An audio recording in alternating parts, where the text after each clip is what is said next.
Score Zik, score Jeshi, call me Rex Olunga. Nasty Brown, omoka. Tumeomoka na madogo. Bura nimeomoka. Spendi ustenge. Stambila wama. Yeah. La wama simi. When you chase women, you lose money. When you chase money, you gain women. Good, chase that money, man. Say. La wama simi. Yeah.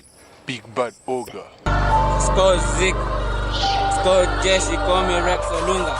Nasty Brown, omoka. Tumeomoka na madogo.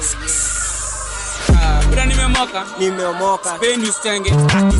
Stambila wama. Yeah. La wama simi. When you chase women, you lose money. When you chase money, you gain women. Good, chase that money, man. Say. La wama simi. Yeah. Big bad ogre. Score Zik, score Jeshi, call me Rex Olunga. Nasty Brown, omoka. Tumeomoka na madogo. Bura nimeomoka. Spendi ustenge. Stambila wama. Yeah. La wama simi. When you chase women, you lose money. When you chase money, you gain women. Good, chase that money, man. Say. La wama simi. Yeah. Big bad ogre. Score Zik, score Jeshi, call me Rex Olunga. Nasty Brown, omoka. Tumeomoka na madogo. Bura nimeomoka. Spendi ustenge. Stambila wama. Yeah. La wama simi. When you chase women, you lose money. When you chase money, you gain women. Good, chase that money, man. Say. La wama simi. Yeah. Big bad ogre. Score Zik, score Jeshi, call me Rex Olunga. Nasty Brown, omoka. Tumeomoka na madogo. Welcome to the channel. My name is the Big Bad Ogre. Karibu kila mtu. Thank you for the second round of the second video of the second live stream. Nisha fix kila kitu. Sasa tuko sawa. Nimeomoka na mado. Kila kitu iko sawa sasa. Welcome. We are live. You are officially live at the Big Bad Ogre Toxic Masculinity Podcast, the Toxic Masculinity live stream. Kila kitu kiko sawa. Nataka watu wa report. Una watch kutoka wapi? Make sure me mark register. Podcast. Tuma mpesa ya Sunday. Thank you.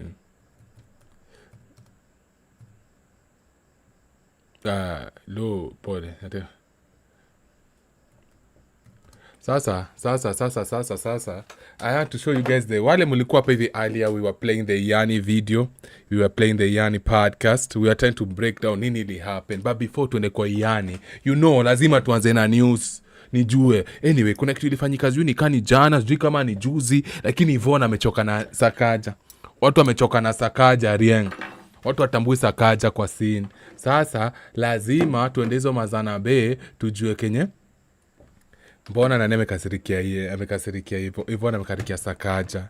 Watu wanasema Sakaja alikuwa mrefu. Watu wanasema Sakaja ni mlevi. Sasa unapata ndio huyo Ivona. But before nianzishe, before niandike kitu, so acha niweke nene za brufe na mpesa. Yaani Sakaja alipiga simu. Unajua Sakaja pia kona ego. Hii video niliwaambia. I already posted this video. Niaje. I already posted the video. Kawale mmekuwa mkinifuatilia. I told you. Ile siku kukinyesha. Sakaja alikuwa anavuta cocaine na mastripa. Nilikuwa naambia kwa anavuta cocaine na mastripa kwa huko hivyo kwa bungalow yake hivyo. Mahali ya give a fuck about watu wananyeshewa. Naona watu wanaongelea sasa inashindwa. Kwani sasa ndio mnafika? Sasa ndio umefikia kwa story. This is the best live stream. Kwa sababu hapa tunaambiaga vitu zina happen in scene, kwa scene. Sasa unajua ni aje? Mimi sijakuja hapa kuwapigia riba most. Sawa, kwanza Nataka tu watu kiatu waingie. Ngoja. Tuko hapo. Nani mwingine amefika? Acha nikojoe kwanza. Ngoja. Acha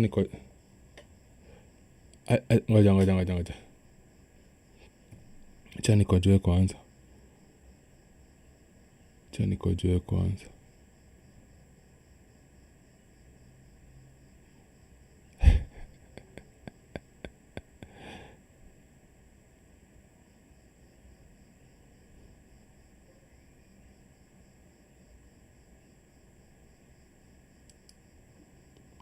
Ngoja nitakuwekea kitu fulani mwanange hapa.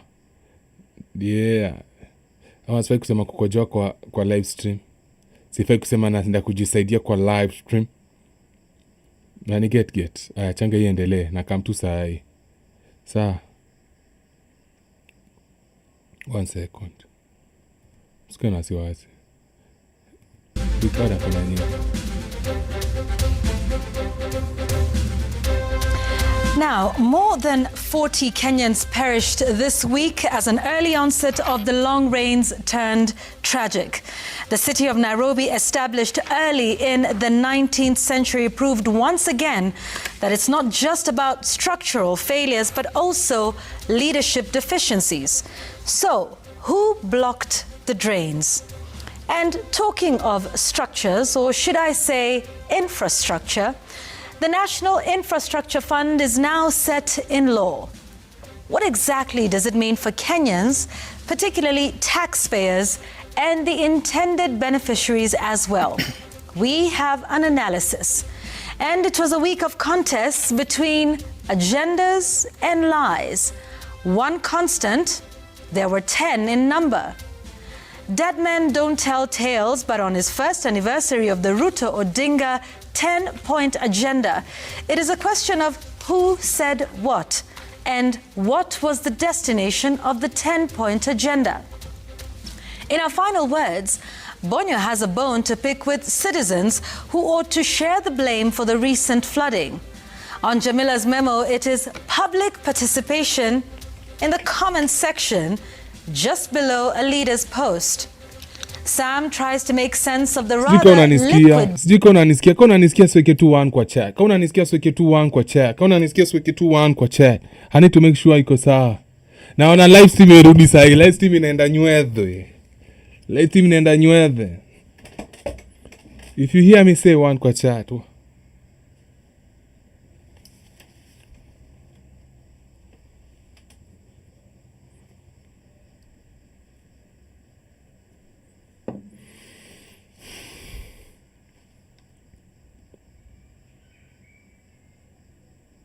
Alafu, remember to like the video on your way in. Thank you. You guys are so sharp. You guys are so smart. Thank you, man. Alright. So now, mimi nasema tu tuendelee. Sasa, hii ndio video ilikuwa nataka kuonesha. Nataka kuwekea sasa. 0.1. Mtiaji at 0.1. Now, this is not the video I want to show you. Now, this is Yvonne's take. Vitu ni mingi za kufanya, masando kidogo. Haya, tusikie venye alipasha bahasha.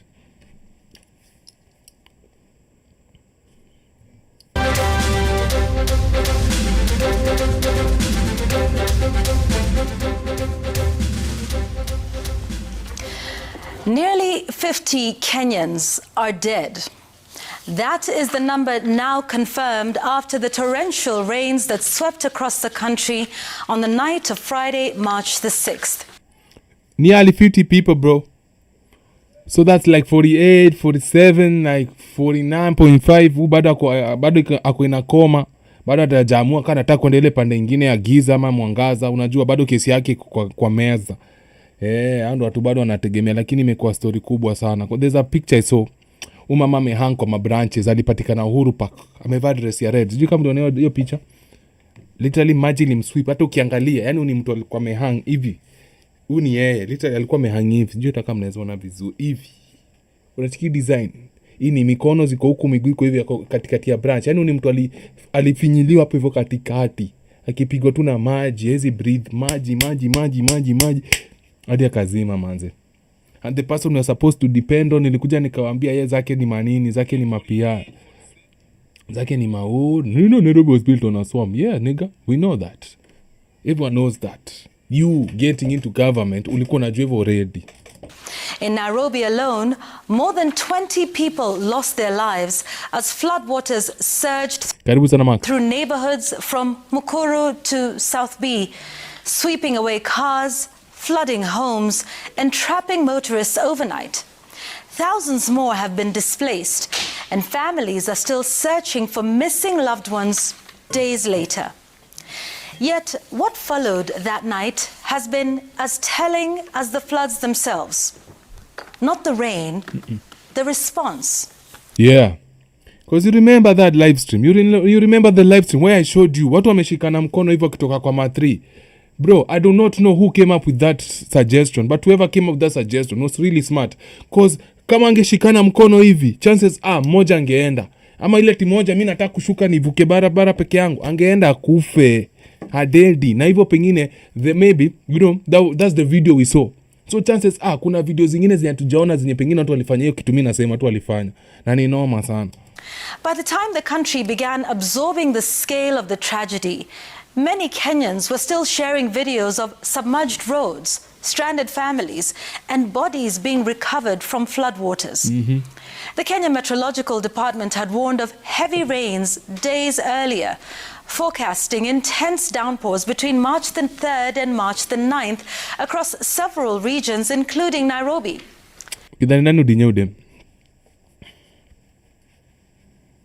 Kidanano pigisha udem dogi. Na anakaa kupenda stingo gani? Unajua watu wa media kwa gama freaks. Tuendelee na historia yake anaongea mob. The warning was there. Preparedness was not. And when the tragedy unfolded, the response from leadership seemed curiously detached from the magnitude of what had happened. Condolence tweets appeared. Statements followed. Promises of relief food and multi-agency responses were issued. But for families who lost their loved ones to fast-moving floodwaters, condolences arriving hours, even a day later, 2 days later, do little to answer the most urgent question. True. Why did so many people die? Because floods, even heavy ones, do not automatically become mass casualty events. Not in functioning cities, and certainly not in Singapore. Sync hapo. Sasa nyote mtakuwa mna sync hapo. Yes, the rain was intense. Ama unasema tini sync kwa pool. Utasync kwa pool. Meteorologists say more than a month's rainfall fell within 24 hours. But rain alone does not kill dozens of people. What the fuck? That's too much rain. Kai ni miwa mingi sana. Cities fail people. Drainage systems fail people. Urban planning fails people.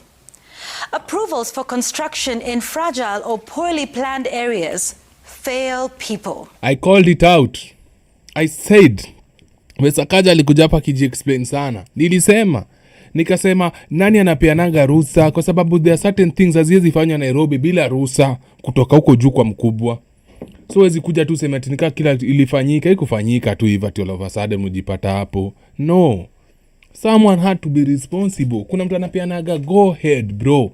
Hata shule, something as small as nyasi kukatwa na section ya shule pale hivyo, lazima kuna watu wataongeleshwa ndio go ahead inapeanwa. Huwezi tu fanya kitu yoyote. Acha nikwambie ukweli. Kuna kwa na protocol inasomwa, ama inafuatwa before certain activities zifanywe. Ndio ni shule. Imagine. Sasa imagine ini Nairobi. Magorofa za kifahari zinasimamishwa kila siku. Ngoja kuna mtu niga ajui kitu. They are corrupt. Nairobi's flooding problem is not new. That much everyone agrees on. Yeah. The governor himself said so on television that Nairobi has always flooded. But that statement raises a far more troubling question. If it has always flooded, why has it never been fixed? I question the same thing. I said the same thing, bro. I said the same thing. Nikauliza wezi kujapo naza kuapia vitu za 1990s juu ngapi, at it was happening since you were young, which means you are from the city. Wewe ni mtu umereziwa huku hivi, so unajua mashida ziko wapi, unajua makosa ziko wapi. Ikifanyika ukiwa senator, ulione kitu ifanyike ukiwa senator. Ama pengine ukipiga makampeni zako before anze siasa ukaona, ukiwa senator ukaona, ukiwa governor mwaka ya kwanza bado ikafanyika. Hiki ilifanyika hadi niliwaambia. Hiki kitu ilifanyika hadi Rigiji akiwa bado vice president. Wakitishia watu ati mtu yote ataongelea weather atakuwa arrested. You knew these things bwana. Unajua hizi vitu bwana. Unajua hizi vitu. You are just an incompetent leader Sakaja. And then now because of your incompetence pia unaambukiza watu wengine Kenya pia wanakuwa incompetent kama wewe Nairobi yani. And what was done even in the last year to prevent this tragedy? Nothing. The capital city has spent years expanding vertically, approving high-rise developments across neighborhoods already struggling with basic infrastructure. True. Drainage systems designed decades ago are now expected to handle vastly denser urban environments. Ayezi, even the roads are taking damage. Hizi ni roads, barabara tu. Unapata sasa mahali magari zilikuwa zinapita sasa gari zinapita thao. Hizi kwa the same road. Sasa drainage ni drainage, sembuse drainage. The story is serious. Water has nowhere to go. And when water has nowhere to go, it finds its own path. Yeah, it makes its own path. It will find a way. You cannot stop water. Water and fire, you cannot stop them. They will find a way. They will make a way. Pende usipende. Through homes, through streets, and sometimes through people. The images from that Friday night were heartbreaking. Families wading through waist-high water, vehicles submerged along major roads, bodies recovered hours later from places like the city centre and even Uhuru Park. I told you the one of Uhuru Park. I said it before she said it because you guys, you know me, I'm always ahead. I try to be ahead as much as possible. But I'm feeling like this story is not the story I wanted to say. So let's hold a pause on that shit kwanza. We need to see. Lazima tupate Sakaja aliongelea kwa story. Because nafinika tunarukaruka, tunajibwaga, tunateleza, tukirukaruka. Yet kumbe story kotamo mahali hapa. Inaanza minute gani? Do they allow comments?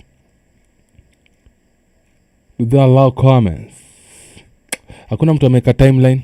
Me, I'm not about to listen to this whole thing. I want to, but I won't. Let us see a kiasi. Information that is in the hands of strategically thinking Kenyans or leaders, then we would expect they will be planning to talk about that 4 years in. While qualification that you pick out, you forget to say that yes, they are also really important. Artificial infrastructure, but can you also have artificial drainage systems that can take away some of this water? Yeah, and I'd like us to listen to the governor of Nairobi, who was here on Sunday Live, and he was talking about what had happened and how it was an affirmation of some of the work that they've put in place. I need to confess something. To you guys. So, that day, when we were breaking down Sakaja's whatever interview, we never got to finish the interview. Unajoka nini? Kwa sababu ya umama yangu. Umama in what sense? Unataka kufurahisha watu sana to the point you do not want to do the story yenye unafaa kufanya. Unataka kufurahisha watu sana. You want to entertain people. Unataka watu waku entertained sana to the point ukweli unawacha kando. You leave the truth behind. You leave some parts of the truth outside because you want to entertain so bad. Alafu sasa story kai inakuja. Tulikuwa tu break down story vizuri. Sasa watu wangekuwa nakuja kurifa kwetu. Unanipata? But because of trying to please people, which ni makosa kubwa sana on my part. Unapata sasa story imeenda. Sasa imeshamwagika. Haijakuwa venye inafaa kukua na ningefaa kuexplain. So I'm gonna do better. As much as it's an entertainment show, bado ni informative. Bado ni informative. Sitaki tu muende tu kuinje tu bado umelala. Unaenda tu blindly. Ulienda ukaona sijui live stream ya nani, ulienda ukaona picha video. Inakubamba yes, lakini uko blind. Hapa ndo mahali unakuja unafunguliwa macho unakuwa nini alive. These past floods, the last 72 hours, have they been a wake-up call to you and your county? They've been an affirmation of what we're doing. They were affirmed why we're cooperating. They were affirmed and shown Nairobians why there is a need for us to all take responsibility, for us to look at how we dump, how we treat garbage. Of course, we're doing now an end-to-end garbage intervention, from collection to transfer stations to recycling, which we're going to do in Ruai and in Dandora. That is what the president has been saying. We'll collect. It's not the national government coming to collect garbage. It costs 6 billion. The county will put in 4 billion, and the national government is supporting with another 2 billion. You know, and that's what the cooperation is.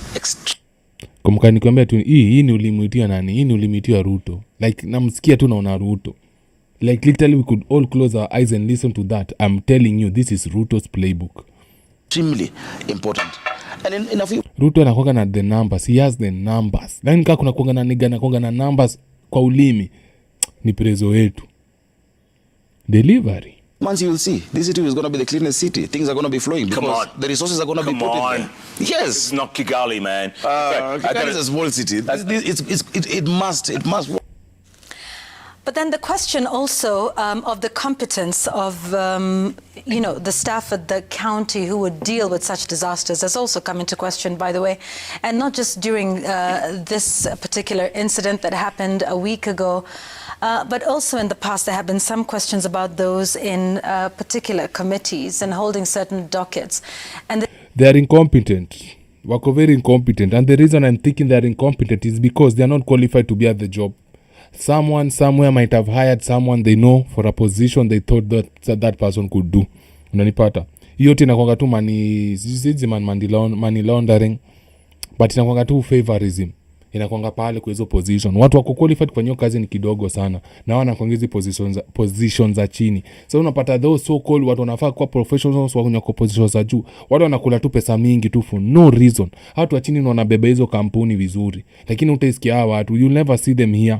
You'll never see them wamekuwa hapa hivi waanze kujipresent, waanze kujiongelelea, because we won't even pay attention to them. Wale wengine wanaonaga, wale watu wanakuanga, wale watu wanangojaga wewe unafanya kazi au wanachukua recognition. Kazi ikiwa mzuri ni wale wanachukua recognition. Kazi ikiwa mbaya hautawaona mahali, utasikia ni wote unakuja kublemiwa. Same thing. So niko sure kina Sakaja wame employ very incompetent people. Very. This is what the governor had to say in his defense. This is at Prince Job 55. Jeff Koinange asks Sakaja why theology and library experts are working as firefighters in Nairobi. How can we trust their skills? Theology and library experts. I saw that before. Jeff, just like the police service and other such discipline forces, people come with various backgrounds. And then they go to training, then you go to Kiganjo, then you go to, and so, I mean, there's no unique qualification that you pick out. You forget to say that, yes, they also have certification in disaster, they also have certification in post, helping people deal with post-traumatic stress, but you only focus on what sounds funny, that there's somebody in theology, will he preach to us when there's a fire? And a lot of these workers and officers who I am really proud of have worked in that fire department for so many years. They have fought fires, they've put their lives at risk. No, fuck you. Wewe. Bro, aizi sema ukweli. Kenya tu tumetoka kuambia hapa hivi before, previously. Watu wanafanya, wana employ their friends. Wewe uko na certificate gani? Wewe kuja nayo. Bora tu ni degree ama ni whatever name, we kuja nayo. Mimi najuana na Sakaja ama najuana na Sakaja, najuana na ndakuandika we kazi. Hiyo ndio kitu wanafanya bro. On God, hiyo ndio kitu wanadu. Ndio maana unapata hizi positions ziko na watu wako qualified, alafu pia usisahau jina yao ya mwisho ni ya wapi, area walizaliwa ni ya wapi. Ulizaliwa pande ya Mlima, ulizaliwa pande ya Rift Valley, ulizaliwa pande ya Samaki Lake huko. Hizo ndio vitu zingine pia zina play a big role. Na huko hivyo. Unaniget? Ndio naambia watu wako qualified pale ni kidogo, au ndio na wako overwhelmed na kazi. Wako overwhelmed na kazi, John wanabeba hiyo kampuni kubeba watu wengine. Wengine wako pale tu juu ya jina kupatiwa free meal na free check. But because of the requirement of certain qualifications, they go and get an extra course. But inherently, through apprenticeship and doing the work, they're the most qualified. But they don't have a degree in firefighting, which does not exist. Okay, so I have to say something about what seemed to be the overall tone of the governor.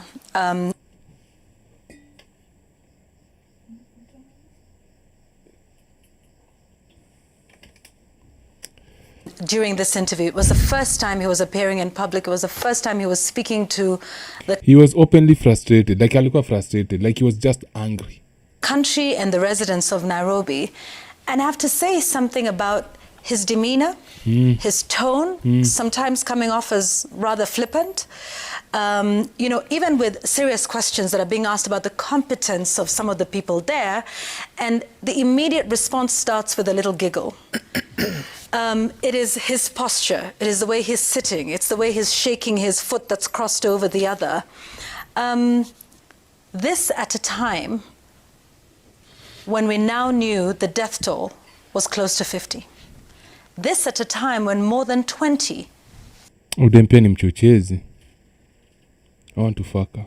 residents of Nairobi County have died needlessly, needlessly, for a county that knew a week before from the Met Department that this was coming. Week before, it's still not enough. Week before, bado ni kidogo sana.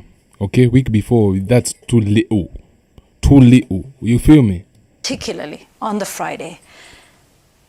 I don't know what message this sends to the residents of Nairobi County, and worse still to those who lost their loved ones. And even at the time of this interview, there were some people who were still, till today, searching for missing loved ones.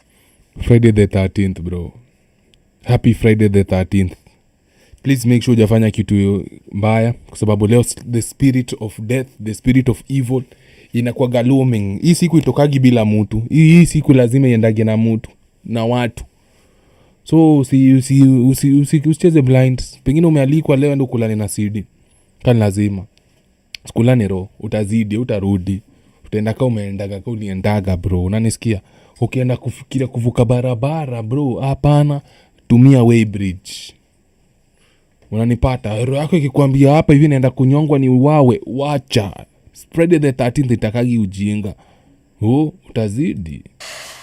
There is something about how you show up at a time of crisis, at a time of tragedy, and I'm not sure that that tone, that demeanor sent a message of gravity and understanding how grave the situation is in this country. Jay. No. You are a woman. You cannot expect the man to express himself the way a woman would express himself. Seti yuko ako hurt, but venye anaonesha hurt yake si the same venye mdem angetaka. Jumadem anaonesha hurt differently. Unanipata? So sitakubali udem akuja ingilia Sakaja na hiyo design, kwa sababu hii kitu ni hard, si rahisi. I'm sure hiyo siku kukinyesha, kila mtu akimpigia simu, kila mtu akimdm, ni ngumu, ni hard, na ishalipuka. Iran ishapigwa bomb bro, tutaduaje? Bomb ishalipuka bro, watu washagenya, tuduaje? What's the next move? It's not easy. Unanipata? Well said, Yvonne. These are lessons in leadership and also lessons for us as people in our civic responsibilities. And later on, I'll speak about that. But as we hear the government talk about cooperation and end-to-end management of things, we must also agree and affirm that do with the 7-day notice. How many competent people did they align to deal with the potential impact of the rains, considering that the National Meteorological Department had released this information well in advance? You see, as taxpayers, we've really invested in technology that can give us the right prediction about the weather. With the Kenya Meteorological Department, we have done that. And therefore, the people in position of leadership must tell us what they do with this information.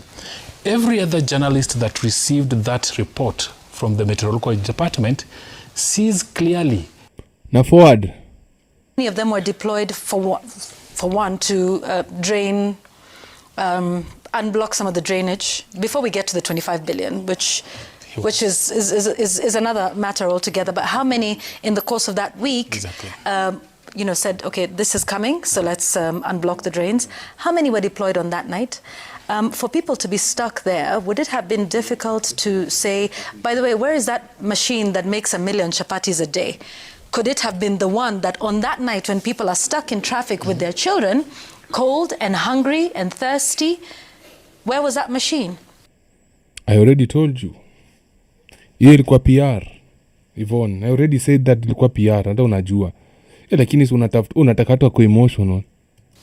Where are all of these people? Well, he said the boats were in some places. I don't utakata maji ubebwe know how many there are. But you know, this is a point when a leader will say, I have 5 boats and I deployed 1 here, 2 here, 3 there. Out of the 4,000, 2,000 were doing this. On that night, this is what happened. And then on the morning of, this is where we are. In fact, where are those Green Army people in all of the stories we've done all week to help the people at Grogan to clear the mud and clear the water? And in other places, where are they? These are the numbers that we should be given, not in 1992, or was it 97, there was El Nino, I was also caught up in floods. I mean, with all due respect, this is not about you, Mr. Governor. This is about 49 people. This is... Okay, I hear it's about 49 people, but you're involving him. Yeah, it's not about him. But remember, niliwaambia kitu tena na nitarudia saa tafadhali. Governor ndio scapegoat. Sisi wenyewe ndio pia tulijichafulia hiyo city. Sisi wenyewe the residents. Sisi wenyewe ndio tulijichafulia. Na nikiwapigia ile story venye umoja sasa pale hivyo kwa parking imekuwa ni kama dump site. Na ni kwa sababu zile lori za kuja kuchukua takataka zikuji kuchukua kwa sababu reasons zinajuana tu na government na venye hiyo county government ndio wanajua falo walifanya. So ni Sakaja ndio alifanya makosa. Acha niacheke. Najaribu kumtetea lakini come through. Ni Sakaja alikosea. Sakaja kwa incompetent. Sakaja kwa incompetent. Acha najaribu kutafuta loophole mali nitamtetea kusema tu kweli come through. He fucked up. He's fucked up. It's not a good leader. It's not even a leader. Let me just be honest. But we also have to take a small portion of the responsibility. We also fucked up ourselves. It's about hundreds of residents, thousands, who were stuck on that day. Whilst we empathize with your experience, it is rather pointless. And I think to keep on harping that, you know, this is something that happens every year. So now to do? To do what? Well, look, I think in times of emergencies and natural disasters, it is actually an extreme sport to be a Kenyan. And we saw it in Nairobi just this week. Now, my view is we have a planning problem, a planning and regulations problem. And in fact, floods are just one manifestation of those problems. Just assume and throw any other natural disaster to this city, and you will have exactly the same kind of problem. I've heard us and Kenyans talking about the need for unblocking the drainage. Which drainage? I don't even think we have the requisite channels that can handle the rains and floods of the kind that we experienced early this week. We don't. Nakumbuka nikiambia ile story yetu. Tunatoa mchanga kwa mtaro, tuneka kando. Next thing you know, hiyo mchanga tu tumetoa kando inarudi kwa sababu hakuna mahali pa kupeleka hiyo mchanga tumetoa mtaro. Hii ni tukio umoja. Hakuna mahali pa yes, tumesafisha mtaro, ni safi kabisa, clean. Maji inatoka ile plot ya mwisho mpaka mbele ya raunda huko. Lakini sasa shida hakuna, hii mchanga tumetoa haina mahali pa kuenda. So guess what ends up happening? Hiyo mchanga inarudi wapi? Pale pale mahali ilitoka.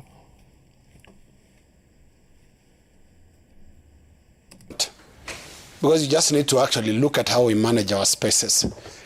We don't even have sidewalks in this city for humans to pass, let alone idle water whose time of coming we don't know.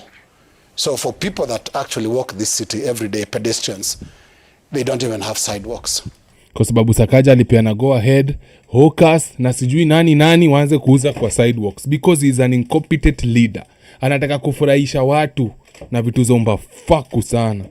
They have to squeeze in with motor vehicles, bicycles and motorcycles. Hawkers. Because we are very, very casual as a country when it comes to regulations, when it comes to things that actually make cities work. And it's good that Jeff was trying to give Governor Sakaja the illustration of the city of Kigali. again, we can't skip these basics that Canon is talking about. Yeah. Now. That was just the preview. Now this is the video you were watching earlier. In case you guys don't know, so the video we'll be doing today in historia Iyanii na demu yake Kemunto. Yeah. Manzi, so that doesn't matter. Yeah. Kitu yenye iko ni nani ndo wako hapo saa hii. Unaona hata ile time election kulikuwa na so many people who wanted to be president. It's true. But umesema wewe ikikuja ni one time. Mimi usikuje kwa nyumba yangu. Don't come to my house. Don't come to my house. Lazima katiba isomwe. Au ukiingia nyumba utoki. Ukiingia Mbona mindset inakaa kibe? Ngojeni, natafutia. Mimi yangu sasa ukiingia kama umekuja na nia kusoma. So when did you come to Nairobi then? When I was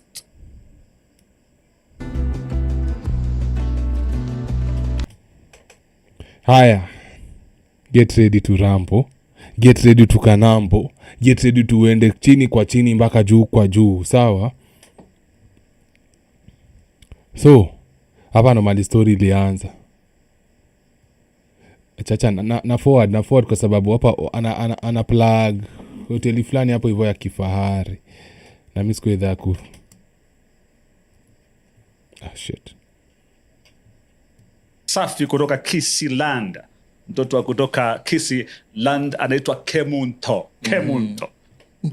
Ndani ya nyumba. Welcome to the show, Kemunto. Thank you so much. And you have an amazing voice. Oh, really? Let's not seem too much, brother. Thank you so much. Thank you so much. Inakaa sauti ya mtu ametoka tu kuamka. Thank you so much. Thank you so much. Unachikilia mtu hajafungua ko. Hiyo ndo sauti yake. Alafu anasimpazi hapo vijana anamshosha mbure tu na sauti poa, lakini ana sauti poa. Now let me ask you guys. Kwa wale mnajua dem, cheki vile Iyanii anamwangalia na macho za kutabasamu. Donjo mabe. But amazing voice. Hiyo ni sauti ya radio kabisa. Nimeshindadi yangu. Hiyo ni sauti ya radio, hiyo ni sauti fiti kabisa. Unajua Kisii? Yeah. Unajua Ile salamu ya Kisii inaitwaje? Depend. Can't stand kisses, man. Subuhi Walinifanya mbaya sana. Sana. But a small portion of kisses no siwezi stand. A small portion. Siwadanganyi. Cha niwaambie tu kweli. If I had the power, ile Trump wako nayo, ama wala watu wa Iran wako nayo kwenda kusulubisha watu fulani, siwadanganyi na ichukua bila kufikiria. No, kuna hii salamu watu nisalimia hata kwa radio. Mbiore muno. Wakire. Hello, welcome to the scene. Wakire vuya. Yeah, wakire vuya. Yeah. Unajua Kisii. Kwa so kiambia mtu ana tu aliniharibia maisha, spendi. Home ni wapi Kisii? Kiamu kama. Will you grow up Nairobi? Nairobi? Yeah. So when did you come to Nairobi then? Yeah. When you were 12 years old? What are you doing right now? Like groceries. I work with Nascop. Kuna height fiti? What? Clothesline brand. Oh, you do? Yeah. Follow you. Selling clothes in a shop. Outfits. Okay. So I come up with the designs. All right. Affording models are inexpensive. It's true. Yeah. Na unatosha tuko model. Yaani mlikutana kwenye DM. Hapo. Pale TikTok. TikTok. Ati ulikuwa umedance? Ngoma gani ilikuwa ngoma gani hiyo? Ile kifo cha mende.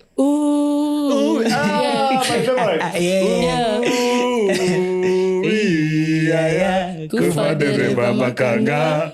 Leo ni kifo cha mende. Leo atu kanda sasa. Leo atuvunji kitanda sasa. Take notes sasa my brothers. Take notes. Hapo ndio ilianza. Inaanzaga na two small subtle hints. Wewe atuvunji kitanda. Yaani naiba mambo kuvunja kitanda na mwenyewe avunji kitanda. Kitanda chake kiko intact. Imagine hata kitingiki. Kitingiki. Hata kidogo. Na mdema anadai kutingizwa kama ngurumdumu. dema nantekundingizwa kama zile vibrator za mjengo njoka zile unachiki hadi ni bouncer ile napaga tu bouncer wa mjengo ule mjama mzigo hivi ule mjama mbwaka yeye anapaga mzigo juu yake shikilie vibrator hivi ile nini ile concrete ile mixture inaingianga vizuri unajua ile kitu inakuwa kufanya nini particles kuja ziko intact na unapataga kwanza inapigwa sana ya foundation na sasa kutengeneza hizi beams za kona hapo unapataga wanapiga vibrator sana. Usome siri zote. Useme zote. Ambuji kitanda. How did you receive that news? Kwamba umekutana na msee mwenye amesema tuna hold. So when I met him, najua pia mimi nilikuwa kwa jani ya celibacy. Okay. So I think it was a good thing for me because I was already practicing it. Okay. Past kando, so I was trying to take a different path in life. All right. And when I met him, atude manarena filme jana ni juzi alisema relationship ilisha cause ilikuwa contract Iyanii akanyamaza ameona amekuwa relevant juzi juu jana anaona amesema nini. Wewe kwa mpole Buda kwa mpole. Na hii kitu imepozwa wapi hapo? Hili sura gani hiyo? Kitu mende naonaga before ipigwe pati ya mgongo. Hiyo nakati ile inajoga hapa after hapo hivyo ni slippers moja ishaenda Sayuni. I think that was it. Okay. You're practicing it, I'm practicing it. Okay. We're good to go. All right. Yeah. Ulikuwa umeteka how long kwa hiyo journey? Let's say from December. Okay. Yeah. Last year. Yes. I wonder what made her go celibate. Unajua hizi ndo swali natakanga mjue. Hizi lakini usiweambia madem, acha nikushotu kitu moja. Ukisikia dem amesema ako celibate, the number one question, kwanza unafaa kwa kwanza unaogopa sana. Mdema anakuambia ako celibate. Mdema ako celibate unafaa jiulize, ni aje? Nini ulikuwa unafanya? Ni nini umefanyiwa sana to the point ukamwa wewe unataka kukua celibate? What have you seen? What have you done? Ni nini? Ama iliingizwa kwa simu ifai kuingizwa na ukapendelea. Sasa uko na ni dhambi. Like you need to know. Ama ulikuwa na mtu ni nini ulifanya kwanza ndo kama sasa ukue celibate. Usiwe celebrate na hiyo kitu. Mpaka sai 000. Zero. Bila bilash. Hakuna. Yesu wangu Mungu wa Isaka, Yakobo na Abraham. Kwa mimi ni wanoma. Na uko tayari kukaa hivyo? Niko tayari. It's part of my spiritual life. Okay. Fuatilia hiyo, ako tayari. Okay. And his too. All right. Yeah. What do you mean by spiritual life? You know, when you go spiritual, there are things you need to drop. There are certain things you need to leave behind. Okay. Alafu kitu kingine nataka mjue, women reserve the right to change their minds. Women reserve the right to change your mind. So one thing, ukinyuta atasema saa hii, si Kenya atamaanisha, ama Kenya atodhani amemaanisha saa hii, si Kenya atamaanisha kesho. Tembea na mimi tafadhali, nikuelezee kitu. Sasa unasikiza vitu zote anasema, zina sound poa at the moment. Alikuwa nadhani anazibelieve at the moment. Unaniget. Tuendelee. Ndio explainia mbele hapo kwa nini nasema hivyo. And celibacy being one thing you need to practice when doing it. So right now you're saying you're in some spiritual journey? Yeah. Ya ina gani hiyo? Imagine mdema ko celibate on top of the celibacy akona spiritual journey. Buddha. Geuka Bolt, toka mbio, geuka Kipchoge, toka marathon kwa sababu mse ogopa. Tuelezee kidogo Kemunto. Unajua hii ni Alex Mwakideo TV. Hapa tuko tu. Okay, I'm not a saint, right? Okay. Yes, yeah. Yes, I know. Oh, yes, fuck, I know. Yes, I know. Iyanii, Iyanii. Fuck, man. Yes. So we are not, I'm not. Yeah, we are not saints. No one is. And ilifika mali kwa life yangu, I had to change what I was doing or what I've been known doing. Rajwa. All right. And kwetu, we are very prayerful people. My mom is that very, very spiritual person. I'm not religious. Yes. So it got to a point, mimi kwetu ndo the key. Ndo unaambiwanga, huyu atakuwa pastor, huyu atafanya hivi. Naona. So kuna openings nilifanyiwa that really made me nikue very spiritual. Openings.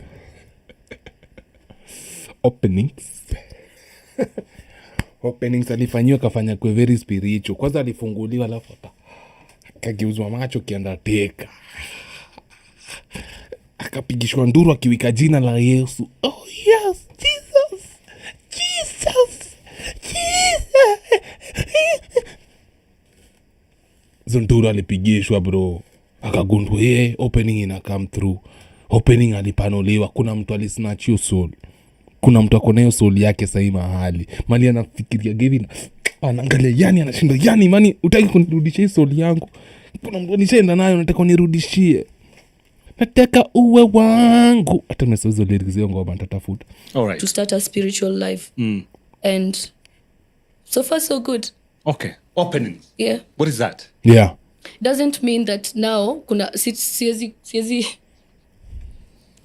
it doesn't mean siezi Okay, I don't know how to explain to you about my spiritual journey. Yeah. Because it's something very intense. Okay. Yeah. Explain tu kidogo tu with few words. Nitaelewa tu, nitashika tu. Sisi pia ni masharp kidogo. Are you spiritual Omo? Are you religious? Are you spiritual? Mimi napenda tu yes. Sasa mjue kitu moja ndio hiyo. Let me explain something to you, Paul. Women believe in spirituality. Because with spirituality, there's no accountability that follows them. Ama in our hold accountable. Sijui kuna nipata. Unachika for example, religion, unapata religious, kuna vitu hazikuruhusu kufanya. Unajua tu ukifanya hii, kuna venye ni wrong. Ufai kulala na bibi ya mtu, hiyo ni religious, ni wrong. Lakini spirituality itakwambia your higher self is the greater being. So unafaa ku-emote positivity and shun off negativity. Kwa sababu ukipeana positivity utapata nini? Positivity back. Sasa unapata gani watu wana believe that once uko intact with the person, unafaa kumake sure mko so intimate that mna exchange galaxies. Wanakupatia metabolism yake, unampatia metabolism yake. The next thing you know, the spiritual realm of the third counter of the galaxy zina intertwine. Make sense? It makes sense. Exactly, ndo point yangu. Watu religious hawamekigi sense. That's what you know. So, Jesus is my hero. Jesus is my hero. A spiritual journey is something, if you're not spiritual, you cannot understand from my point. Try me. Try me. Kemunto, try me. Try me. Try me. No, try me. I don't know how to explain my spiritual life. Yeah, in depth. Indi utapata siku hizi mademu anadai wako spiritual. Utapata mdemu ametoboa mapua hapa, ametoboa mapua hapa, ametoboa mapua hapa, ametoboa hapa, amejaza matatu, anavaa beads, wako na hizi vitu toka tu Kristo. Unapata mdemu akona tu crystal. Unanipata? Uni mtu ameamini ati hizi ni vitu zinamconnect to her nature. Utapata uni mdemu ameanza kutembea mguu tupu. Kwa sababu akitembea mguu tupu she's one with the earth. Anakuwa one na earth. That's the same. Mimi unapata hadi sema hata si tuvaagi panties, kuiza tuvaagi bra kwa sababu vitu zinatu constrain. Sasa sisi tuko spiritual. Tunataka tukue free for the opening and the closing and the connection with our bigger better self. Unanipata? Yani hizo ndo vitu nonsense because zingine mademu wanaaminigi. So akozamia I do not go to church but I am spiritual. But ukimuza spirituality yake, ukiangalia vizuri, confirm vizuri, uta notice it's closer to uchawi, witchcraft than it is to Christianity ama whatever, Buddhism, mimi kitu naamini hapo hivyo. Okay. So sai unakata maji sai. Haimaanishi siezi Au tunaenda? Yeah, I told you. So ni tu masuala ya katiba ndio umeka parking kidogo. Yeah, that's the main thing. But unajua huwezi fungulia dhambi pande moja alafu ufungie dhambi pande ingine. Hiyo ni kujidanganya. Unanipata? Hiyo ni kujidanganya. Nikaa kusema mimi nitaenda klabu ndakata tu maji lakini sitarombosewa na mdem. Ama acha tu niende tu nitarombosewa na dem lakini sitamkula. Uongo. Okay. The rest of your life is the same. Plus, I think it's even written in the Bible, a little alcohol is good for the body. Show us the verse. So, tukistep outside. Siezi kuwa uptight sana, unajua. Yeah. Now you know Iyanii ametuambia. They are secular but wanajabu kuifanya ikwele religious. Secular kama motherfucker. Secular kama fucking bloody. Lakini wanajabu kuifanya ikeni kama unapata, and you cannot mix darkness na light. Lazima moja itahepa, ingine ikiingia, na hiyo ni light ikiingia darkness itahepa, unanipata. Na mbona nani amesema hata story ya Mario Naipei? Nani ameanza kuseleta stories za Mario Naipei? Kwa sababu kuna kitu Mario alifanya jana live, tawaonesha tu saa hii. Tuko hapa hivi, the best entertainment show in the country saa hii. Pia hapa there was one girl mwenye alimsumbua paka sitting room, anagonga hivi, anagonga kwa sitting room. Haitafika hiyo time. Ilikuwa atashafika, but you know, a rule is a rule. Told you. But remember, women have reserved the right to break rules. Women have the right to change their mind. He said self-control and discipline. Kuna mtu atangusha mwenzake hapa. Kidogo ikuwe mimi, but unaona, I had to hold it back. Yeah. Najua alikuwa ametoka out pengine, I don't know the situation, and alikuwa ana feel, so she was really feeling nice, and her former self came through kwa sababu alikuwa anajua ki feel nice. Lazima kuna mtu atapatiwa hiyo, unajua the warm insides. Sasa hiyo akapatana na Iyanii, amekuja amesteady, lakini damn, talala na ikutu nitoga tu na maji baridi, pengine nijipige ma DJs. Unajua sikiza anasema ngano anapiga DJ na akiwa ananyesha. Disgusting. So are you promising on this show that it's going to be the same until siku pingu za maisha zitafungwa? All I'm promising is you need to marry me quick. So threat number 1 ni marry me haraka bro, otherwise kuna bouncer wa Quiver, kuna bouncer sasa kuna Safari Rally anaenda kupewa hiki kitu brother. Young man. Yes. Young man. Yes. You need to marry Kemunto very fast. Yes. Isikae sana pia. Isikae sana. Hapo ndio pia I was telling you guys earlier, marriage is a big niseme ni sacrifice. Let me just say, marriage is a big step. Marriage is a very very very very very very very very big step. Si jokes. Si kitu joke. Na usimari mtu just because unataka kumdinya. Usimari mtu just for the sake of kudinyana. Hiyo inafaa kwa ni can't say by product ama ni kitu inakuja nayo. Isikuwe the main reason. Unanipata? Nikaa kitu kingine unaambiaga okay, madema wakwagi hapa, lakini wachi kama dema anakuanga na reasoning ya mimi nitamuoa juu ako na do. Kwa sababu wakiona do wanaonanga lifestyle, wanaona hizo vitu zote nini. Yes, itakubamba. Only unakujaga sasa unapata ukiwa ndani ya marriage, ugwe marinomse yes, lakini unapata mtu akomboka kila saa. Same thing na wewe. Unadhani utamari mtakuwa mnakulana, haitakuwa same saa zingine, cause ni life. Na once umemariwa msee anajua kuna mali anaenda ni wewe na yeye kwa maisha ama maishani mote yote wanaanza ku behave differently. I see the same person ulikuwa na mkiwa boyfriend na girlfriend, utaenda up na yeye mkiwa nini in a relationship, chatu ni kweli itakuwa totally na sasa ukimari juu ya sex mtadinyana siku za kwanza itakuwa fun, hii itakuwa exciting, wewe afuko mbele unajua tu shit happens. Ana pia lakini kuvumilia lazima tuvumilie kidogo. Mvumilivu fanya nini? Ulambivu. Yes. Lakini Kemunto is saying, you know, let's now do it fast. How fast do you want it to happen? At least 6 months. Yeah. 6 months. Okay. Talking about next year around March pale. Is it weird like okay, kuna hii part yenye mmemiss, but before ifike hapa hivi, yani aliulizwa hadi yani mwenye akasema when you meet the right person. Aya, mtu anikumbushe hii kwa dakika ya 45 44 56. Tuendelee tu kwanza, hiyo tuangalie baadaye. Okay. Mesikia hiyo habari? Yani what's your plan? In terms of life wise? No, marriage. Sasa tunaongelea kuoa Kemunto haraka. Do you have a plan next year? Ama this year? Siku kuna plans, but now that amesema, I think plus I think marriage is more of a decision that two people sit down and decide. I'm so happy she's expressing herself. Because kuna vitu zingine it needs a third party. It needs a third person to away. Do you think you punani ni poa? Do you think like punani na nini fiti? Like that's a weird question, but do you think it's worth it? Sijui inaka interesting. Inaka interesting. She looks fun. Pick them for you to know. So sit kwa hiyo process ya kujuana. And inshallah we're leaving everything to God. And inshallah anataka good times na mashallah. Inshallah. Ushaenda nyumbani kwa kina Kemunto? bado but I'm really looking forward. Lakini ushaongea na maparo? Nimeongea na the closest people wenye wako nao karibu. Na but not parents really. Wase wake wa karibu ndo nimeongea nao. Alright. Yes. Lakini parents have no idea. Kemunto ushaambia? Home. I have my mom, my dad is late. RIP to the legend.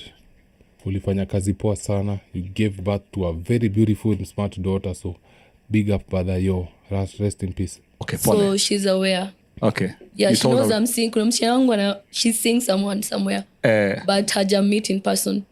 Uliambia lakini I'm seeing this guy. Actually yeye ndiye alinitumia video za TikTok. Aliamki.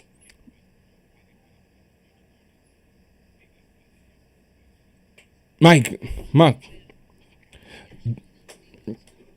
Unajua mbona wase wana marigi mapoko? Acha nikwambie. Kwanza allegedly kulikuwa na story that Alishaka Nini amemarika. The reason wanaume wanaendelea kumari mapoko ama former porn stars ama mademo wanajua kuna ma sex tape huko nje ni kwa sababu they think the same passion yenye udem alikuwa anaonesha akidinyana na wase wengine kwa video is the same thing atapata for the rest of his life. Unanipata? Say in his head ama in his rationality, in his rationality amepiga hesabu akasema kama ndo alikuwa na dinya mse hivi mimi nikashidaga tu hivi na nyonywa bora hivi daily mde mwingine tiata singana wana mezadi mabolingo mdema anaingiza mabolingo zake hivi anacheza nazo hivi alafu anarudisha yani mse akoga ndio kitu ndapata for the rest of my life. Guess what? Wanasema acha ni sign up. I'll sign up for that. I want that. Most of them watasema hiyo kama niona dinayo sawa. As long as udema ananidinya vile alikuwa anadinya ala kwa hizo video nimeona mimi sijali hata nitukane huko nje hata nini huko nje mimi sijali as long as ni mimi tu napatiwa hivyo watakubaliana nayo. Unanipata? Yuna anakuwa rationality wengine but reality is them by the time umeenda kumari is not the same woman ulikuwa unamuona kwa zile video vile anakulwa. See the same person. Sasa wewe umemari mtu totally unamari kwanza mdemu unapata sasa ako in a religious self yani ako in a religious era. Sasa yeye ameamua yeye kuma amefungia Yesu. Unanipata? Matiti amewekea Moses. Unanipata? Hips hata swing vile alikuwa na swingia mtu mwingine. Sasa unapata wewe by the time ni unaipata it's not the same person ulikuwa unaona kwa zile video. Alafu once mko in marriage unaanza kuwa frustrated. Mazika lini ulikuwa unajipiga ngadi mastiki ulikuwa unajipiga madildobo unapiga madildobo mazao unamwaga una squat kutoka hapa hadi Kamulu una squat hadi river Nyando na block ukimwaga tu hivi ulikuwa unapiga hadi waterfall. Sasa niko na wewe hatuja why squat hata siku moja uja why kama hata siku moja kwa nini mbaya na wewe sasa hii unapata frustration inakuja kwa sababu the person who unapata umemari is not the person alikuwa kitambo. Sasa hii ndo shida inakuwa gharama simpanzi kumari mapoko because they think the person that woman used to be in those videos is the person they will settle down with. Hakuna, never gonna happen. Wachana nayo. Mtu utapata is totally different. Now you know. Kanipata online. So kanitumia kaniambia wewe ni nani, so I had to like remind her that this is the person you talked to. Nilikwambia about before. It's him. Wow, amazing. I'm telling you. So how is it going out with a celebrity, with a big name, with a big celebrity in the country, mtu mwenye kila mahali akipita anajulikana, watu wanamcelebrate? How is it? I feel like a winner. You feel like a winner? Yeah. Okay. Really? Haikusumbui? Hainisumbui. Yeah, kuna times na kwa zile za unajua hey babe, you're surrounded by other celebrities, big celebrities. Maybe a woman like me ningekwambia you'd rather go for that. Unaona? Unakuwa too insecure. Yeah. But he has a way of calming me down. Skio part calming me down. Mwanzo ni mkisi wenda wazimu saa zingine.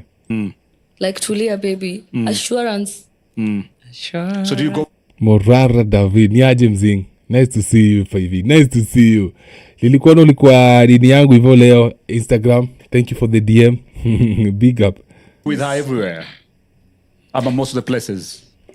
He goes with me. Some of the places I would love to go because apart from me wanting to go also ni biashara, you cannot follow your man everywhere. Yeah. So some najitoleanga nataka kuenda, some he says baby this is work. Yeah. Yani but I think Iyanii has more power being like girlfriend and boyfriend that is gonna have being husband or wife. Sasa yako na power mingi sana na na think tu anafaa kuendelea hivi. But bado tuko na interview vingine moja mzito inatungoja. Hii tu ni preview. before the actual movie. So brace yourself, the good times are coming. Najua kuna wasanii wenye ni wengi tu by the way, wenye wameanza relationship na wamekutana kwa game na mademu wao, mwisho akakuwa bibi, akakuwa bwana, na life ikaendelea. I know a few of the people hata hapa nchini Kenya, and I love a couple like Terence na Millie, you know, Millie na Terence walikutana tu kwa showbiz tu, wakifanya kazi pale comedy kakuwa serious. Nini, now they are together, husband and wife, doing very well. And Bien and Chiki pia kwa showbiz tu hapa na hapa nini, down they're together, married and stuff, and they're going out. And you see mtu kama Bien tayari, Chiki pia ni manager pale. Do you have any plans ya kuweka Kemunto kwa timu yako sahi? Iswali ameuliza, let me show you. I remember when this guy used to be on top of his game. What's his name? Pombe sigara. Anaitwa nani? Anaanza penda Mviri. Anaitwa nani? Mvirigo. Sasa Mviringo akiwa on top of his game alikuwa na day 2 dem anaitwa dem alikuwa anaitwa nani? Mviri alikuwa na day 2 dem anaitwa nani? This mentally unstable chick. Dem alikuwa anaitwa nani? Dem alikuwa anaitwa nani? Kumbusha jina dem. What's the name of his being? Inashinikini kuje kitoka. Mvirigo. Dem anaitwa nani? Nipatie ni jina dem. Niwapatie story vizuri. Dem alikuwa anaitwa, what's the name of this chick used to date Mviri?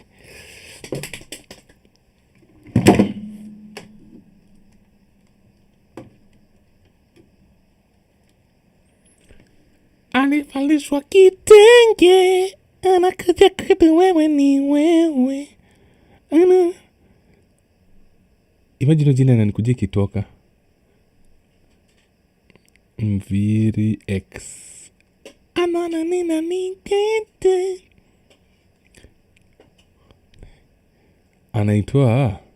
Alikuwa anaitwa Elodie. Alikuwa anaitwa nani? Elodie. Walk with me, brothers. Now, apparently, Mviri wanted kuweka melody. Alikuwa atakuweka melody kwa one of these music videos. And at the time, Soul Generation's manager akamwambia Mviri, usifanye blanda kwa sababu this is a huge song, this is a big song, this is a very very big song. Sasa ukiweka udem hapo hivyo akwe kama the cover girl, mkosane, you would never want to push the video, you never want to push the song with the same energy that you would kama mdema yuko hapo hivyo. Unanipata? And Mviri, smart guy as he was, alisikiza na akuficha udem kama like the top model, ama anaitwa gaje, ama demo anaitwa nani, ama madansa wa nini, ama demo dance kwa hizi video anaitwa nani, maana hizi jina lao zinanitoka. Video vixen, akumtumia kama video vixen, and you can see the success he did. Anyway, you know what happened to Melody kichwa liruka, vitu zikamwendea mvrama. Sikizi anavutaga tu bangi, sijui kama nadinywa, lakini inakatu ile ilipusi ilikuja na maneno mingi sana. So hiyo ndio kitu ilifanyika. Now if this guy was Iyanii was smart enough, I'm glad hakusign udem vixen, hajasign udem kufanya kitu kama hiyo, kwa sababu this is like hiyo na Chiki ni kama, for example teme Bien, but Bien is a cool guy. If Bien and Chiki watuko sana because of whatever reason, either Chiki will not book him, it affect kazi yake. So this guy was very smart, akusign udem, kwa sababu angesign udem kwa hiyo like amweke in that position wakosane. Udem pia nakani mtu, sasa unachikia kwa emotional in a way, hayuko mentally stable in a way, itakuwa noma bro. Sasa tunasikiza the next 2-3 minutes, alafu sasa nwapige ile show mpya juu sasa Mwakideu sasa na interview ile dem peke yake after the breakup. Moto kama pasi inayochoma shati ya BSU. Ama unasema for you it's gonna be Kemunto, bibi, nyumbani, mimi niko na team yangu different, kazi yangu. I think nitakuwa na mtag along to so many of the things that I'm doing, but pia kuna that side yenye she just loves to be laid back. Kuna kuangana hizo days when she's comfortable, I always tag along, but anakuangana zile moments zenye yako like you just go do your thing. So ni kitu ita depend pia na comfortability yake, because at the end of the day I don't want to be that person mwenye atampush kufanya kitu yenye maybe I feel like sitaki kumweka kwa ile place yenye ata feel That's a politically correct answer. Hiyo ni answer politician ako more likely kupeana, but I understand that. Even me, I will always make sure for the rest of my life I separate business from family. Family itakuwa mali itakuwa, business itakuwa mali itakuwa. Unanipata? Na naweza taka sana zisiwahi cross at any point in time. Comfortable because a comfortability comes first. So me, I just want to make sure she's okay. Akiamua ku step on this other side, we work together. Why not? Akiamua ni aje, let me just stay, be laid back. Still very okay. Yeah. So akaenda matripu kwa majuu matua zake zikianza Europe na makadhalika. Hiyo nayo ni bebe. Hapana. Hiyo nayo ni bebe.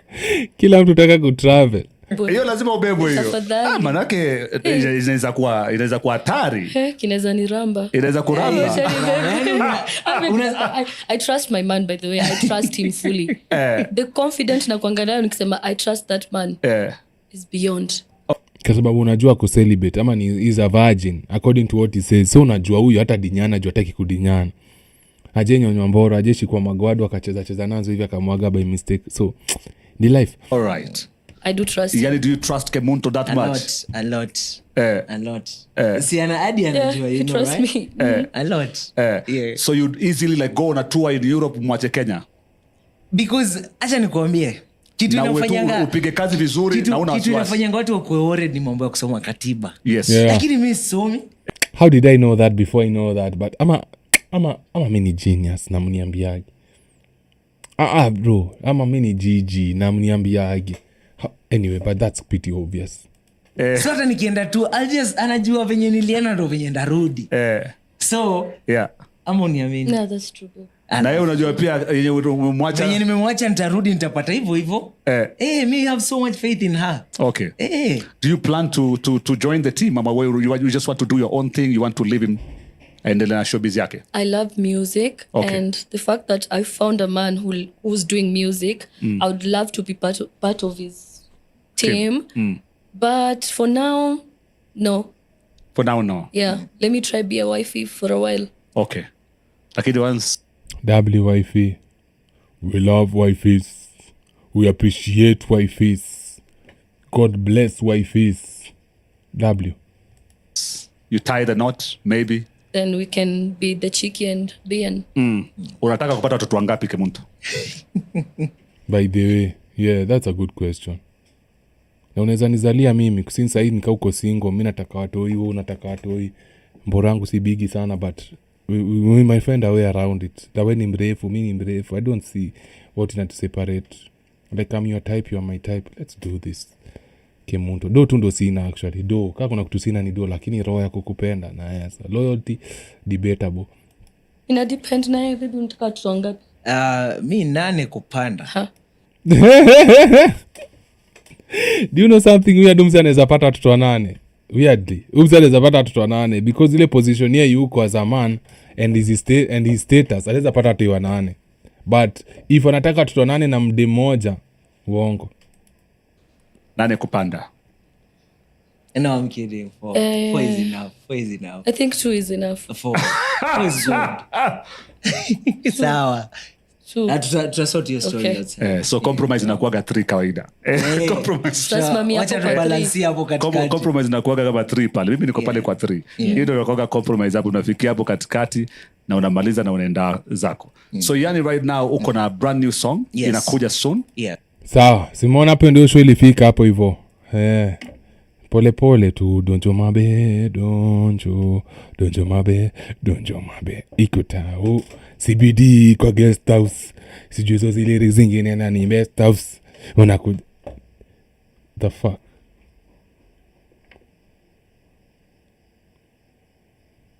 Steam imekatika saa ngapi? Motherfucker you.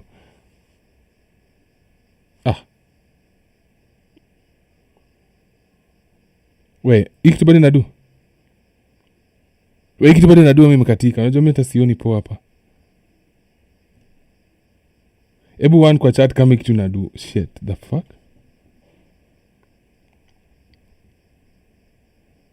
I can't even see my chat. What is happening?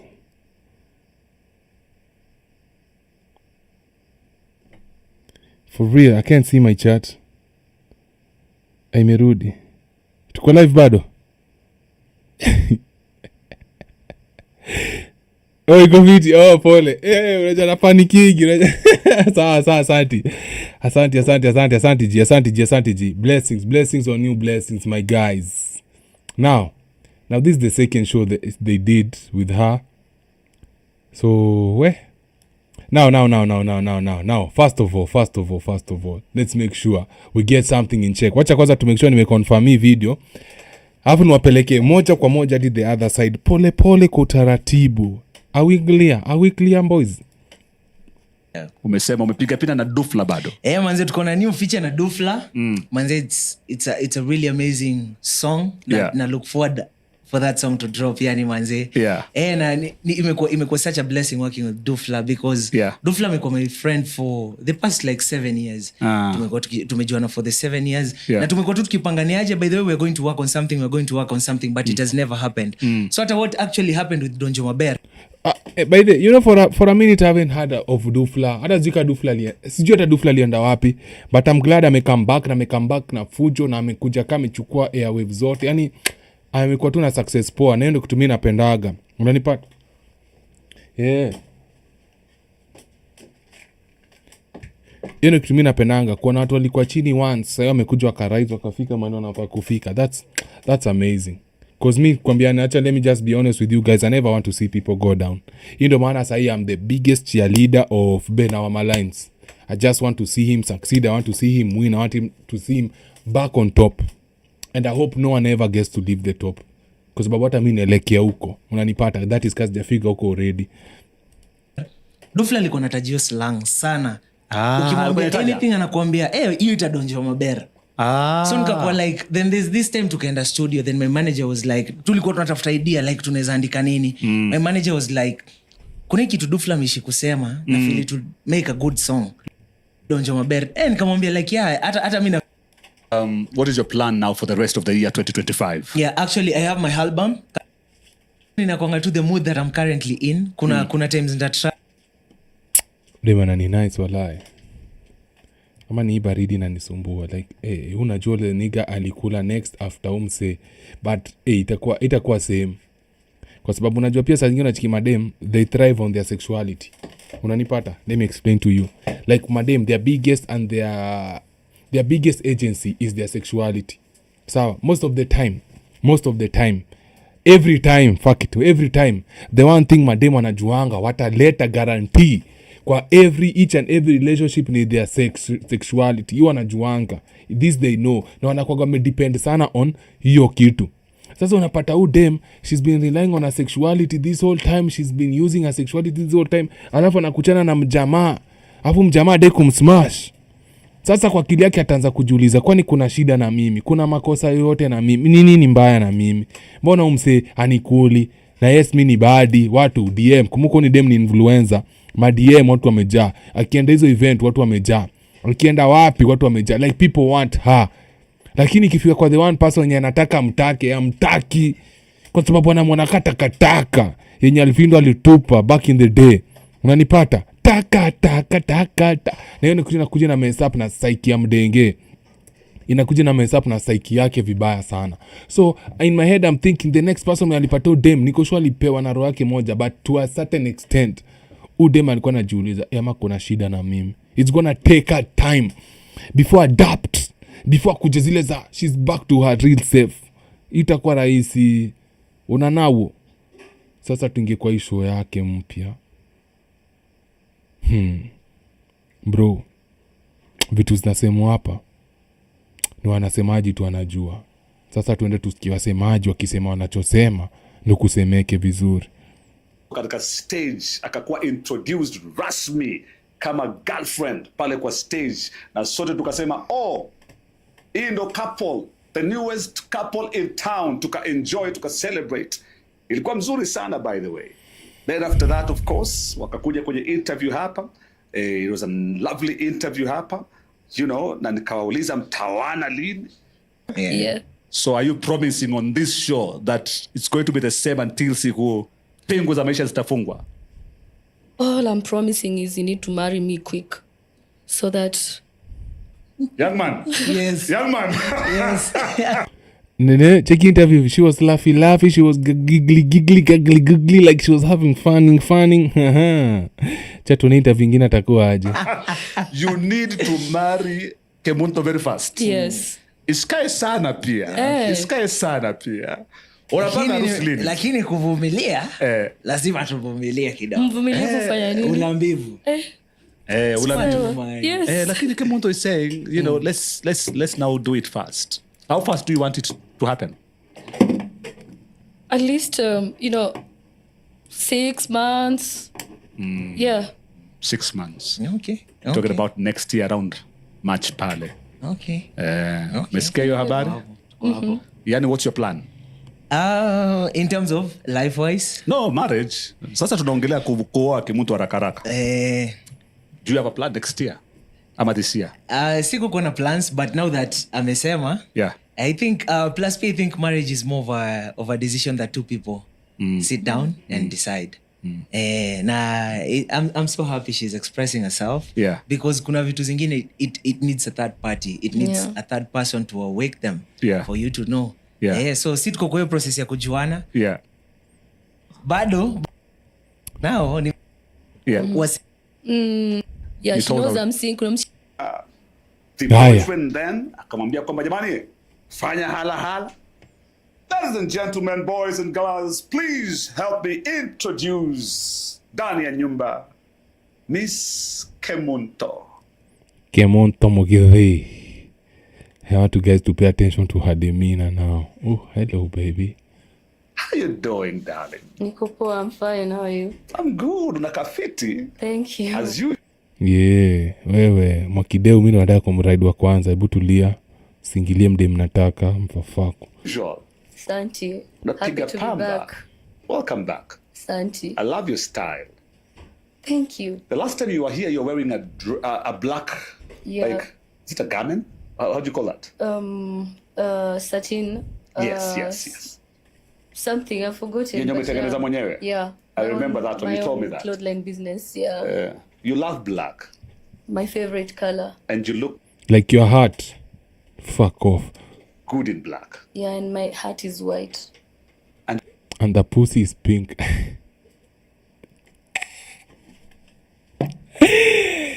Masagani. Your heart is white. So pure. And like spread your legs, let me wanna see something. What's the color of your thigh? Ama zini sexism sana. Alafu Mwakideu, your microphone is not working. Someone needs to tell you, manze, please. What's your favorite color? Yes. Your heart is as pure as safi kama pamba. My clothes are dark, my heart is pure. I love it. Sasa mulikuja wawili vizuri hapa kwa MTV. So mbona leo umekuja peke yako? Juu tuliachana sasa. Just straight to the point hivyo mama. Oh yeah. We separate. Ilichukua how long? Since tukuja hapa ilikuwa September So tumeachana January. So hii mapenzi yako imechukua how long? 3 months. Like usual relationship these days. Inakuanga na 3-month expiry date. Miezi 5. 5 months. Oh, 5. Very, very nice. Munipishana 2 months. Na mimi singekuwa nishaji ya chai. Unajua mimi napenda chai by the way. Yeah. Is it the shortest relationship you've had? Actually the longest. Oh, really? What do you mean? Huh?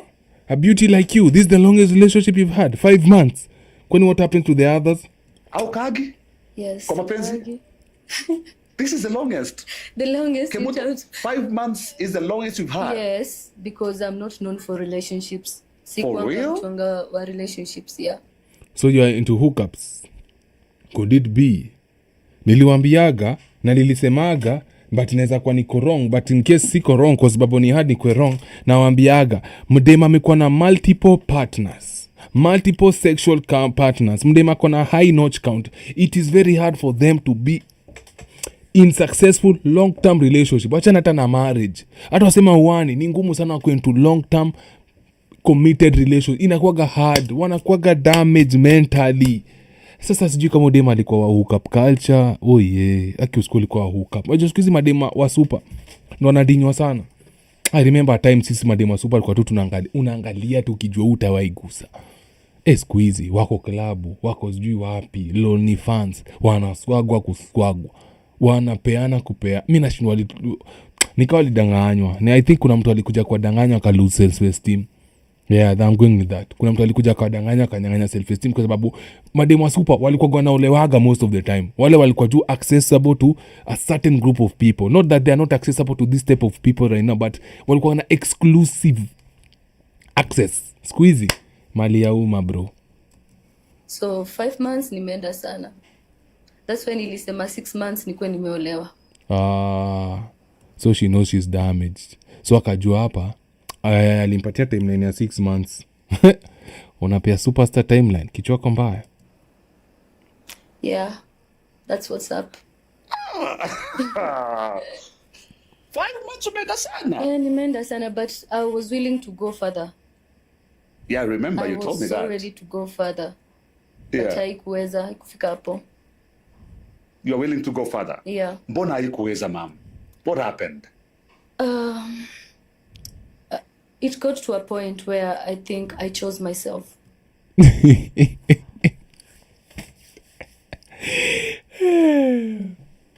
She chose herself.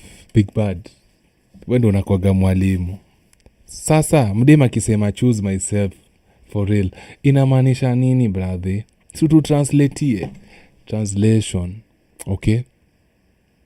She could no longer handle the terms and the conditions that were put in place by the man, which to a certain extent they were gonna be advantageous for the man na ingekuwa disadvantageous for the woman. Yani hizi rules and regulations ziliwekwa kwa madem feminist, hizo zingebenefit mwanaume na sasa zingemwacha chini. Sasa akaona mimi siwezi kubali hizi terms and conditions because the love she thought she had for the man wasn't true love.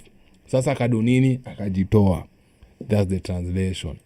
I had to put everything on hold. I had to quit everything and just choose myself. Like me, it's either me or me. Ndo hiyo. Because it was one-sided. What do you mean? You see, when a woman is in love, Yeah. she gives her all in Yeah. that relationship. True. She invests in that relationship. She makes sure the guy knows it's you and it's you. Yeah. And we forget about how we want to be treated. We forget about how it feels to be a woman.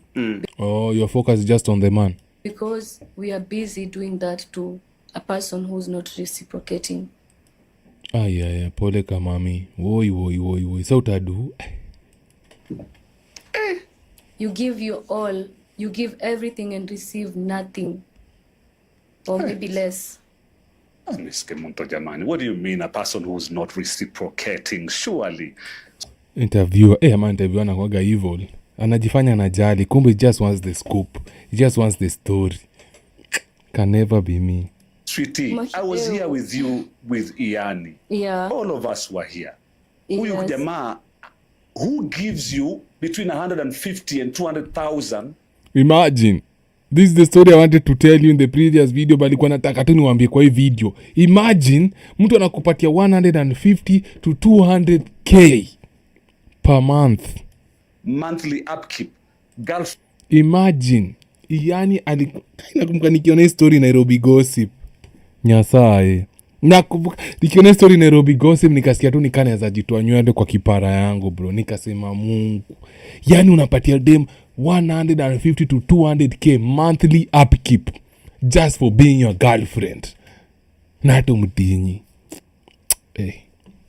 Streets ni cold. You need love. Allowance. Iyanii is the only man who is anapeana between 150 to 200,000. Wewe unaniambia not reciprocating. What do you mean not reciprocating? Because I can give myself more than what he was giving me.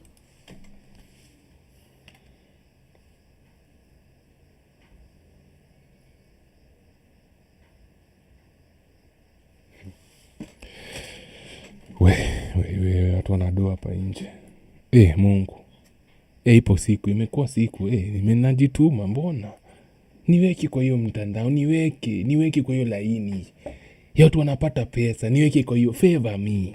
tuma roho wako wa pesa, roho wako wa favor, malaika wa favor, waniguse tafadhali, waniguse hata mimi niweze kujiprovide ya more than 200k per month, just mine.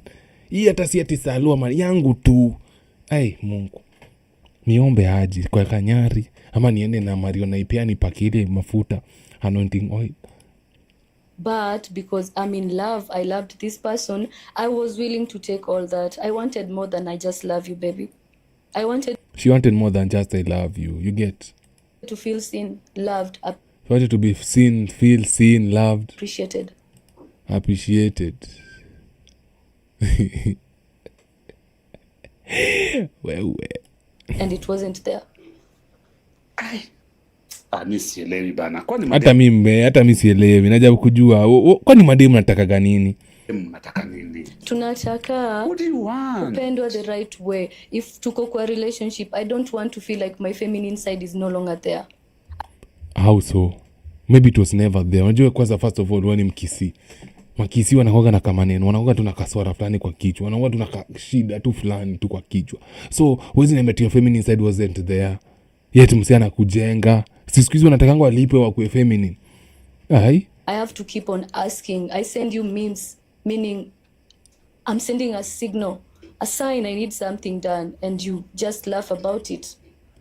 That's a vague answer. Sasa ukituambia ulikuwa unamtumia memes, zilikuwa memes za nini? Maybe ali-interpret as kicheko. Ama ulikuwa taka ikwea? Kazi yangu tu ni kutumatuma ma signs. No. I'm sending you this. I'm showing you, I like this dress. And you say, yeah, it's beautiful. Then if I get that dress for myself, and I told you I love this dress and you did nothing about it, it's better to be single than to be with someone who doesn't even appreciate small things. Yeah. Guys, boys. I need to show you something. I need to show you guys something real quick. So, you know what that means? Let me show you something. Please, allow me to show you TikTok bad theory. So, I need you guys to understand something. Tunadili na watu wako na shida ya akili. Okay? Walk with me. Sawa. Cheze na mimi hapa hivi. Now, here's the bad theory explained. Bad theory on TikTok is a viral relationship trend that tests a partner's attentiveness by observing their reaction to seemingly minor comments such as, I saw a bird today. The idea that if your partner responds with curiosity, asks a question like what kind or where, it signals emotional engagement and a strong connection. Okay? This test is rooted in John Gotham's research on bids for connection, which found that couples who consistently respond positively to small attempts at emotional closeness are more likely to have lasting relationships.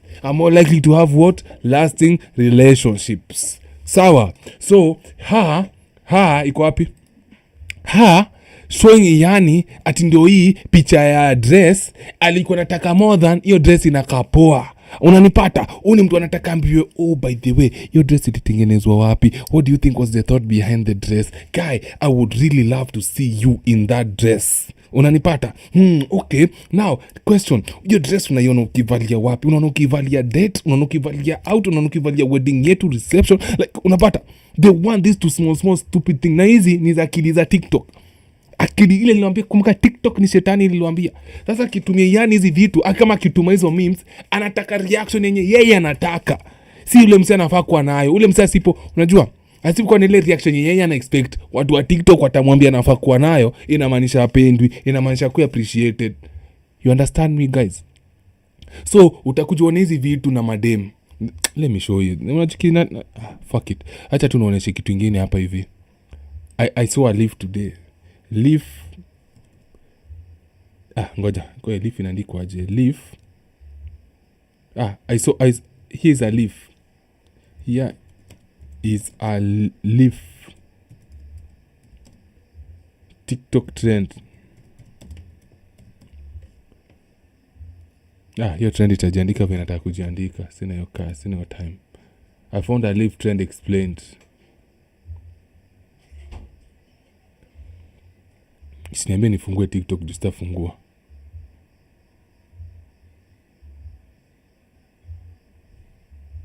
There was a certain video. I wanted to show you guys the video. Ndio. Tukitacheza. What the heck is the I found meaning in a leaf TikTok trend? Science explains. At first glance, it looks ridiculous. Someone finds a leaf, they post it, and the internet reacts like it is a life event. But here is the real secret. It forces people to pause, to look, to notice something small and actually feel something again. Most of us rush through life on autopilot. Work, errands, chores, stress. Repeat this. Sio. Kuna udem ali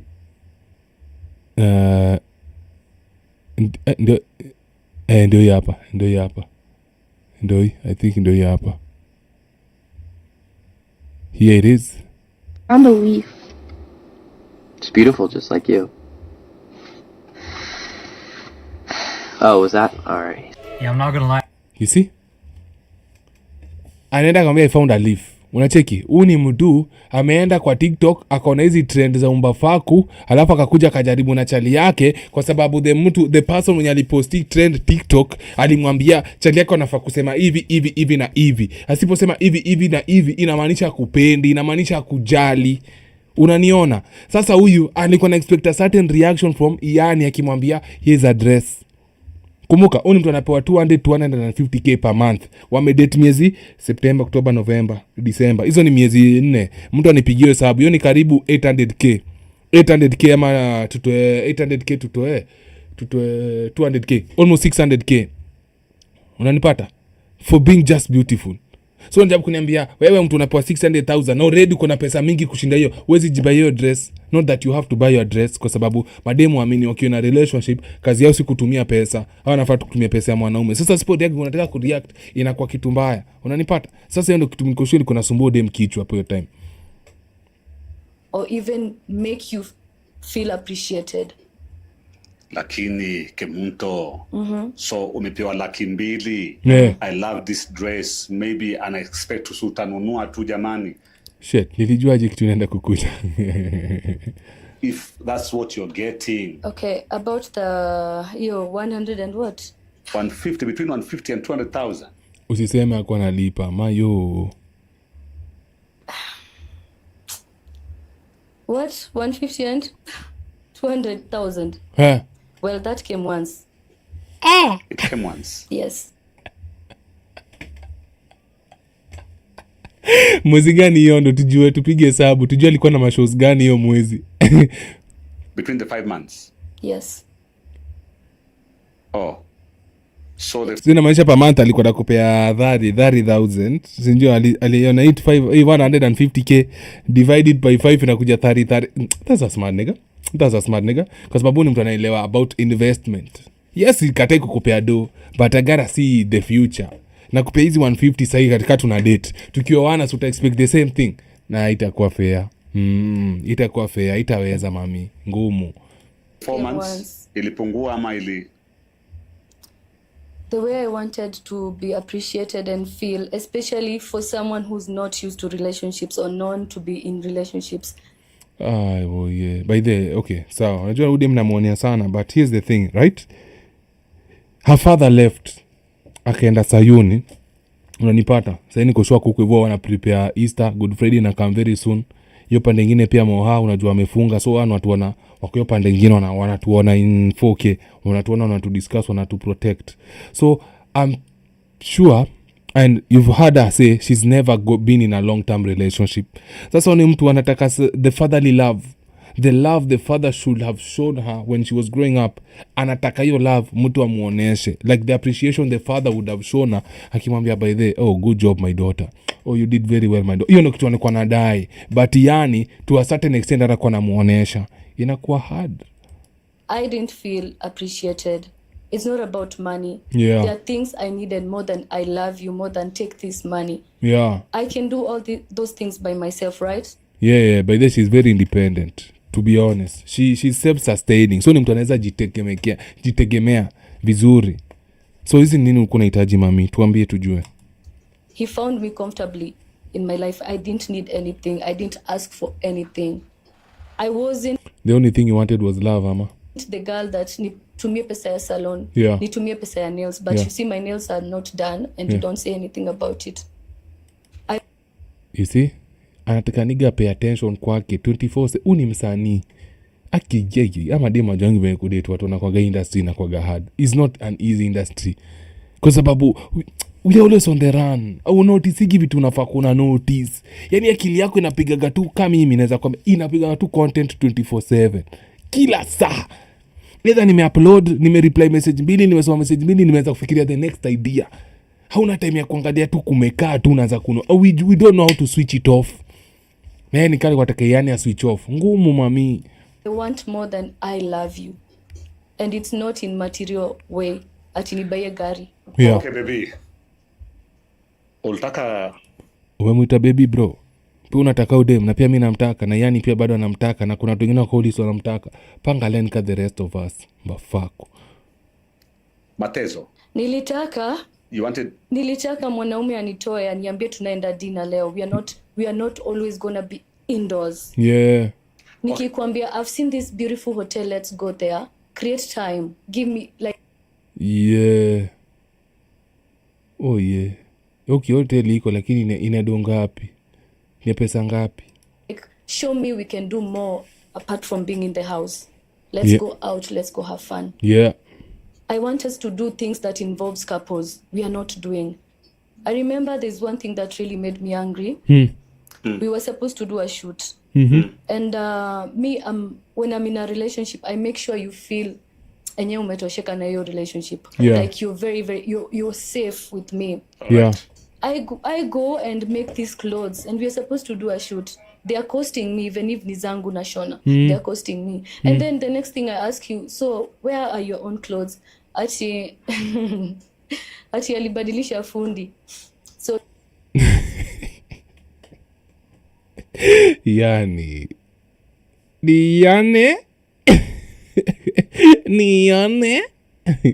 we need time to get another fundi, which is fine.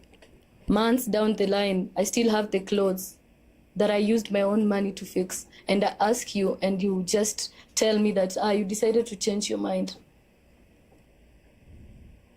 So she had certain expectations na the relationship na Iyanii anamwangusha. Ayaya. Oh yeah, kama mami.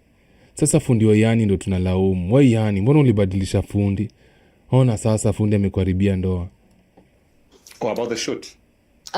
About the photographer who was supposed to do a shoot for us for free actually and marketing, and I don't know what deal they had. And then now if you changed your mind, I have clothes that I made 3 pieces, like 2 suits and 1 dress. Oh, nice. What am I supposed to do with this? True, because they were for us. When couple wangu. Now, did you ever ask yourself what the guy was into? Because this whole time you're only talking about the things which you like, the things you wanted. I haven't had you speak once about the things he liked. Did you find a way to incorporate the things he liked? Ujabu kufiksi yako hapo ndani. Ama unataka yache vitu zenye yeye anapenda, akuja fanya vitu zenye unapenda. Na vitu kama demo na pentanga zenye za kwa za matakataka tupu bro. Kwenda huko. Si twende basi out dinner, take me somewhere. I have to ask for things to be done, and even when I ask, they are not done. You never went for dinner? I've never gone. Yeah, she's heartbroken. True, I can see. Yeah, alipenda boy. Alipenda boy sana. Alipenda boy kabisa. Yeah, she did love the guy. Ako really heartbroken, but I don't know. Acha tu, unajua naweza kuja mimi tu I'm just a commentator. I'm just a commenter hapa hivi. Okay? But it's messed up. For any dinner with my southern man. I've never gone outside my house, in short. Wait a minute, guys. Wait a minute. Something is off here. Time is right for us. Kufanya any other thing, we'll get there. True. But see, for us, we're just in the moment. We're enjoying the beauty of this time. Yeah. And hata yeye namwambianga every time, don't focus on what people are telling you. Because the moment you focus on that, it will drain your energy and you'll go down. True. So mimi, the main reason why I'm doing good is because mimi nimelan just to be in the moment. True. Mimi hata kimziki, I'm just in the moment. I'm just... Unacheki? ni kama niaje TJ, welcome to the show. I'm thinking ni kama Kemunto alienda kasikiza watu. Sio nakumbuka nimepruvia a few parts mwenye alienda kasikiza watu when people were telling her, you know, like if you show a man this dress is supposed to buy you, when you show this man about this hotel is just supposed to drop everything and take you there. Ukimuonesha bro, umeona maji ya blue inakaa ni maji ya Maldives, inakaa maji ya Maldives, tuende to dive, unafaa kwenda na yeye akikuonesha sijui nini diving initwagaje, scuba diving mask kama scuba diving kit, unafaa tu kumpeleka deep diving Zanzibar, like you know, kitu dem alikuwa na expect like the typical TikTok brain, like the typical TikTok women wenye wanaambiana mtu wako unafaa kumfanyia hivi, akikuona ukimwonyesha hivi anafaa kufanya hivi, na sipofanya hivi inamaanisha kupendi. Sio ni kingine inaweza kweli ruin the relationship. Sio inamaanisha now mumeona pande ya Iyanii, nimeonyesha pande ya Iyanii aki-explain vitu, sasa tunarudisha pande ya huku hivi tusikie venye anasema. Yep. The relationship was purely indoor? Yeah. I take myself out and he sees the photos and he sees the videos on my stories and he comments. He says, I've seen you've gone out, you're having fun. And I'm like, yeah, let me appreciate myself. Don't you think you need to do something as my man? If you First of all, let me guys tell you something. Kemunto, at like last year, nilikuwa na matanga ingine serious. Kuna besti yangu alidedi mdem na cervical cancer. Alikuwa na engage na watu wafekwe na engage nao, na wakamfanya vitu, wakampatia magonjwa, wakampatia and akapata cancer and akadedi. Sawa? And ilifika point siku ya kuzika ilikuwa inakaribia, but familia ilisema hawana do, like wakaacha kumshughulikia. So I posted the video, wala nakumbuka. It was very emotional video kwangu, still emotional. Hii video na hiyo story I usually avoid talking about it because it breaks me to the core. Inanivunjaga ile mtaamini. Sawa? And she was one of those people who came and shared my story. Sasa nataka mjue mimi na kwa gatuna hiyo ugonjwa fulani, I'm loyal to that. Sasa nataka mjue I'm not here to bash her. I'm actually on her side to a certain extent. Sawa, cause she came through for me. There's no way nazacha mtu alikam through for me pia mimi wangu. I'm that. Na bado mpata ni mdem. Na sasa kwa heartbroken. Na mimi ni heart fixer. So I love her. Dimijaza tu confess nampenda, namtaka. Na test yangu kwa kisi sana, but akiamua kunipea chance, mimi nayo. Sawa? Alikuwa anaongelea nini before nipatie confession yangu. So I fuck with her. She doesn't know I fuck with her, but I do fuck with her heavily. Okay? Heavily. I fuck with her heavy. So and I understand that in Ella. Hakuna Ella hapa. Call yourself my man. Hakuna Ella hapa. I'm not asking you for money, I'm not asking you for car, I'm not asking you for new apartment. I'm not literally begging you for anything. Just simple things. Now I feel like my feminine side was not there. She just wants the, like, here's the thing. Nikuna kutulisha ulizanga mdem fulani. Actually, what do you give someone who has everything? For example, mimi uniekezi na mtu kama Uhuru Kenyatta. Mtu kama huyo akona everything. Everything, he has access to anything and everything anaweza taka. Mtu kama huyo unampatia zawadi gani? What could you possibly give this guy? Yenyezi jipatia yeye mwenyewe. Unanipata? Na udem nikali kwa taka tu kufeel cared for. Akwenda kufeel nika umse ananijali ile kabisa. Yaani umse anani mindy. Na nika umse alikuwa analalisha in certain parts. It's like a responsibility I had to take for myself. And when I complain, it becomes like I'm too much. Like, kazi yako unajua, I told you give me time. How much time do you need? 5 months down the line, how much time do you need to take me out for even a simple thing, ice cream, even if I don't like sugar? Hey. Bro. Broski.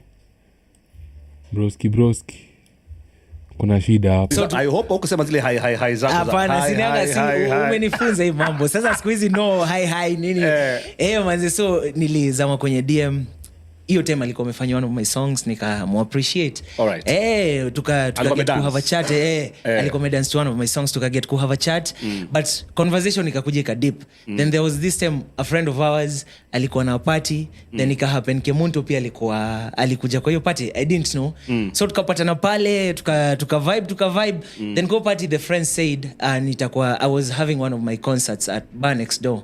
Akasema niaje, by the way Iyanii ako na concert, it will be an honor if you guys would come tuende tumsupport. Then Kemunto akakuwa like niaje, by the way I'd also love to be part of it. Nikamwambia manze mimi nakuinvite wholeheartedly, come through. Inaenda kuwa an amazing experience. Then aliona Howard akapull up, tukaget kubonga more, we exchange contacts hiyo time. Manze na ikakuwa a smooth ride, ikakuwa vile ilikuwa. How long now ukiwa na Kemunto? 3 days. Wewe wacha. This is the part I wanted to show you guys. Sikia logic kitakataka yo boys. Unasema from your time tulipatana. I think imekuwa almost a week right now. Week? No, since you met? Yeah, since we met. Since you guys became a couple? Week? For real? You know when you meet the right person, you don't need auhitaji kujuana for a whole year. You can meet the right person ujue this is the right person. For real? Yes. Bro, mnaona zile pia watu wanapiga hapa nje? Bro, unachiki vile pa pia watu wanapigwa hapa nje Viswahili, ati if you meet the right person you don't need to nini. Bona basi brother. Ndio hiyo. It's been a week? It's been a week and we ain't wasting no time. No, this podcast has to go on air now. I wish tulikuwa tuko live. Yes. It's been 1 week. It's been 1 week. A very good and a very strong 1 week of my life. No, Iyanii, listen. Yes. You see, how many days ago ulikuwa kwa ile Mkisi festival? Less than a week. Less than a week? Imekuwa, I think hata wiki. 1 week. Nataka tumonde tu pande zote. Nataka tumuelewe pande zote ya story. Sawa? But hapa hivi mnajua 1 week. Kwanza hapo ndio moto ina. Hapo ndo mnadinyanaga anywhere. Yaani hakuna sehemu ya mgusani na ulimi. Hata hapo mkono ifanyi kazi. Ni ulimi inatembea. If you meet the right person you do not need to wait for shit. Hey. Are you saying throughout the entire relationship you never went out? We never went out. Together as a couple? Actually, I never used to be that person at inaenda events and everything. I made sure his events I attend. And I'm not asking him for tickets. I pay like other people. I pay, I enter, and to see him, I buy my own drinks plus my friends. Because you wanted to support your man. But what is your man saying, mother, sister?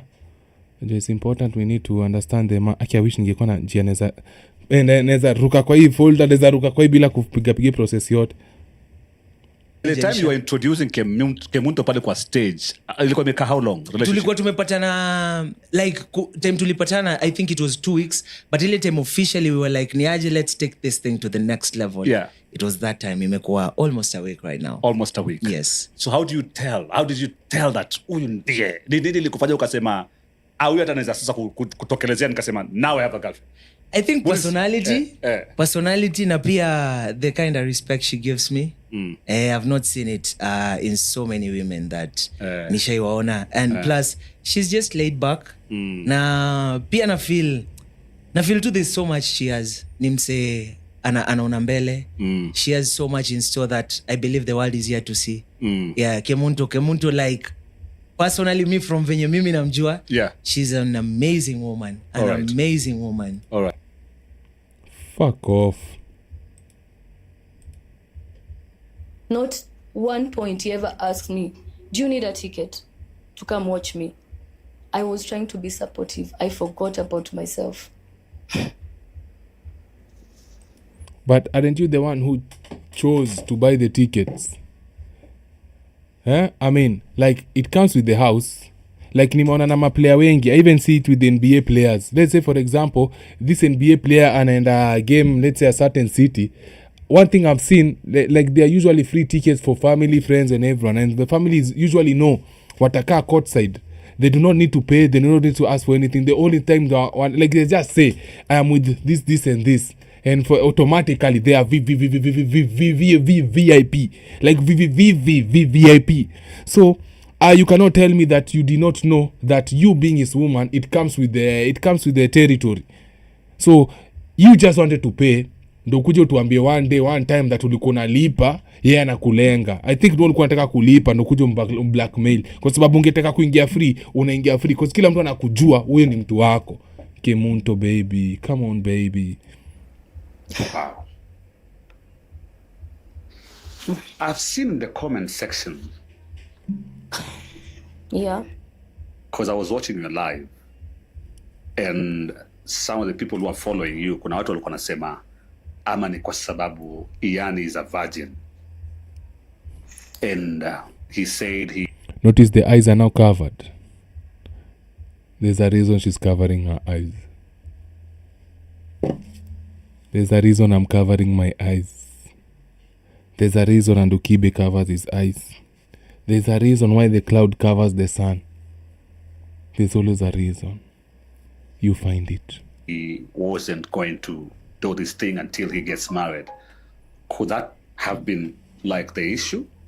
But can that really make someone not to do his manly duties? Or manly duties ni provide, protect, provision. Because it sounds like you're just paying for everything, but he had the title of boyfriend, but he wasn't doing boyfriend things. just take little responsibility? A virgin, does it mean you don't know anything to do with outings? Simple roses, simple wine. I remember the things that he got me are the things I asked. Like, nimekupatia, hey, napenda roses, I love roses. Just, I would love, and actually I was sick, so I got the roses when I was sick. Iyanii. Wow. Now, before you guys decided to separate, you said in your live on Instagram that you had an agreement. Yeah? That if you guys were going to separate, at least you're going to do it together. Yeah. As a couple, mutakubaliana na kwa heshima zote, mutapost at least one thing to say, you know, because already you have a... Inaitwaga public post. I mean, is there's a word. Niliona nani? Steve-O, director Phil na Ketaktes walitoa. Yenye wote wanapost. Unanotice hata Njugusha kutoa hiyo nini. There's a word for it. Following. Yeah. People who love to see you and Iyanii together. So, that didn't happen. Yeah, I remember during my birthday. Can I get a tissue, guys, please? Boye. Machozi imeanza kukuja. Ninalia machozi. Ati mbona mimi? Ninalia machozi. Unisamee mimi, mbona mimi? Bahati wa machozi, mbona mimi? Tissue, jamani. All right, let's take a break first of all. We're coming back in a short while. In the meantime, check out Panari on... But what did Nani do to her? You know, it's all fun and games, but this woman is really hurt. Let's just be honest. The Udemako heartbroken. She's really heartbroken. Unajua hata mimi nacheka hapa, but Udemako heartbroken. It's not even a funny thing. It's not even a joking matter. But then again, unajua machozi pia huwezi tumanipulate nayo kwa sababu huku hivi ndo mahali magangster tunaishiki. Sisi ni watu huwezi tupima na machozi. Pole. We are beyond that, but she's heartbroken. She's really on a real note that broken, bro. Sikti for daraka. Unanipata?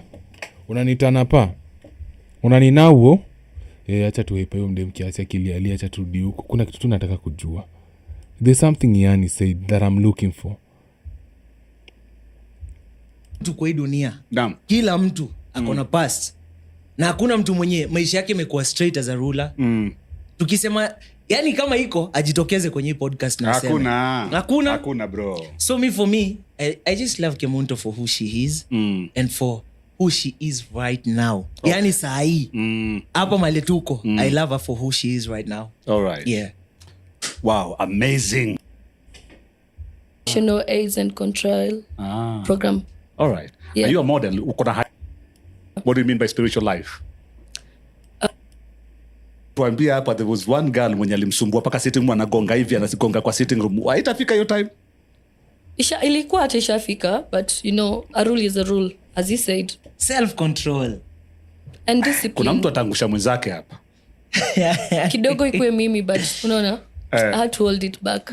Yeah. So are you promising on this show that it's going to practicing it? I'm practicing it. Okay. We're good to go. All right. Yeah. Ulikuwa umeteka how long kwa hiyo kwa timu yako sahi, ama unasema for you it's gonna be Kemunto, Bibi, No, pole. You know why I'm skipping. There's this part where waliulizwa sasa wanafanya nini, wakasema tu wana chill, wana hang out, wana have too fun. They are having to just their fun. But sasa Kemunto anakuja anaanza kutuambia that umse yako anafanya hizo fun, anasema. That's why I'm questioning. I'm like, kwani hiyo ni kupata ilikuwa natafuta in the other previous video, kwa sababu story tulipatiwa hiyo siku na story tunapata hapa sasa ni tofauti.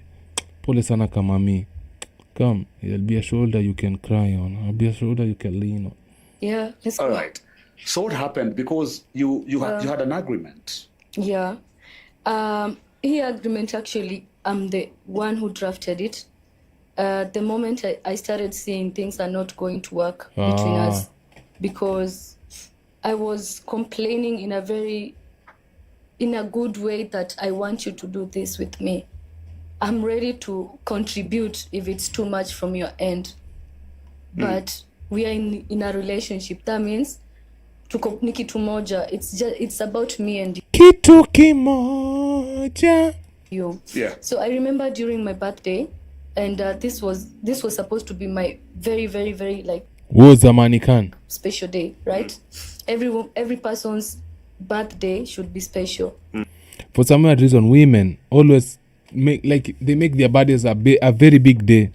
Sijui mbona, but obviously we know kwa sababu the older they get wanajua value na didimia. So most of them they want to make their birthdays ikwe a bigger issue. Like mademu wengi hata unakutana hata kuna video niliona mmadhe fulani akisema, and this is like an unspoken law that mkikutana na mwanaume in the next 2 weeks it's your birthday.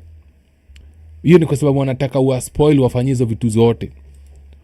Even if it's ni kwa njia tu kidogo. You understand?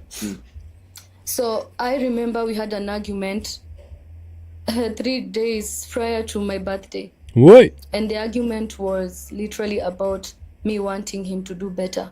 Like? How? And why were you? Okay.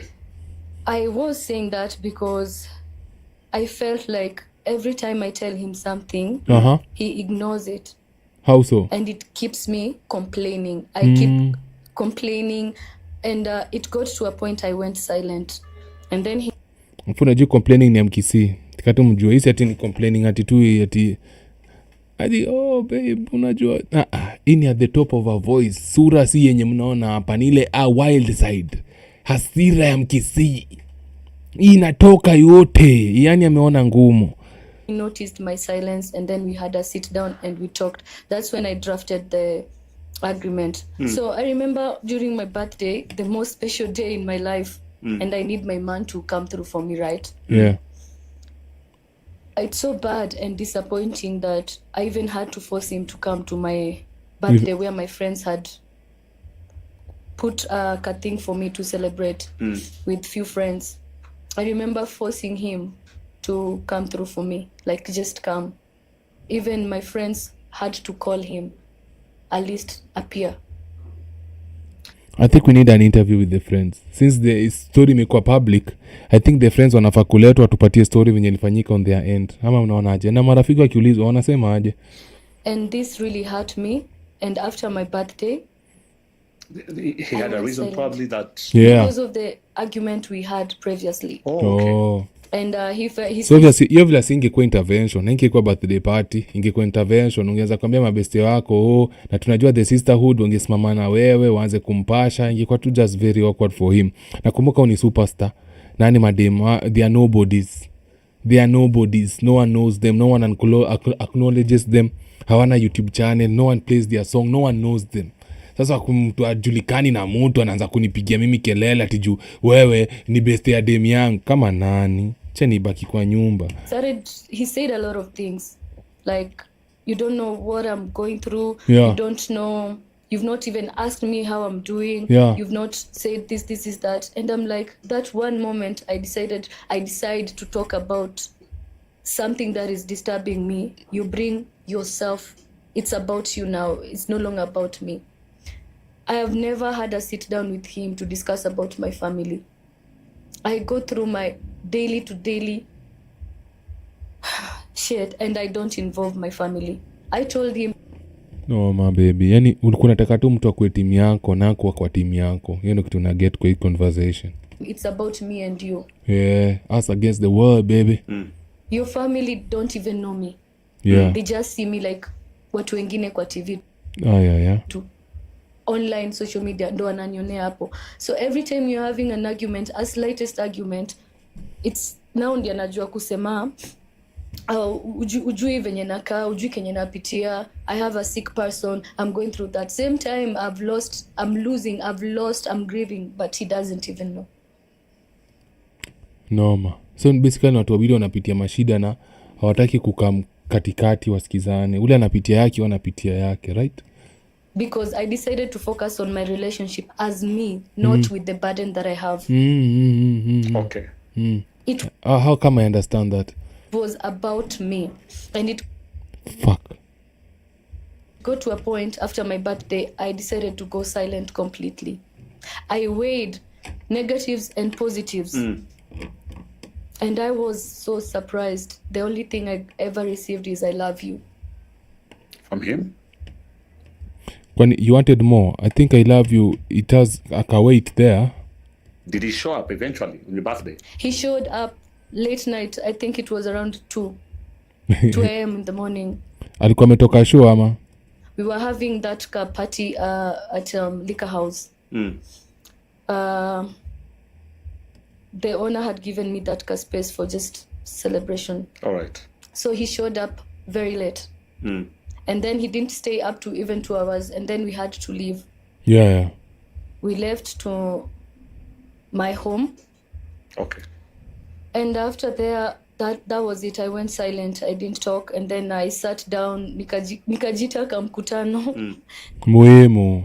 Juu ukijisahau, venye umekuwa ukijisahau, utasaulika. Na waliosaulika, wasipojisahau watajisahau tena. Nikaandika do's, don'ts, positives, negatives. Sijawahi ona kwa life yangu vitu zimepita, zimesurpass the good. Let me tell you something, guys. If you ever want to make a decision, never do the pros and cons.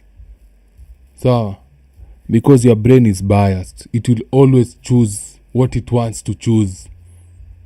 Hii inanikumbusha nikiwa 2020 nikitoka Somaliland, nilikuwa naandika do's and don'ts. Unanipata? And at the time I thought I wanted to be a DJ. Bro, nakwambia zitafuta reasons za kufanya DJ kama hiyo siku. Nika rationalize nitakuwa DJ mnoma, nitapata equipment, nitafanya nini, nitafanya show. Hadi nilikuwa nikiogaga, nilikuwa MC wangu na GMC kwa kichwa wangu na jiambia venye mimi bro. Reality ilikuja kanipiga different. So never make decisions out of your opposite pros and cons. Itakupatia the reasons which you want to find. Unanipata? Even if it was one good thing you did to me, I appreciate. I never took this relationship for granted actually. Nimekuwa mimi ndo najituma. I push. He will never stand and say Kemunto didn't do this.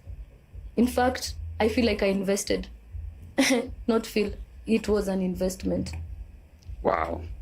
From my own heart, my own pocket to him. Because my love language number 1 is gifting. I love gifting for no reason. I meet you today, tomorrow I'm gifting you. Gift me, baby, please. Love me. Love me, please. I need something. I need a camera.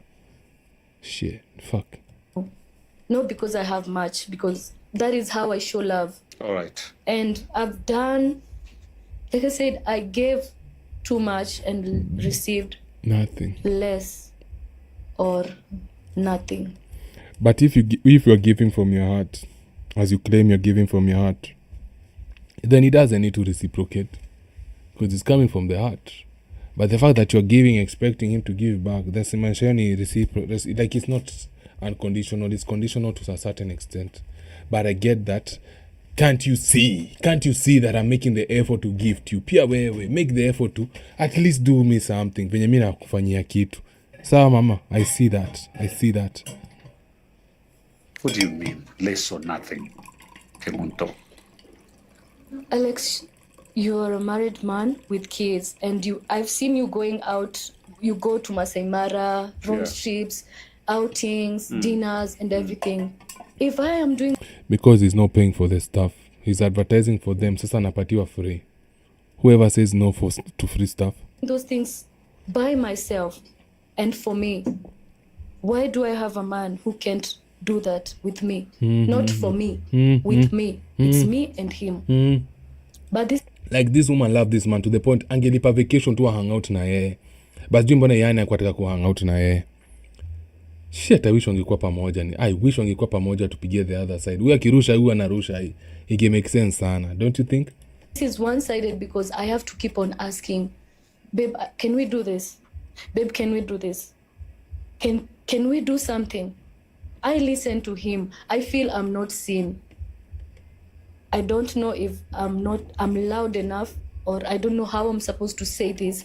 But in my entire dating Iyanii, mi sijai feel appreciated. I've never seen a kitu ya hold on to niseme enyewe this is Iyan's.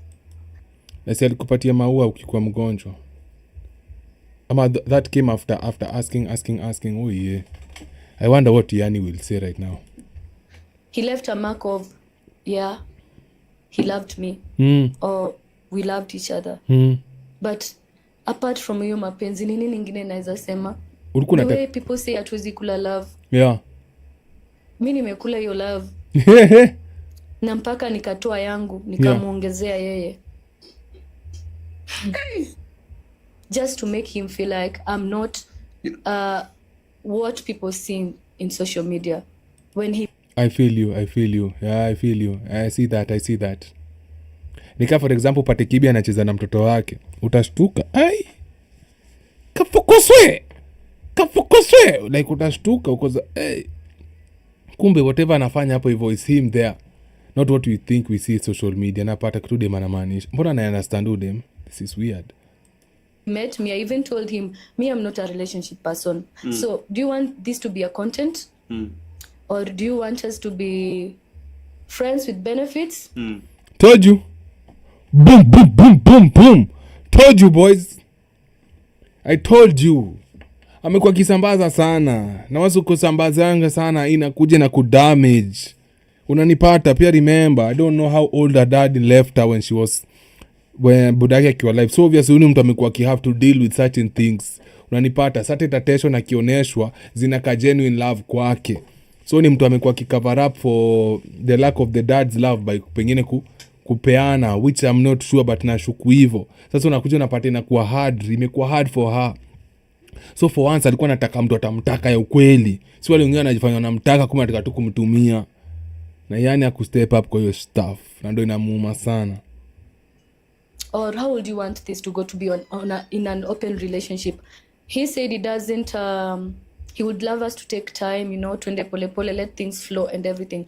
I agreed to that, but eventually when he introduced me Goosey Fest, that is when things took another turn. So tukakuwa sasa tuko kwa relationship. He finishes show zake anakuja na niona. He would sing to me, tunaimba kwa nyumba. Literally we hold a concert in my house, we are singing, tuna dance. Everything was so smooth until I started seeing I'm no longer myself. This relationship is draining me. Mentally, I'm not okay. I'm giving too much. Yani najipeana tu, yani I'm doing... Na reciprocate. Inakujaga na kuwa tough sana. Kani wewe pekee unapeana na haiko reciprocated, inakuja na kudamage vibaya sana. Doing too much for someone who's not seeing even this kitu kidogo tu hivi to do for me. Kemunto, you know, I'm listening to you, and this relationship has taken only 5 months. Yeah. But But that is so niliona Mwakideo ameshafikisha 100k subscribers. Na ameingia kitu tu juzi. Unanipata? Now, hii kitu hajaingia tu juzi hivi tunasema. Unajua hii yeye ameingia juzi, ameingia ni kwa YouTube. Lakini ameanza hii kitu kitambo sana. Unanipata? So I'd ask of you, kama hujasubscribe kwa channel, subscribe tu. Sababu pia kwa vitu tunapeana game, very important needed game. So subscribe if unataka hujasubscribe. Na recommend watu pia kuja subscribe huku hivi. Pia si tufike 100k siku moja. The way you're making it look, it's looking, unaifanya inakaa kama my brother and a very good friend of mine did almost nothing. You know, that's how it's coming out. Like he actually did nothing. Yes. Like he actually did. Yeah, you know, is another thing si wanaume tunakuanga nao pia. Ile image ndapea maboys, si ile image ndapea mama kwa nyumba. Kama ile image ndawapea hapa, si ile image ndapeana nikishazima hii kamera na ni switch off kila kitu. Mtu mwingine atakuja kuona different side of me. Unanipata? So I think kitu Mwakideo alikuwa anafichiwa na Iyanii na ajui. Even gift you even one thing. You know, he didn't even take you out anywhere. Very true. Like, you know, the outings have gone. I've taken myself to go see him perform. Oh yeah. Those are the outings I can recall. What? And I actually go with my friends to support him. And a gift? Because you're saying you gifted him a lot. Gift I've received flowers 2 times, roses, and those came after I complained, and wine because I love taking wine when I'm indoors. So those are the only things I've ever received from my... I think nafaa kwanza kati ya mademu wa Supa. Acha kushikashika microphone utaharibu big bad. I think tunafaa kwanza kati ya mademu wa Supa. Nimeona mademu wa Supa anasafa. Kuna ile tunakuwa na fear ku approach mademu, itabaki tuna approach kwa sababu nika kuna potential hapo hivyo. And cash. Cash. Yeah, and cash. A lot of cash. Yeah, and money. Yeah. Oh, man. 5 months Kemunto shwali umepewa pesa mingi. Umepewa hii inakuja kukuonesha wachivenye mademu remember I told you mademu utaka kudate watu wako na do until unapata mtu wako na do yeye anakupatia do, lakini unakuja kugundua nataka more, nataka time na yeye, nataka tu kuhang out na yeye. Twice sometimes umepewa wine mpenzi jamani. Ukiitisha, a woman doesn't need to ask you for anything. Paka mwanamke anakutumia hint.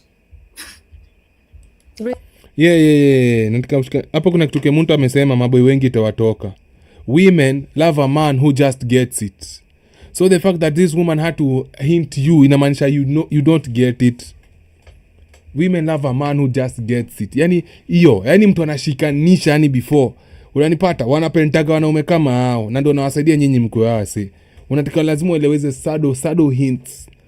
Sado communication, because mademu are communicating directly. Ukiona communicate directly imefika mwisho, mdemu atakwambia kutaki, atakuonesha ataku communicate indirectly ya kutaki.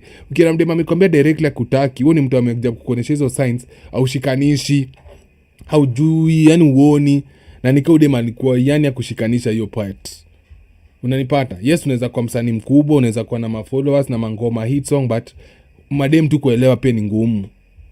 Unaket? So that not just because naimba R&B inamaanisha una understand madem. So hiyo niga pia nimenotice huyu yani pia kuwa nashikanisha hiyo shit. Kemunto, mimi naona kama ambaye labda ulikuja sana. Hapana. Ulikuja sana jamani. Out here wanaume ni mashetani zaidi bwana. If this man used to come to your place and you guys would go out, after the concert, anakuja na wewe home, chill home, maua amekuletea rose, 2 months, 5 months only, you've received roses twice. 2 roses. Yeah, and 2 and a bottle of wine you've received already. And money you've also received, and he's been coming home. Maybe. Mwakideo anachocha. Mtu ni mchochezi mbaya. And then what did he receive in return? Yeah. If we put it in that way, zake ni mbili. Zake ni mbili ine, and then what have the most have done for him just to show him I love him. Mi naitisha tu, can we just sit down and do some activities as couple? Manze, udema kwa tatu kuspend time na chali yake. Yes, atudinyani, ni sawa, lakini mbona tunakaa indoors na tukulani? So tutengeneze memories. Yani adai. juu anajua mfuko ni ya the future. Mfuko inaikiwa future use ama hakuna. But udem pia koza sawa, una do, ni sawa, una ganji sahi. Lakini we tuende tu. Tupige bowling, tupige ice skating. Niliwaambia ile area Karen inaitwaje waterfront. Tuende hata tukule jaba huko Juja. Something bro, tuende tu, ni mimi na wewe tunajua tu. But yani nani? Nature walk. I understand you're a public figure. I understand you don't want to be seen.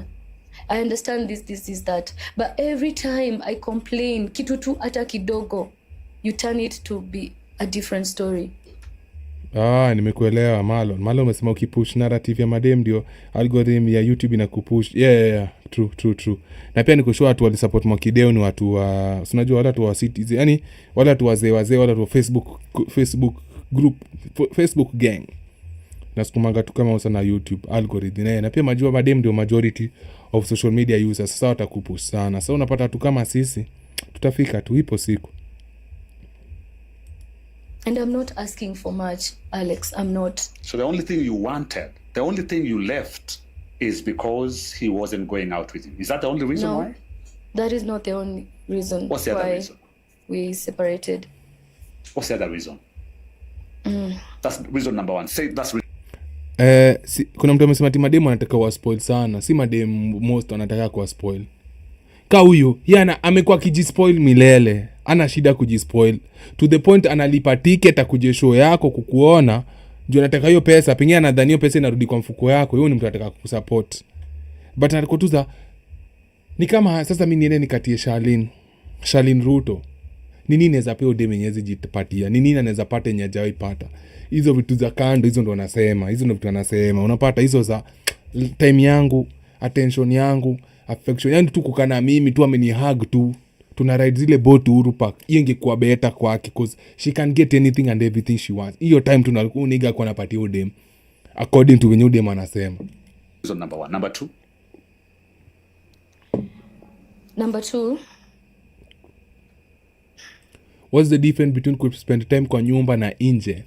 Ni kwa sababu madem unacheki wanapenda memories. Na madem pia wapendangi what's it called? Wapendagi vitu predictable, wanakuwa simultaneous. Unanipata? Sasa unacheki pia dopamine hizo, wanaga dopamine mingi but anataka receptors zake zikuwe na zinajua zinapenda unpredictability. Kitu kile unajua kuna watu kama lakini anapenda vitu unpredictable. Sasa anafaka kuwa nauseous, anafaka kuwa gani curious. Leo tunaenda wapi? Leo tunadu nini? Nataka tu kuanga tu na mtu wangu tu. Nashuku amenipangia kitu na kitu juni amenipangia akina. Anakuwa excited. Lakini akijua tu ni kwa nyumba inakuja na bore. Routine, nimekumbuka word. Mademu wapendi routine. Routine inakuwa mbaya, inakuwa boring. Wapendi hiyo shit. Kama kuna kitu inodhigi mademu ni hiyo routine. Hiyo kitu waudhi. Ni boring. Mimi kwambia kitu na kitu kingine, heri kuwa abusive kwa dem lakini usikue boring. Heri kuwe toxic bro, unachapa dem makofi lakini usikue kitu moja boring. Madem wapendi boring. Na to a certain extent, Iyanii alikuwa na bow dem. To the point udem ana make initiative kumake at least excitement. Unanipata? Udem ni kama alijua mse apendi kwenda nje, sawa? Na akaingia wali yake, lakini uniga aliamua yeye wali yake atoki, haingia udem. Na dem ni kama ajabu kupush, kuja, nitalipa basi. We, nigga die. Na ndio nimefrustrate tu dem hivi. This is going to be tough for me to say.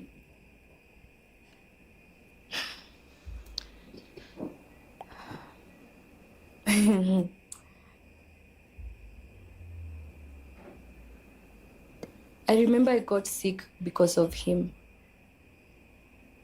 Sijatetea udem sana. Mimi like seriously. Si story ndio hii hapa.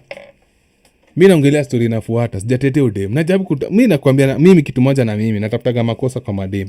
Sioni. Na inaniudhi. Natafuta sioni. Natafuta nipashe udem sioni kwa story so far. What do you mean? I was very, very, very sick. How? Like, I don't think I can say this. Just say it. What do you mean? I remember I was sick Huh? and I had to take myself Hosi. Huh?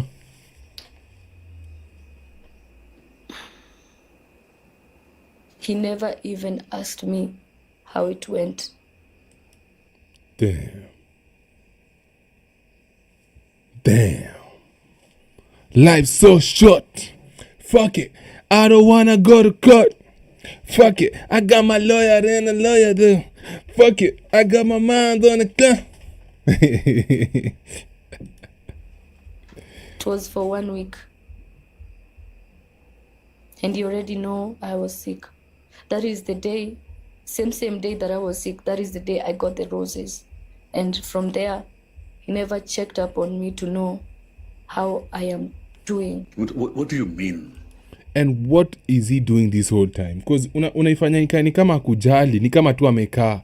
He's in the studio producing. Kwa sababu he's a singer, he's a musician, he's a whatever. So maybe pia kwa studio. Na studio inachukuaga time. Na hii studio, siya ni yeye peke yako pale. Bro, it's not easy coming up with ideas. Si rahisi. Ati tu unakaa tu umesema acha ni uwezi tu fungua mdomo anze kuimba. Ni lazima utafute banga. Kutafuta banga mko na producer amekaa ana cook all the time. Kidogo andike lyrics, sema hata ni collabo. Ule mnajua venye style yake. Yaani na Iyanii, unajua pia look at the other side. Unajua dem anajiangalelea tu, anakaa narcissist, trying to paint the picture ni kama ule msemngendo narcissist. Ni kama ule mtu mwingine anajishughulikia tu. Na ni kama pia aeki ule mtu mwingine in her shoes. Like she's not empathetic of the other guy. That 1 week you were sick. I was sick for 1 week. When was that? This was November.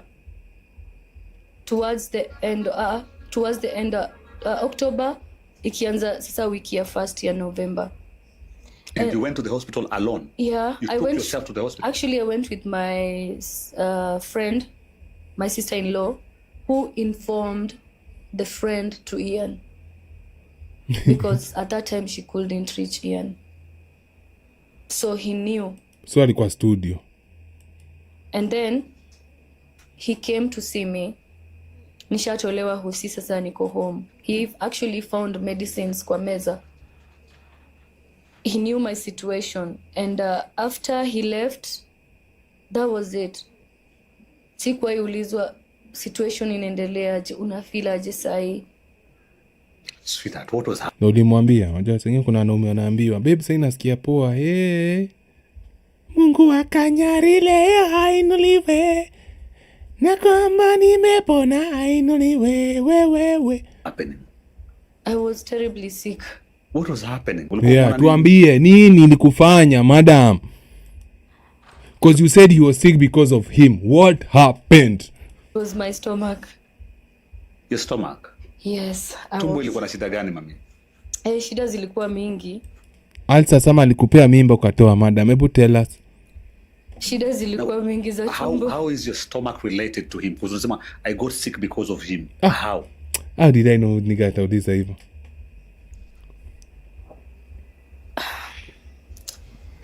Alex, tuseme tu I was just very very sick and that is the time I needed him the most.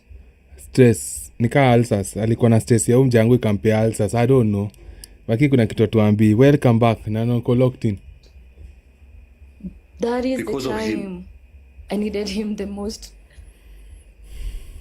Yeah, something like that, but that is the time I needed him the most. Sasa unaona vitu ni hard sana unajua tukipatiwa stories zimerukaruka tupewe the full details. Ni hard sisi to assess. We assess the story because tunataka kuwa side yako, tunataka kuwa side yako, lakini unarukaruka to details ni ngori. So useme kani answers alikupea ama ulijistab kwa tumbo, like what's up?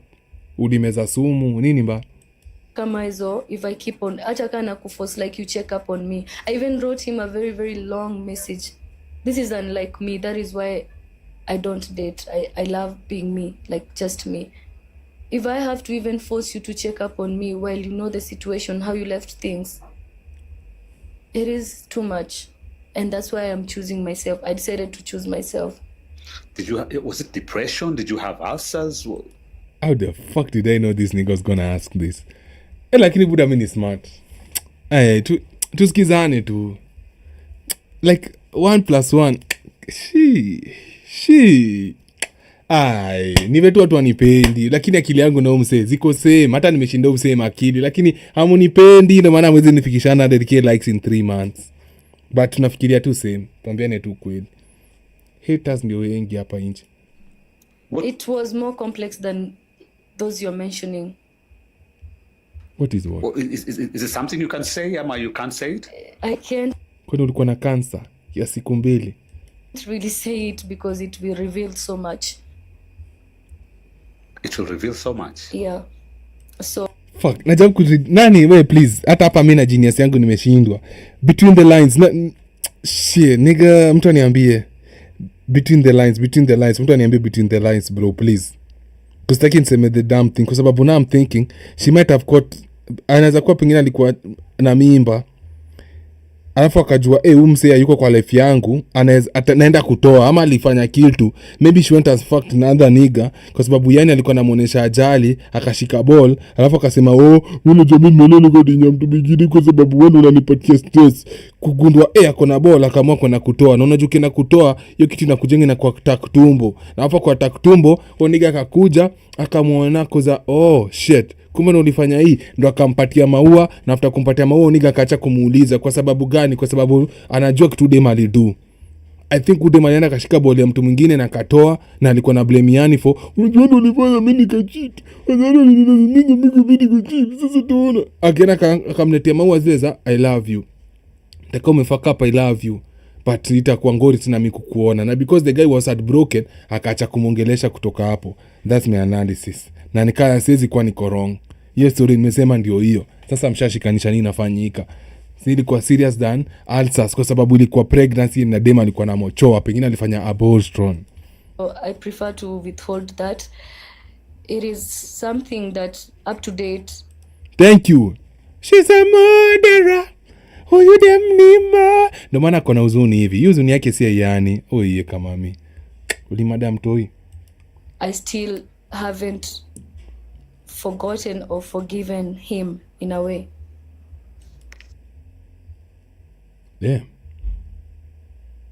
Damn. Bro. Yenye nikali waliamua kadinyana pengine. Nika na klima alikuwa vajua kamwaga haraka ndani. You have not forgotten and forgiven him. Because we needed to do it together. I needed do it to Shikanisha story, bro. Shikanisha story. She needed to do it together. Him right by my side when I was going through that process.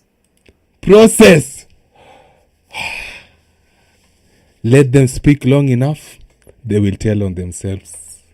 Alikuwa na bola katoa. Sweetie, did you get pregnant? Bombokla.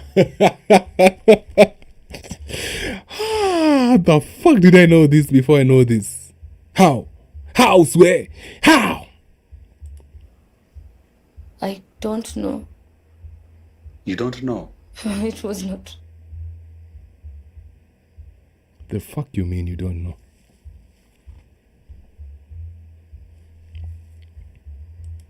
It was not pregnancy.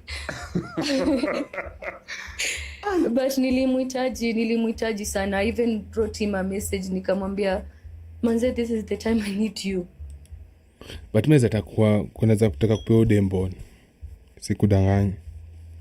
Kemunto, I know you're broken, I know you're heartbroken, but if you ever need a baby daddy who would love you and give you flowers na atakupenda, I'm here mama, sawa? Shajitangaza, nsione mtu akimtaka udembele yangu. Tutakosana. Clip that, send it to her. Big Bad wants you. Wewe umejua venye umeacha situation. And then now I have to follow up, nikubeg, nikupigie, nikuambie kuja unione. Situation gani ameacha? Kemunto bwana, what is this bwana? Wewe pia unanitesa bwana. Wanakuja kuniona. Unanitesa hata wewe bwana. Hata wewe unanitesa kwa hii show, but this is my show bwana. Nione huruma bwana. I feel bad, I feel terrible. And you know, out there, he knows what wanijua give. You mean what do you mean? What do you mean? You're sick and my man is not there for What me. do you mean? Yes. And you're sick because of him and he's not there? Yeah, he wasn't there even ile kidogo ile nitasema, "He, hata basi nimenunuliwa hata Panadol." Are you okay now? Yeah, I'm fully okay. Ama alikuwa na high blood pressure. Unajua pia mabadi wanakuanga na makosa na pengine alikuwa na high blood pressure. Unajua? Maybe. I went through it alone. I came through it alone. Out of it alone. My friends here, they were there wananitumanishia fruits because I can't even walk. Wananiletea as they are bringing me fruits, wananiletea mpaka wine. Ati ukikunywa tu dawa at least ndo si feel like no one is there for you, kunywa wine.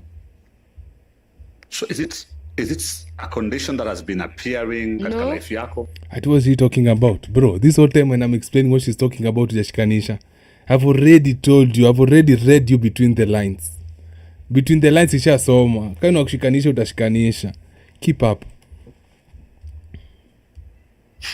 It was never there. So it's something that really changed. Msinieke L kwa chat. Mmekia L juu ya nini? Relax kwa chat. Elza. How I see my then man and now. How do you see? I'll choose to protect myself, to just quit the relationship just to feel safe. Nijue tu, in case of anything, it's just me and me alone. Rather than being in a relationship where you're already feeling alone. Hakuna ile joto unajisikia tuko peke yako. And someone is busy out there saying how... Pole. Saidi na hiyo. Okay. Yeah, you see, siwezi kuwa mimi najifanyanga. You know me, Alex, I travel a lot. Sometimes I don't post and I just travel. For red flag, mdema na travel peke yake. Me travel for mental health. Kuna time me shut down. Online I go through a lot. I'm there for people. I'm busy advising people, women, especially women, things to do with infections, things to do with relationships. But behind the scenes, I'm even doing worse than they're doing. But that comes with the game.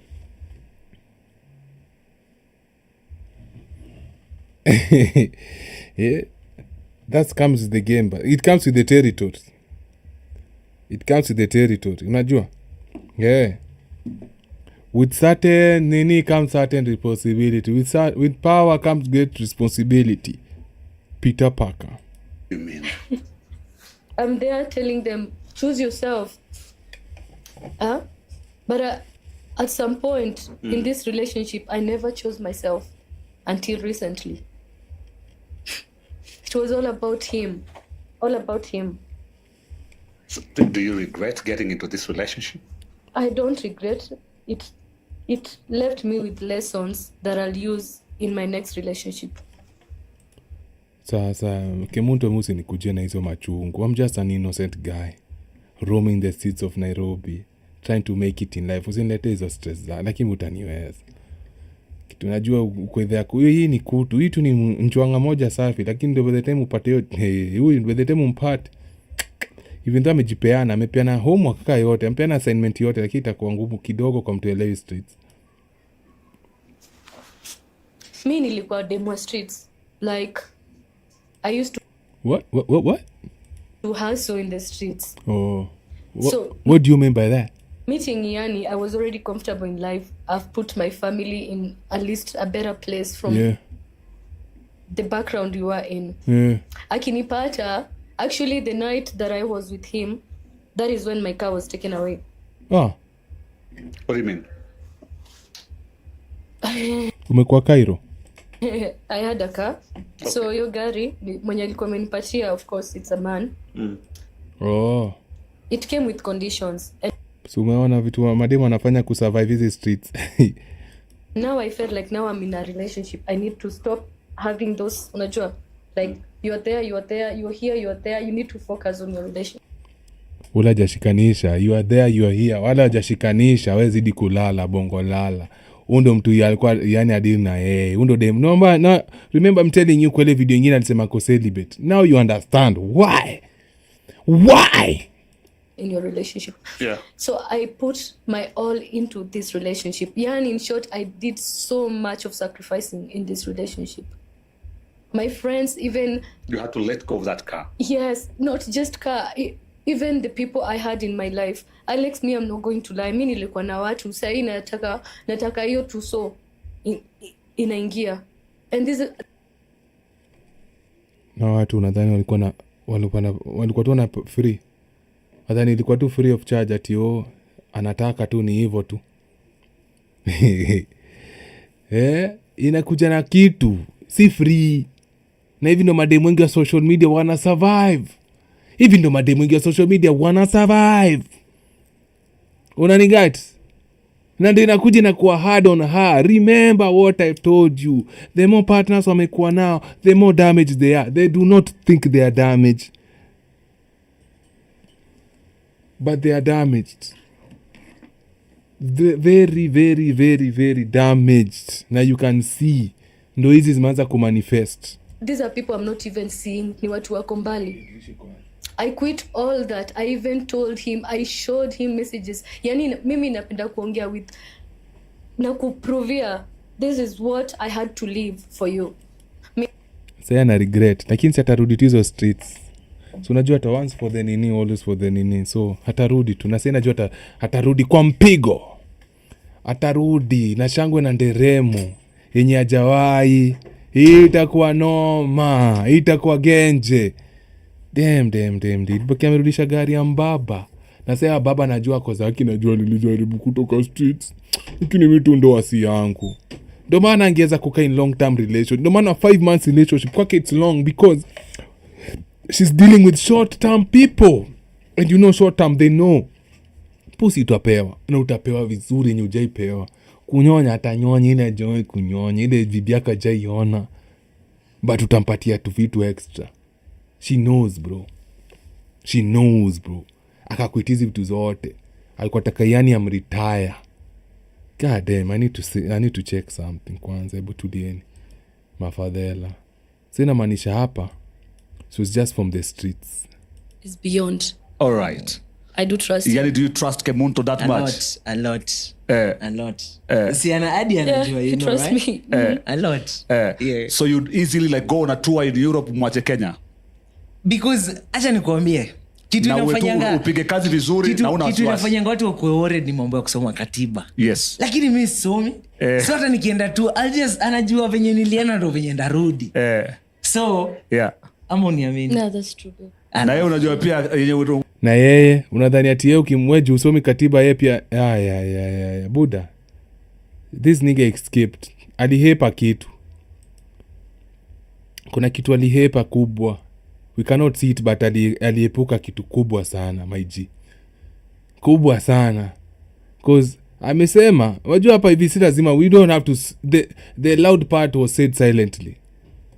Meaning I'm ready to take a chance in this relationship. I'm ready to work things out. Kama if what I'm doing inaweza affect our relationship, I'm gonna leave everything for you to see. You give all that. Yeah. All that. And he knows what was happening in my life. The fact that even with everything that was happening in my life, and I tell him something, he'll still put himself first. Then Diana, here you are, putting yourself last, giving too much. And he's not reciprocating. Unajua amesema Diana nikoza ni Diana mgeni anaongea kwa sababu the whole time tunajua anaitwa Kemunto. So ndo nimeshikanisha sasa ni Diana. Ni noma bro. Ni mbaya. Siliwaambia. Mademu wa super hapa hivi wanaona shida mbaya. Buda. Fika mpaka mahali I'm gifting him and I'm expecting maybe leo nimegift chali yangu, si hata maybe kesho akikuja kuniona haniletea hata kakitu without me having to ask. Ninamjazia mpaka IG na memes. Yani namtumia zile vitu I'm very intentional. So kuna vitu nataka unifanyie without me asking you, but itakuwa hard because umetoka streets unataka kuokolewa. Hapa si usi kanyari. So of course huwezi toka streets na hizo demands. Of course. Alafu another thing pia I think that happened is I don't know what you told him, but whatever you told him he knew. Unajua kuna vile mdema anaweza kuambia certain things na unajua tu hakuna mali naenda na yeye. Unajua hakuna mali naenda na udem. Hakuna. Kuna vitu anakushow as much as utajaribu kujieka in that position, ukwe that understanding, ukwe nini, hautawahi find yourself umeingia tu hapo fully. We all know. Sisi wanaume tuambiane ukweli bro. There are certain confessions ana make zenye utakuwa unakaga TV una meditate ama sasa uko pale show donje mabere nakwenda namba ken unaona tu mtu alikudescribe mtu fulani anakaa kama mtu fulani ako pale mbele, alafu unapenda robosi ya mtu mwingine unataka tu kuna Kemunto wako tu unachifuata donje mabere, yani onjo morali na kutoka tu ukiwa pale, yani I'm sure because we all know there are certain things mademu sema and we just know there's nowhere I'm going with her. So maybe Iyanii is a good guy, didn't want to fuck her kwa sababu kwa takio la wame kumnyandua, lakini something that this woman might have said ilitrigger him the wrong way. Na si wote tunajua ni nini alifanya. Writing is on the wall. Tunaona maybe ujazoea relationship ama ujaikuwa kwa relationship kama yenye tuko nayo na kutumia Instagram reels. Uone nyewe upate ka idea of how to treat this woman. I'm telling you Alex, my feminine side dropped the moment I entered this relationship. Wow. Everything changed. I'd say yeah, true, the Nairobian. That's true. Gifting and expecting a gift back, it's not really gifting. Okay?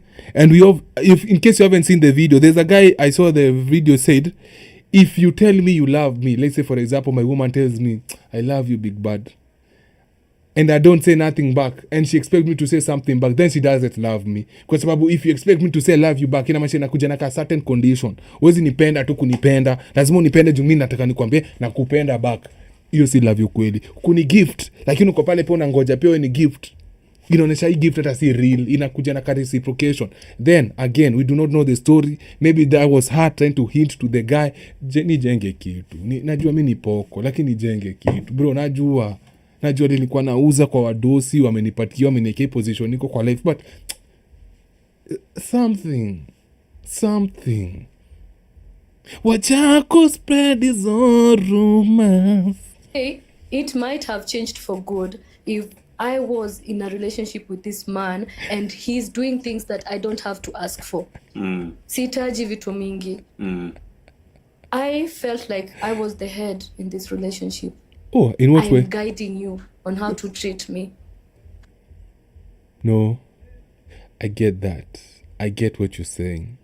But I feel you. But the thing I need you, mama, to understand is there's something that triggered him the wrong way. Because the way siku za kwanza mlikuwa mnaongea, niko sure between hizo I would love to know how was the relationship like before kupatia the 150k.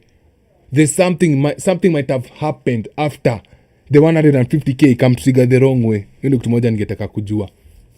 Cause simulika kwa ile story akisema mimi namtrust, naweza mpatia simu, yeye pia anaweza nipatia simu type shit. But then again ude makoza, mimi nataka kuni treat this way. Lakini uni treat this way, hadi nakuonesha bona fa kuni treat this way. Achako spread is all romance. I'm forgetting myself. I'm having sleepless nights. I'm tearing up because umenika kwa vulnerable position, umenitoa kwa ugangster, like unasikianga gangster points dropped. He removed me there. In fact, he used to complain that I'm not showing him love. People are saying, oh, unajua huyu ni gold digger, unajua huyu akwangi kwa relationship, unajua huyu atakuacha, unajua utafanya nini. Nili take all those comments, nikaziturn positive, nikatia bidii, nika sacrifice to. Na si rahisi. Unanipata? Si rahisi kuacha streets in pursuit of happiness. Si rahisi bro. Chatu nikwambia si rahisi. And she did all of that. Si rahisi. Streets ni cold.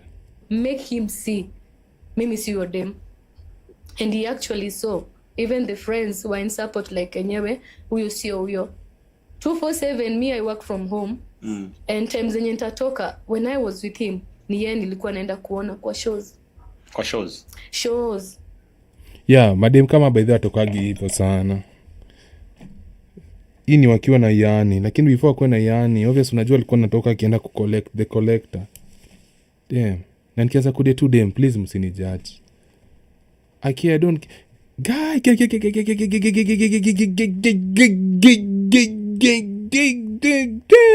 kumbuka kitu hapa.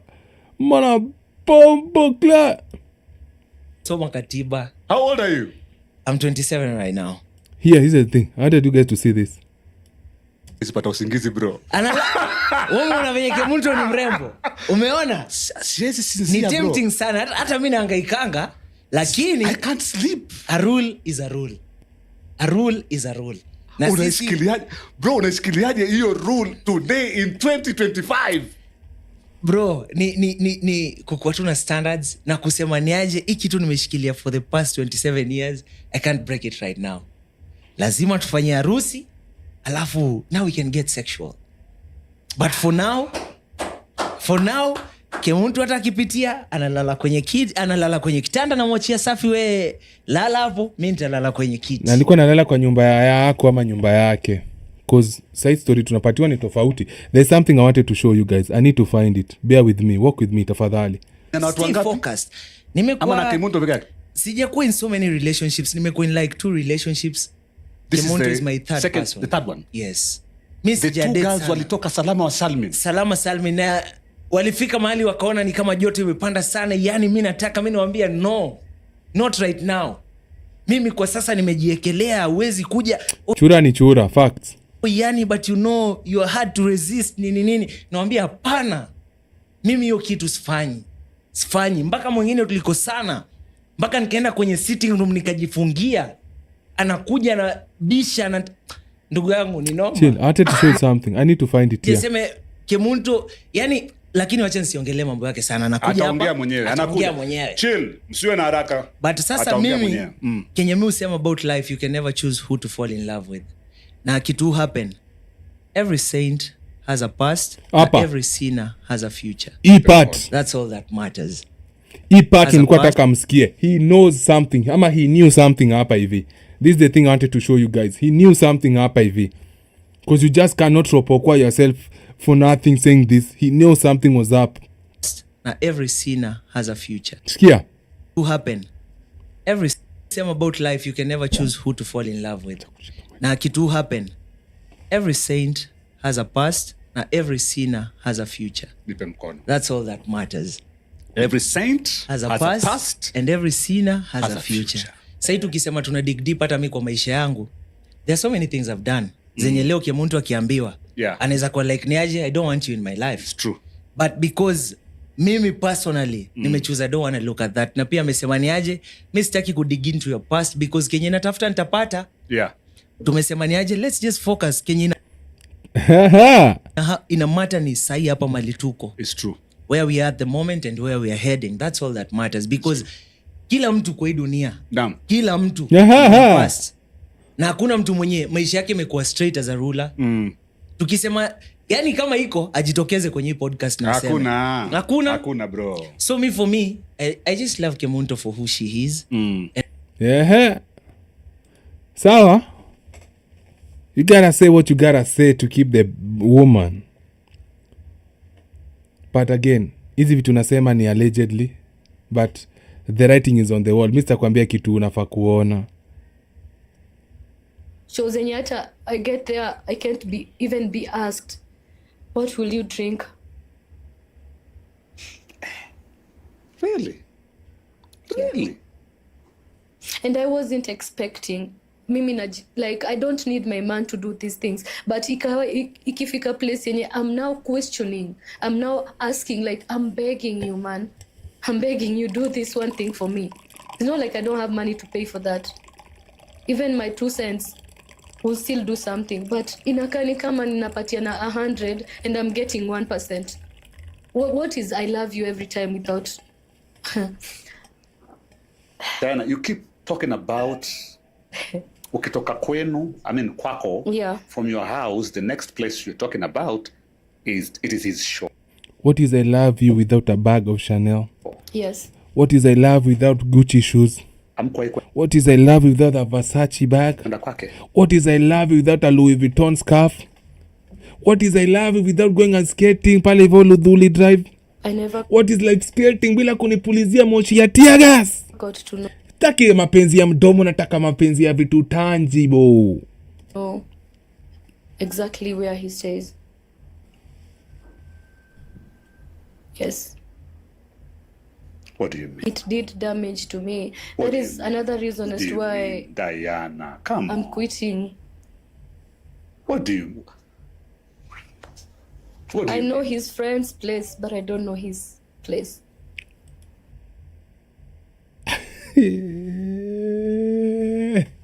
Wachako spedi soruma.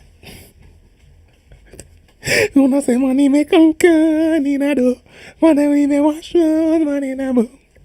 Wachako spedi.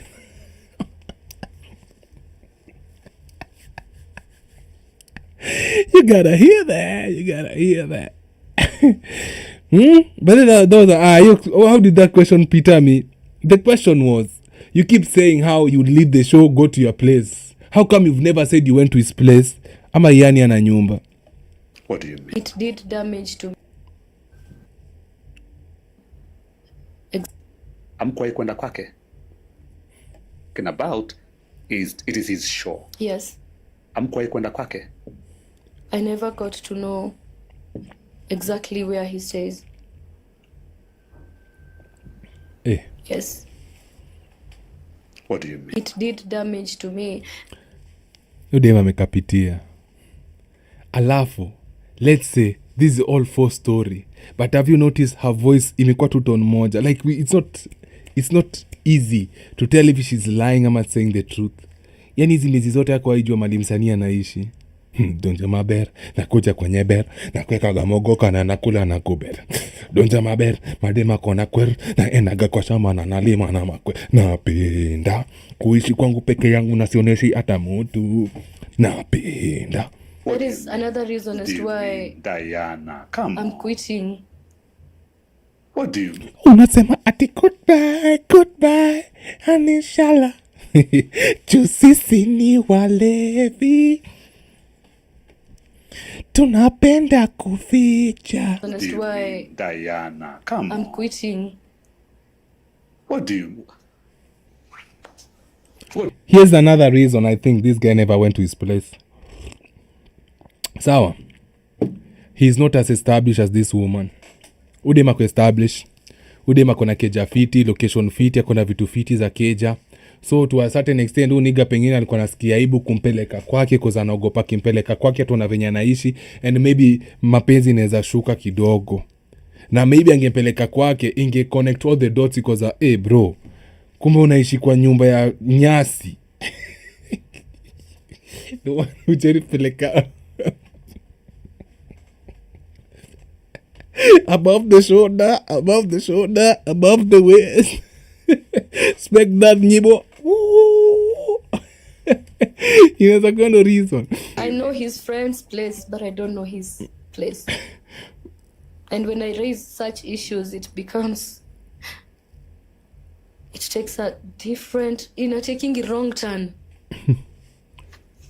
A very wrong turn. never Got to see his place, literally. to date you've never? And sometimes I was avoiding the conversation because I don't want him to see I am doubting him or anything.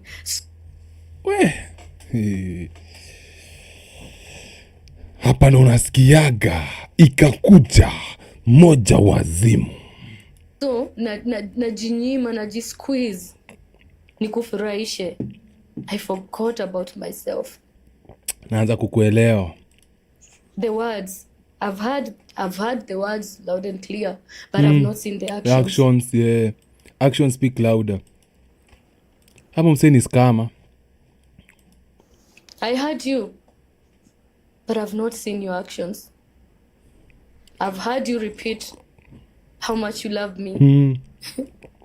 She has no doubt about the love you have for her verbally. Lakini actions. But it's empty.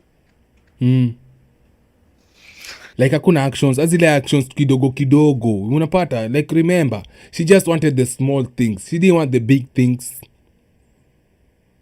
Ama the big things would come in a small way. Maybe. Given an opportunity and a chance for him to change, would you go back? I gave him that. Yeah, that's a good question. Why do I think she might go back? Uniga fungue tu sasa roho amwambie hii na hii na hii ndio zilikuwa zinafanyika. Pole sana, unajua nimekutenda, kuja mpige mate, bite shingo. Dimache mke. Focus, motherfucker. And you showed me you don't need to give me another chance. No, ni boy wangu sana. Najua hata atanipigia simu tu after He's a very, very good guy, but I think, just as I said last, with Ian and relationship, I think it's something he needs to work on. I've had part of my share. I've been married before, like in a relationship, come we stay, with my baby daddy. You have a child?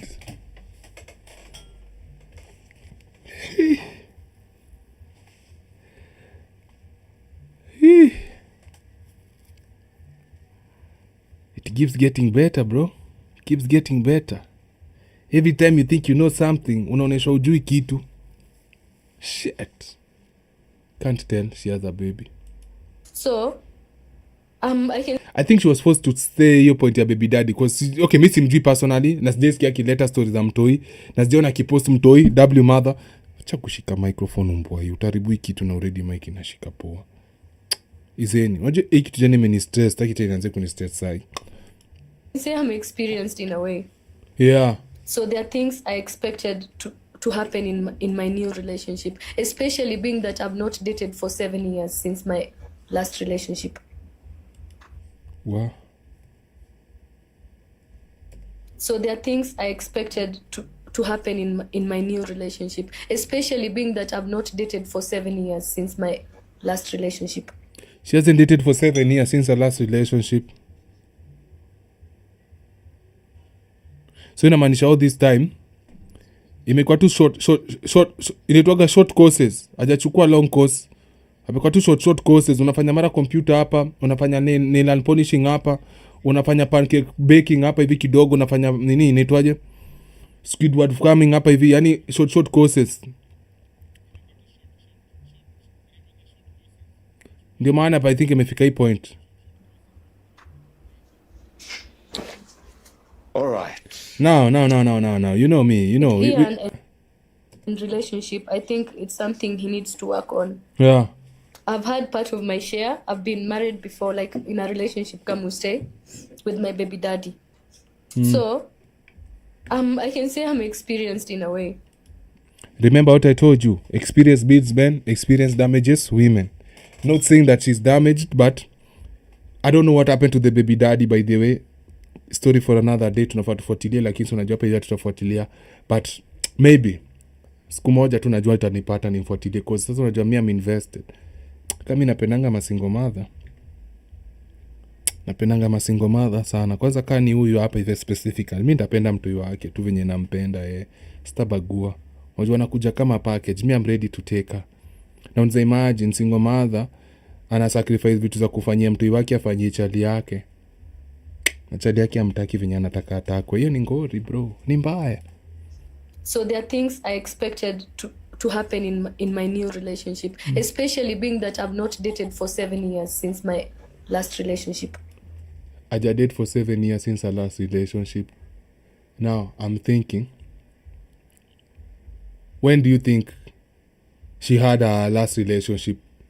Let's assume let's assume alikuwa kikuwa 21 because I wanna make her look young. So inamaanisha Iyanii alisema kwa 27, so chances are udem anaweza kuwa 28, ama let's say udem alikuwa last relationship 23, inamaanisha udem sasa yako 30, so maybe the woman is older than Iyanii. So unajua pia kuna factors zingine unigataki nikisema nataka udem ama shina kinipiga maela hapa yake yote, unaget. Sasa inamaanisha udem ni mzee, chances are udem anaweza kuwa ni mzee kushinda Iyanii. That's what I'm thinking. So amekuwa streets, ni single modres, which sijui kama aliambia Iyanii ni single modres, alafu tena ni mzee kumshinda. Sasa inamaanisha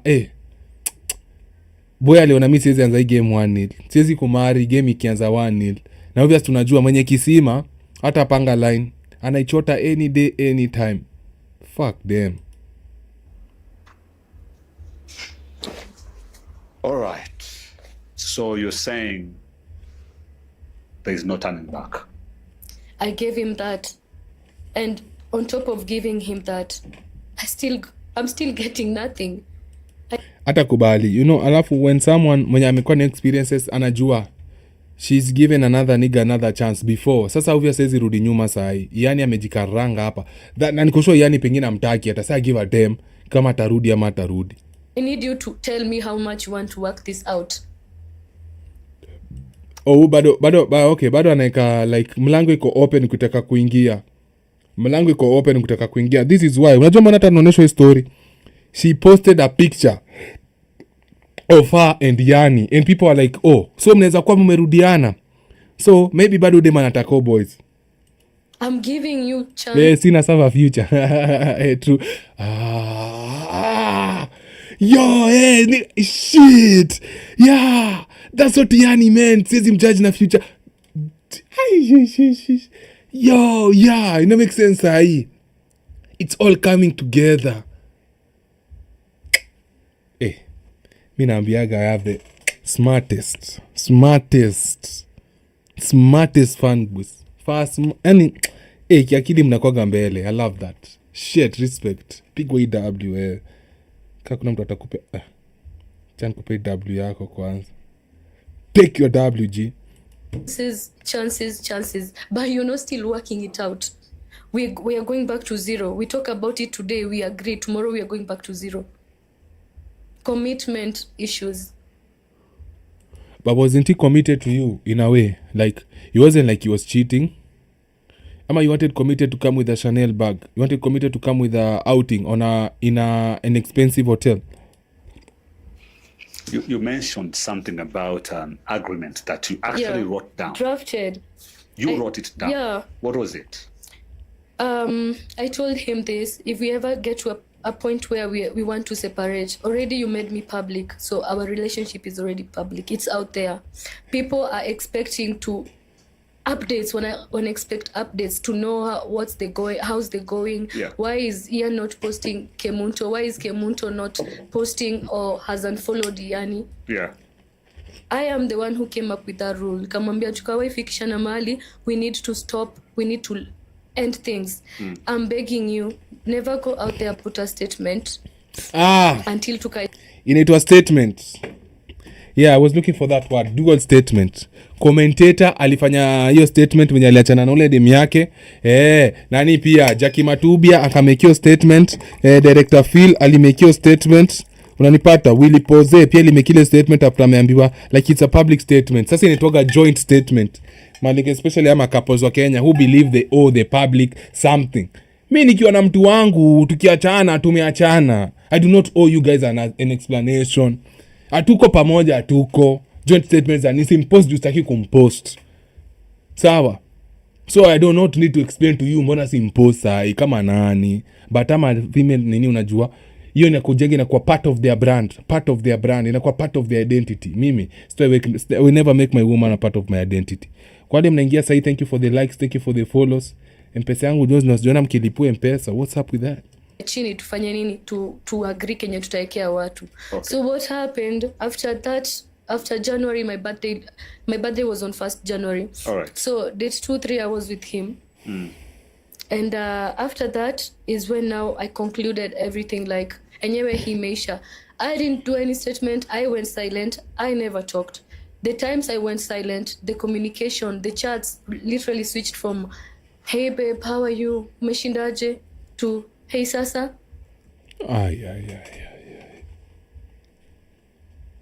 Na unajua mdem kama akifall in love, na alishasema, but she said madem akifall in love ana fall in love vile kabisa, like ni love deep. She fell deep. Iyanii kwa majina ni Iyanii. And then now I started giving the same energy back. Poa, you text me right now, I respond tomorrow. I started going back to how I used to be. Eventually, Tony Mwirigi called me. Actually, I thought he was calling me as a friend to know, to check up on how things are. Because at that time, I had already unfollowed Iyanii. Nilikuwa nishamu unfollow. I had already archived the videos we had done from here. Okay. I took out everything that was involving me and him. So when Tony, kulikuwa tuna speculations, to rumors huku na huku, tumiachana. So when Tony called me, I actually thought he was calling me to, like, he's concerned what is going on because they are friends with Iyanii too. Yeah. I told him now. Nina kama celebu, so called friends wa Kenya ni mabeste wote. Mimi nitaifika hapo kweli. Thank God nyinyi ndo mabeste wangu pekee. Mimi sinanga mabeste wa industry. So msisikie ni kama mnanihurumia juu nyinyi mabeste zangu. Tumeachana, things are like that and everything. Then I wasn't responding to him as he wanted. Akaniuliza, ama contract imeisha. We laughed about it. Nikasema, contract iliisha. So now you see that is the statement that was taken and put on social media. Even after that, he never called me to even ask me what is going on. I think about 3 days is when he called me, followed by, can we talk? All right. I never responded, but I picked his call and told him, I'm alighting matatu. You can call me maybe after an hour hivi tutazongea. We never talked until 2 days ago. Since January. Siti unapanda matatu? Yeah, napanda matatu, imagine. Navaa mask, navaa... Na kuna shida ya matatu. Sasa hii economy ni mbaya. Brazil jaambia venye Iran, hii vita Iran inaenda kupandisha mafuta. So fare inaenda kupanda. Itakuwa rahisi venye ilikuwa rahisi. So hata Cairo wamenyang'anywa gari kwa wale amjui. Hiyo story ya Cairo tunaenda next. Acha nimalizane na udem kwanza tuingie story ya Cairo kidogo. That's funny. Navaa mask, navaa kofia, navaa glasses. No one is going to know me. Bili yako ya Uber niwekee jamani. Hiyo tu nitalipa. Yeah, that is my life. Kama rafiki wa Iyanii. Hiyo nitalipa. So, here's the thing I want you guys to understand too. Seti life yake imeisha. She just lost the man she loved. She hasn't lost any endorsement because of the man she loved. Because the man she loved never brought anything with him except mapenzi. Unanipata? Sidhani brand imeharibika. I don't think brand imeharibika. So kupanda matri, it's part of life. Kumbuka alirudisha gari. And I hope she's not regretting, kwa sababu unajua pia sanye kutoka street life kuja kuchange life yako ni hard, but no one wants to stay in the street life. Kwa sababu yes unapewa gari, but unadinywaga tu, unataka ile affection. Kwa kila mdemu utaka. Hata maponsta wanatakanga kufall in love na watu wanawadinya, but uwezi, lakini watu wanatakaga hiyo kitu. Usiwe danganywa na mtu ati wataki. They want it. They need it badly. Hata sisi sisi wengine wetu tuko damage. Lakini kuna wale wengine wetu pia tunatakaga tu mtu atatupendaga for us. Tunadaigi tu upate mtu anakutambua, yani mtu akikuona tu life yake, yani dunia yake inawaka, her life inakuwa bright. Nani get? But it's part of life. Sasa sidhani amepoteza endorsements zote na umse. So usisikie vibati anapanda mat. Ata recover, ni mdem smart. See, this is not a fast road yo. But nani alimwangusha tu in a way. But so far, nikushua ya Iyanii inakuja, itakuwa ngori. Mimi siwezi kumbuka kanisha ilipiwa kitu haki. So he called you like 3 days ago and akakuuliza, can we talk? No, after that interview, ka audio that contract, is when he called me. 3 days after that was released by Tony. Ilikuwa ina trend. That's when you okay. He called me ati tunaweza ongea, nikamwambia niko kwa matatu, nikishuka matatu unaweza nipiga in an hour's time. He never called until recently 2 days ago. My sister-in-law lost her mom, so he came to see her to like condole with her. Then from her place to my place is like 5 minutes walk. So they Okay. had to come to my place. Okay. And then we had to talk. Everything I was hearing is, si wewe ulienda ukaandika uko mambo ya contract. Si wewe ulienda ukaandika uko mambo ya contract. That is when I agreed with him. I told them, you know what, I need to make few things clear. Before they left my place, I told him, do you know I can wake up and write an apology post about the contract thing? He laughed about it with my sister and a friend that you can... A friend. Hope the friend is gay. But pengine ni friends with benefit. not do that. I know you, Kemunto, with the type of pride you have, you can't do that. I said, watch me. The next day, we didn't talk. I went online and posted a video and I wrote on it, nani yu alisema contract ilisha. You know, okay, yeah, chill. Nisipopatia stream venye mnataka, let me show you. Now, sijui kama, I hope akutoa your post. Sasa, hiyo part, please pause. Hiyo part amesema, nani alisema contract imeisha?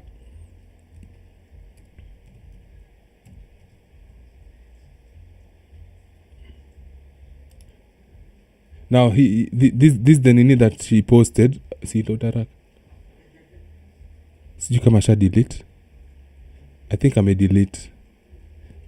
Now the picture I showed you when alipiga pamoja. I think I may delete.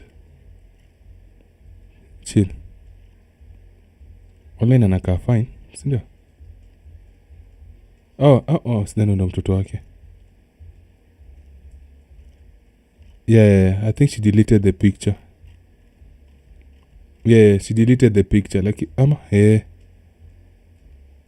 Yeah, she deleted the picture. Lakini alikuwa amepostio picture wakikuwa na Iyanii pamoja.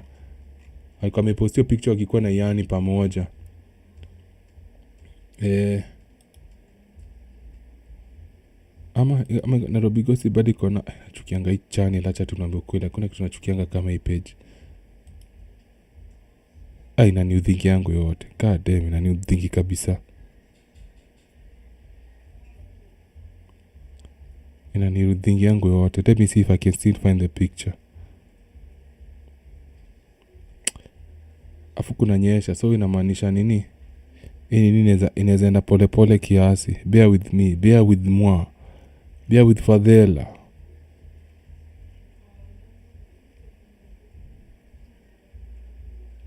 Where's the post?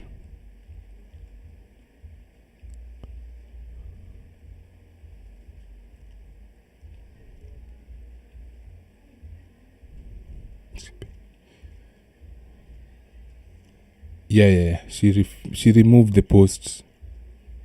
Yeah. Alitoa your post. She removed it. She removed the post. But alikuwa amepost ni kama ni kama wamehagiana. Unanipata? She removed it. Renew nimepewa ingine. Ilikuwa cryptic too, very sarcastic. And I was to follow it with a post under my page, in my main page, like a post of explaining how the contract thing came out. And this is to, if you look at it very well, point. Yes, I'm still giving you a chance. Yeah, it's a chance I'm still giving you. Yeah. If I'm going to write a post on my main page talking about you, embarrassing myself literally, Sindio, talking about how sorry I am about the contract, because it feels like the word contract was the problem. Nimepita. Wapi?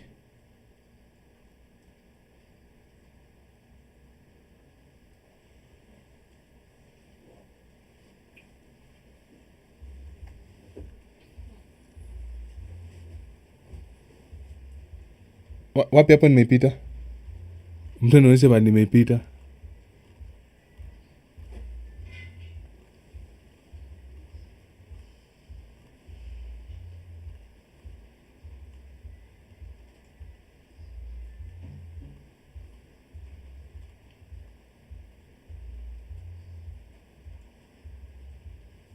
Ndio hii hapa. Oh.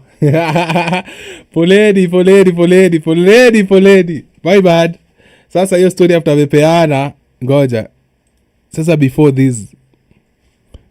hii ndio hiyo. Kuna yao hapa chini alimpost kwanza. Before niende kwa hiyo.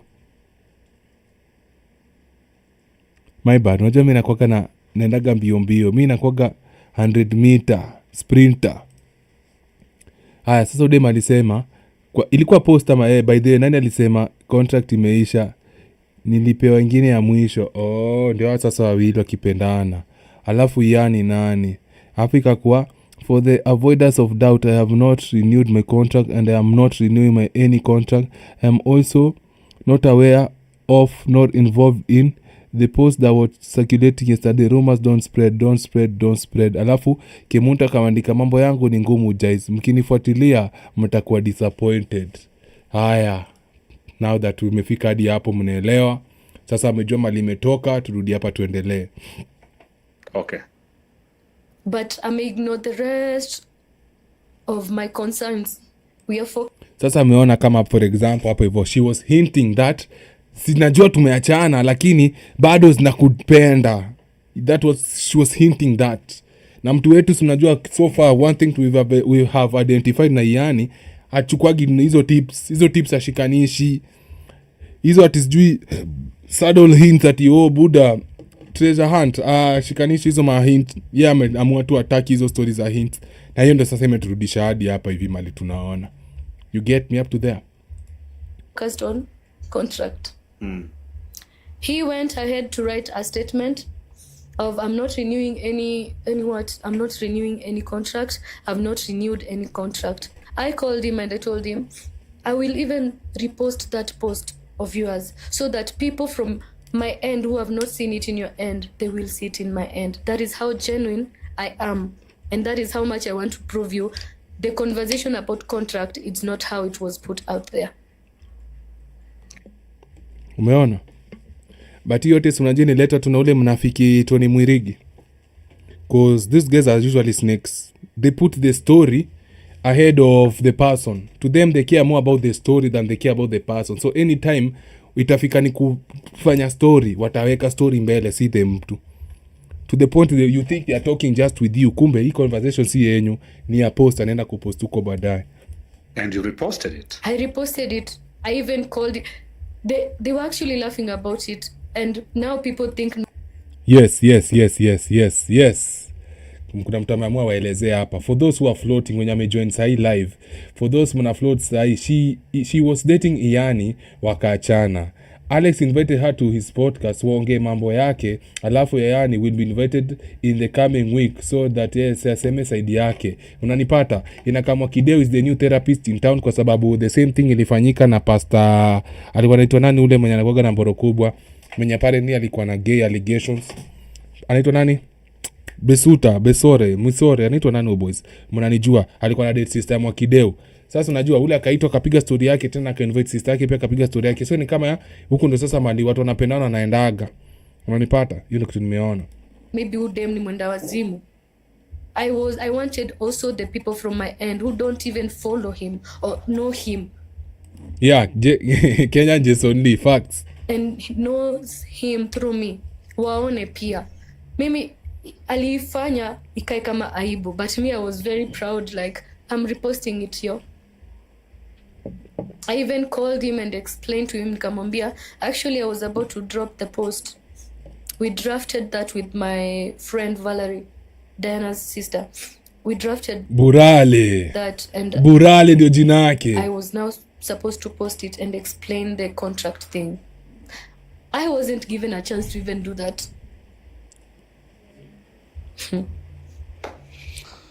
Should I talk to him? You can talk to him. I wish he was here to confirm everything. Yeah, true. But I know he will still confirm. Or should I talk to him about you and try and see if you guys can come back together? Do you want that to happen? No. I want you to talk to him of how he can do better in his next relationship, not with me. Nani anaweza mapaja? Yes daddy. Daddy like it. Nakupenda wewe na mtoto wako. Ninataka nikuwe milele. Me, I'm literally done. Like, me siko huko.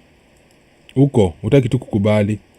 Even when they came to my place, I told him we were joking about something, and I said, by the way, unakumbuka tukianza kudate nilikwambia tupe friends with benefits. How about we go there? Because that's what she is used to. Hiyo ni kitu anapenda. Hiyo ni kitu yani amezoea. Because unajipata sasa ukiwa single mother, you believe the best type of love utapata tu ni ile wewe unadinywa na msee. Kwa sababu wewe unajua atakuchukulia serious uko na mtu. So sasa eriyewe uji avail kwake sexually na yeye to a certain extent aji avail kwako financially, lakini hakuna commitment yoyote. Sio ni kitu amezoea. No attachment, strictly, because I'm very perfect in that. I do that perfectly. I never get attached. So umesikia? She does that perfectly. Which means when mtu damaged, because mdem normal hezi tu kubali kulala na mse hivyo, like una friends with benefit unajua na benefit the mwanaume kwa sababu the man gets to have sexual access to the woman without committing, and the woman loves the man to a certain extent, but because she knows the man will not commit to her, sasa anajavel kwake sexually, and to a certain extent kuna some financial gains anapata. The friend zone ina benefiting the mwanamke kwa sababu mwanamke anapata the intimacy, anapata all the boyfriend energy, all the boyfriend things bila kupeana sex, but friends with benefit anapata mwanaume anapata all the sexual access anapata without doing the things that a boyfriend does. So hiyo kitu niko sure amezoea. Now that's very damaging. That goes to show you mali akili yake iko na unapata hiyo ni normal. If I'm doing some business with you, I'm out once we're done. Dana unajua business with you. Business gani unajua ni ya exchange bodily fluids. If it's not prostitute. Some friends with benefits, people know what friends with benefits mean. Yeah. And I mean that exactly. Damn. Showing your true colors, I see. You guys were on this show and there was no benefits. Maybe the benefits came later. Oh, after the show? Yeah, I'll say the benefits came later after the show. Oh, really? Yeah. How so? Allah? This man alinitoa kwa place vulnerable yenye mimi sikuanga. Me by the Alex, me I don't know how to say I love you. Benefits zilikuja I even struggled to say I love you back. He knows how much I struggled. But alinipatia ile soft spot ya he wants to do this with me. He's been through his bad relationships. Now he wants to try something new. And me being his first case online and people knowing me through other things, it was alarming to me. I even asked him, any content ama? Knowing you through other things. Bro, acha niwaambie ukweli, tabaki tumekeep up na hizi vitu because nika kuna backstory yenye tuna miss. Unajua mimi strategy ya Kenyan celebs kwa sababu wanakuwa fake. Most of them are fake. You cannot rely on them for shit. But nika kuna story. God damn, I wish I knew what the story was. I did all I could for this guy to see I'm genuine. I'm intentional because that is who I am. I'm intentional. Yeah. So you actually broke his virginity? I don't know who broke it, but it's not me. So it was broken? Is that what you're saying?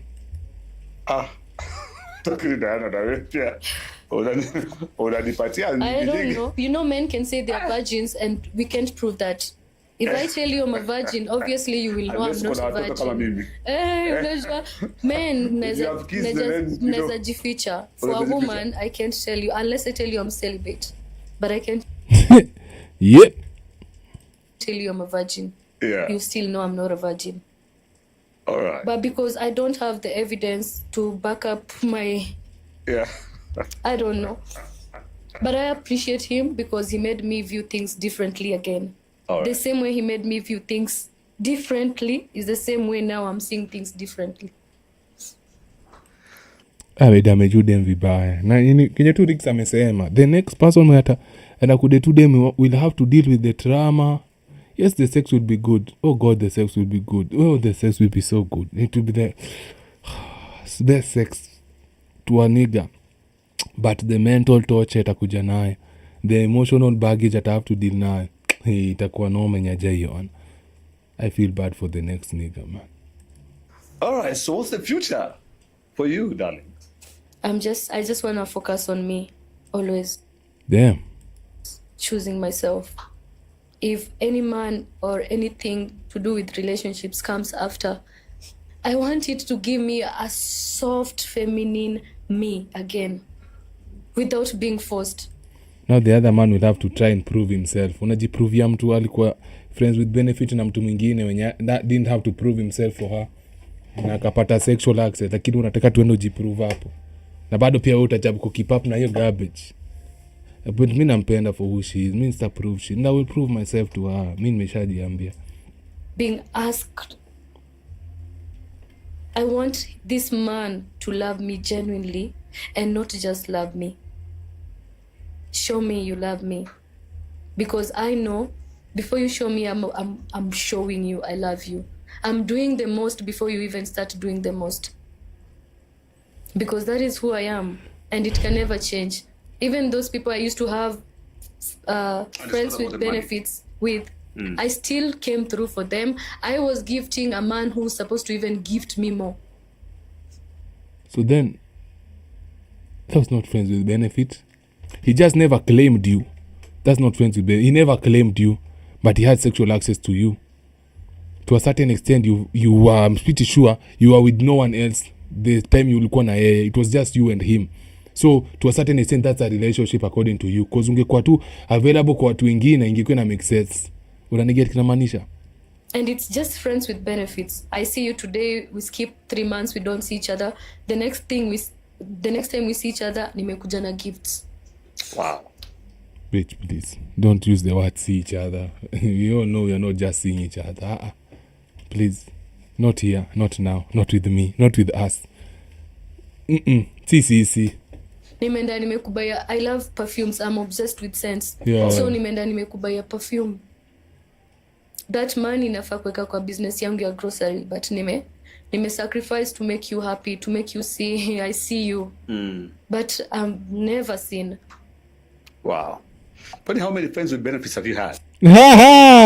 Asking for a body count, I see. Several. Pompo clat. Hey, toto mabe. Wakuja na kuber. Nambiaga mimi ni anakulaga jaba na kuber. Run. Ngoma yako next Iyanii inafaa kuitwa Kimbia Madem. Kimbia Madem, natoka Taradeng. Nikiona ngamazi anaka red flag natoka teke. Yani kwa ngoma yako next, toka teke. Sasa kupatia idea. Several. Ngori. Yeah, since my come we stay relationship ended, sinika kwa street girl like I was. Yep. I love this one. Anasema live Joto alikuwa street girl. Yani she was in the squeaky. So, ukisikia the last relationship, niliwaambia kitu. Just because unasikia mdema alikuwa in a relationship 2 years ago does not mean she hasn't been sexually active in those 3 years she's been single. Now you know, ako free. Na ache kunaonyesha hizo mapaja. She can do whatever she wants. So now, the truth is coming. W Iyanii. Facts. W Iyanii. On God, W Iyanii. Bro, umejisave bila kujua umejisave. What? This is catastrophical. This is categorical. Enda ka umeenda kabisa. Ni red flag. Safi kabisa. Red flag. And no matter how much she tried to fake that, she could not fake it to the end. Unasikia kishinda ti my feminine side. Ujesikia mdemi yote hii akikujaga akisema about feminine side. The fact that anaongelea story ya feminine side kwa sababu anajua ilikufa kitambo. It was fucked out of her. Alidinywa hiyo kitu hadi kaisha feminine. Alipanuliwa hadi kaisha mbaya sana. Na the more niggas unaangalia, the more niggas una-attach. Na inakuja na kudamage. Hata mniambie nini na kudamage. Na ndio hapa hivi proof. na mi pia namdai bado. Mi ndo ntasettle down na yeye hata mniambie el mara ngapi. I love you Kemunto. Here and there. So I met men who wanted to be in a relationship with me. But because of my bad experience, nikajifungia kuenda further with them. So I always offered to have friends with benefits. Just that. Nikifeel umekuwa attached, I write you a very long message. I don't want to call you, hear you cry. Na kuandikia message na kuambia nye imefika mwisho. I even... Wala, shit. No wonder 5 months, it's too long for her.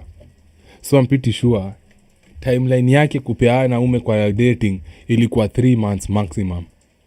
This is why 5 months ni the longest, kwa sababu ni damaged goods, damaged, ruined product, ruined. Fuck man. Yani enda go, toka mbio na usiwahi rudi. Enda kama umeenda kabisa, hata usiangalie nyuma. Kama kuna andika contract mpya na break your contract, usiwahi sign tena kitu. Lakini napenda udem bado, I want to fuck her. Ian used to see those messages. Namuonyesha, namwambia, in case you doubt me, look at this. Ulikuwa uko open na yeye kabisa? Yeah. Kwanza kaa kuna kitu mimi sijaifanya kwa relationship. The way I've done with Ian is being open. Na hey, we nitaongea hata nitalia tena. Ndio hiyo. Sasa hapo pia ni lesson kama. Kuna kitu mimi sijaifanya kwa ulikuwa uko open. In case you doubt me, look at this. Ulikuwa uko open. Fika mwisho. Ian used to see those messages.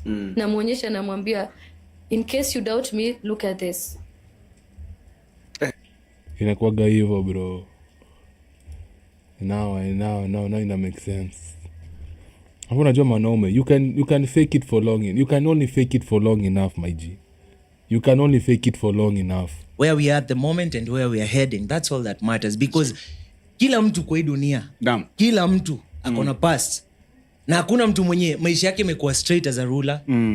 Tukisema yani kama iko ajitokeze kwenye podcast na sema hakuna bro. So for me I just love Kemunto for who she is and for who she is right now.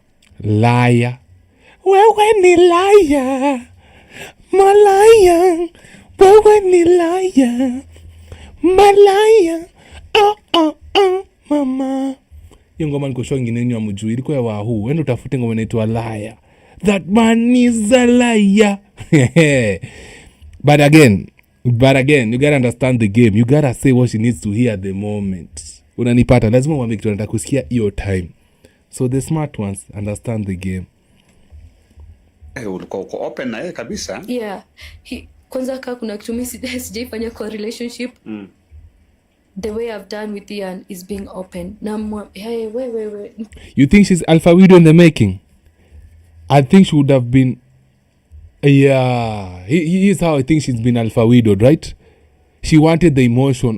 This guy offered her the emotions kiasi, but never fully went with it. Because she's used to niggas just fucking her and leaving her. Her leaving once she feels she's bored. Right now she found someone who was like, hey, alipita wala watu wengine wote. And she was like, hey, I think I want to take this nigga serious. Now nigga kamvunja. So ni obviously kitu atakuwa kifikiria. So niko sure then, yeah, it is true. She's damaged. So the next nigga asipofanya akifanya vitu zitakuwa zinamkumbusha kenye yani alikuwa nafanya, atakuwa na feel fuck man. I can't believe I'm gonna do this. Not again.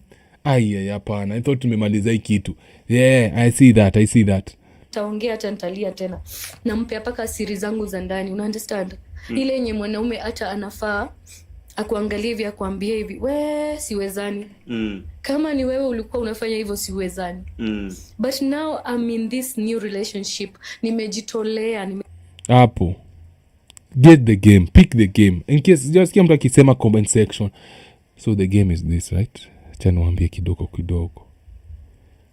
We listen, we don't judge. Babe, me I won't judge you for you. Okay? Make her comfortable enough to believe you will not judge her. let her confess about her whole ways. Confess venye alikuwa malaya, doing her whole stuff, akitoka kwa bed to bed, hizo zote aji-explain, afanye hizo vitu zote. Akishaji-explain, now you know the person you're gonna deal with. Now you understand the nigga, the woman you're dealing with. After hapo hivyo unajitoa tu. Okay, kuna wale roho mbaya watamdinya alafu amtoke.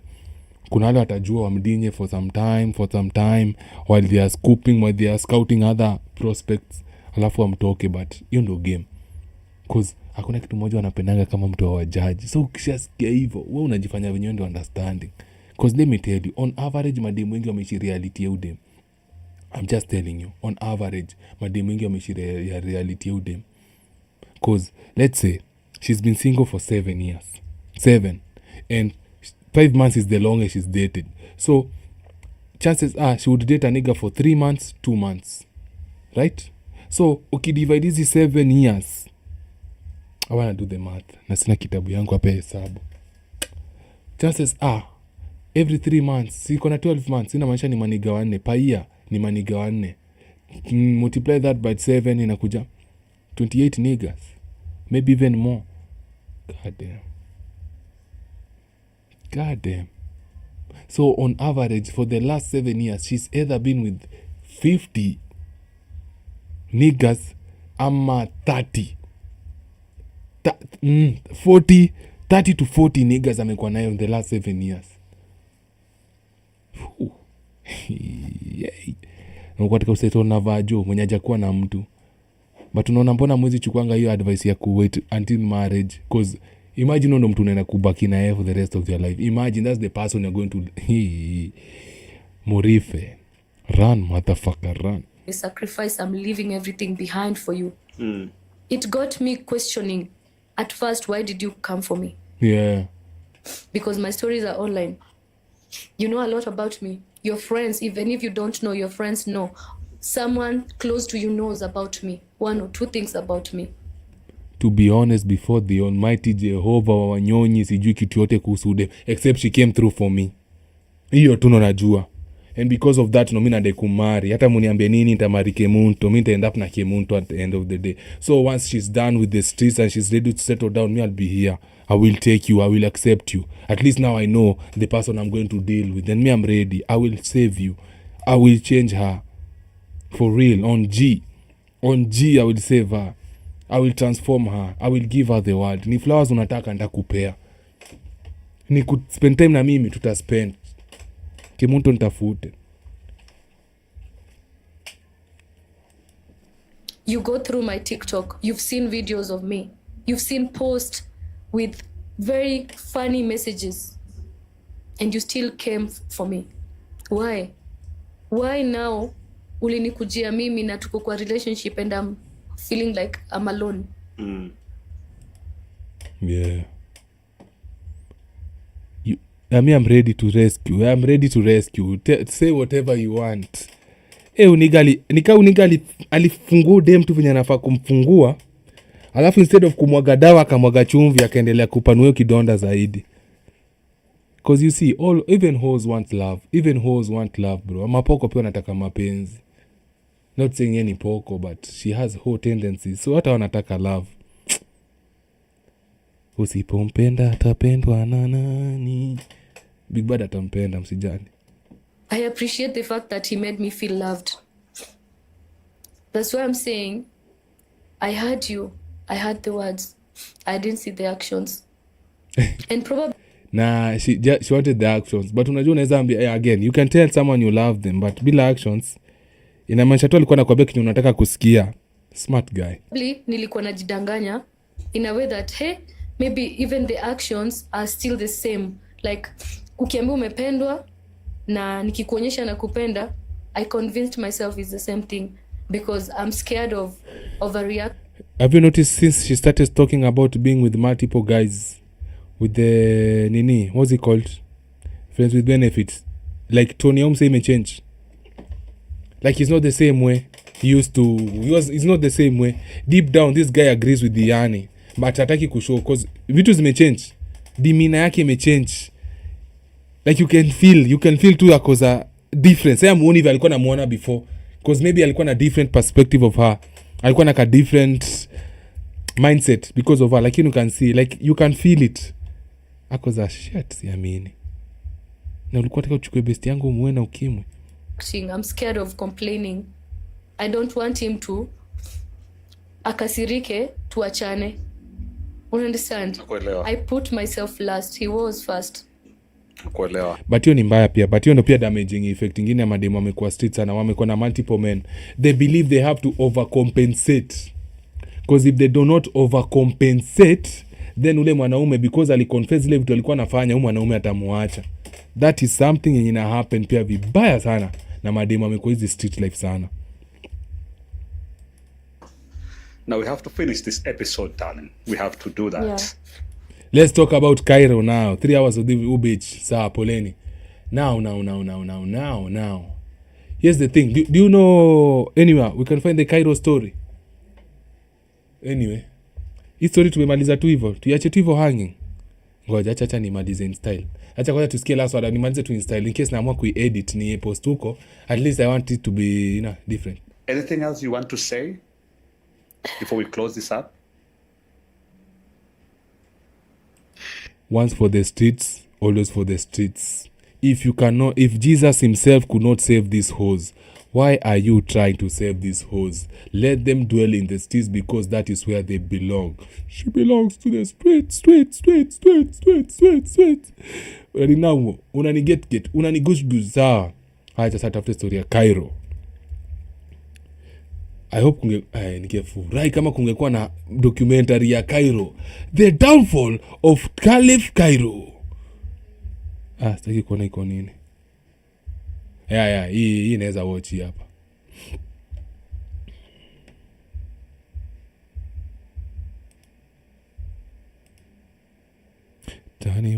Caliph Cairo has had it rough in the last 48 hours. But when you think about it, he has had it rough in the last few weeks. In fact, the last 2 years have been a roller coaster for him with no seatbelt. But let's go back and zoom in on the last 48 hours because that's where the drama has really peaked. 11th March 2026 afternoon. And some people really don't like Caliph Cairo. So many people don't like Caliph Cairo. Let's watch this one and then we tuende pale X. You guys should follow me on X. Tuende X tusikie Caliph Cairo. Sikieni kwanza hii. An auction takes place at Diamond Plaza. The things being Tiki, hadi ndio hii hapa. Dell monitors. Tiki vitu zikuwa zile reception counter, black chai kwanza kiti. Niambie tu black chair, monitor, CPU, water dispenser sitaki, 5-seater sofa sitaki hiyo, HP printer sitaki hiyo, carpet sitaki, woofer sitaki, water pump sitaki, conference table sitaki, 6 chairs sitaki, office sitaki, money counting alikuwa natina money counting machine. You rich nigga you. Small safe maybe. Workstation sitaki, 5 chairs sitaki, dustbin sitaki, microwave tomba hiyo. K-Max generator maybe, shelves lakini nataka tu Dell monitor na black chairs. Hizo ndo vitu ningepata ningeangukia vibaya sana hii auction. His chairs gone, water dispenser gone, TV gone, seats gone. Even the dustbin didn't survive. And the dustbin was actually bought by Asamo, Cairo's #1 online enemy. An act that brings one question to the surface. How dedicated can you be to someone's downfall? Because buying a man's dustbin at his auction is not just beef. That's PhD level hating. That's some 50 cent shit. Waking up early, ironing your shirt and saying, today I'm going to witness my enemy's downfall personally. At this point, we can all agree that Cairo is practically at rock bottom, but Asamo clearly hasn't received the memo about mercy. But the auction didn't stop at office equipment. Next on the list, the Porsche Cayenne. Manze, Porsche Cayenne ya Caliph Cairo manze ilichukuliwa. Porsche Cayenne ya Cairo bro ilichukuliwa. Now, for those who know Cairo, know that the Porsche Cayenne was not just a car, but part of his brand. You can't count how many videos he shot inside it, how many tweet posts started in that driver's seat, how many times he mentioned it. Filled up my Porsche today Tunaenda kwa Cairo XI. Flexed it. EJ, this reply from 2023, where the F is your God now? Haha, you asking about my God, and I'm tweeting from a 10 million Porsche that he gave me. What are you driving to work? Ude manabo. Nimeunderstand ude manabo. Sawa, ude manabo, I make sense. Sasa hapa hivi, I need to be careful. Unajua X inakuwa na maneno yake. Sitaki nike kitu hapa yenye fai kuko hapa hivi. So, let's just go to explore. Afu ni search Cairo. Ama ana trend.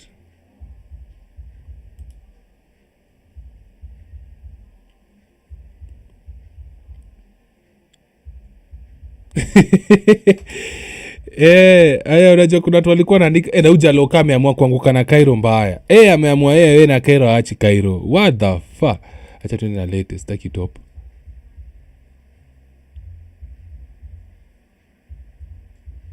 Prem Cairo gave a lot of young kings pressure because it was simply his time to shine. He invested his Prem in making young champs look useless because he's winning instead of motivating them and displaying the heavy prize. Cairo Blanda Cairo alifanya ni nini? Sijui niseme pride comes before a fall. Pride comes before a fall. Like Cairo alikimbia sana kudiswase and wasn't humble. But Kenya pia huwezi kuwa humble. Wacha nikushuku kweli. Hii ni Kenya. Kenya bro, nikwambia ukweli Kenya. Usipokuwa mauru, utaona noma. Juu kuna tu amka tu kudis. And I wonder what Cairo said. God is very see hiyo. Hii ni ile nikana ameamua kurudi kuuza magari.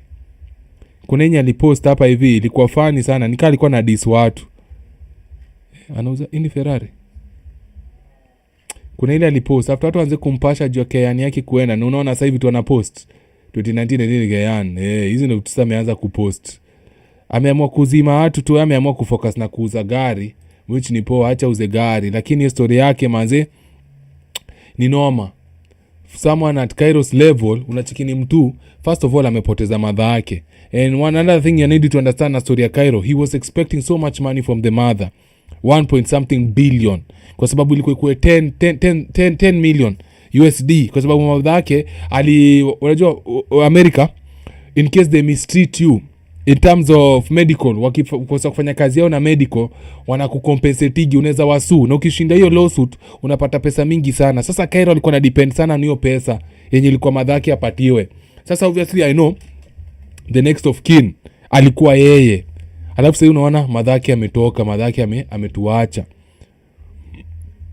Unapata sasa watu wamweki, watu wambembelezi, low budget mbaya, na Cairo alikuwa na majibu. Unaona? Next 60 years I'll be somewhere in Jamaica, companies bringing in billions of dollars, villa by the sea, godly peace, a yacht, and one big jet supported by a PC-12, and my sons run my empire. You'll be in Gilgil distributing to your child in Wichanga man.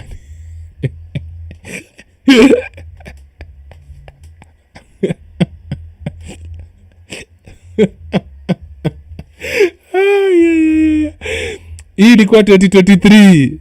2026 story ni unaona hizo vitu sasa siko nataka juu zitaanza kuletea ufala za dili. 2023 tuko wapi?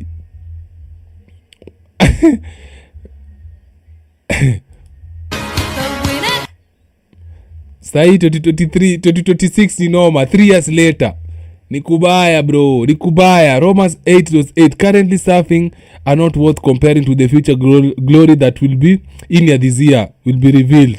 Alafu tunajua lazima picha kazongore yekwe. James 4:6 but he gives more grace, therefore he said God resists the proud but gives grace to the humble. Basically Cairo hakuwa humble in his prime na hakuwa anabembeleza watu. Ulikuwa unaenda pale ku clap back, unapigwa clap back of the year, na because alikuwa on top of his game. Kuna post nataka kuonesha hapa. Hakuna mtu angemshika, unanipata? Nani anakumkob dem? Let me show you the woman. Raila Jidari. Let me show you the chick. Who knows this woman? Where is it? It's somewhere. Sasa manini? Maadui wa Cairo ndio huyo hapa. Nani anakumkob denge? Baby, I love you, Mr. Rubani, Mr. Pilot. Nakupenda sana. And today, baby, I love you, Mr. Rubani, Mr. Pilot. Nakupenda sana. And today, I know you're going to get your checkout. And I'm so proud of you for the journey that you've partaken. And just know I'm always holding your hand.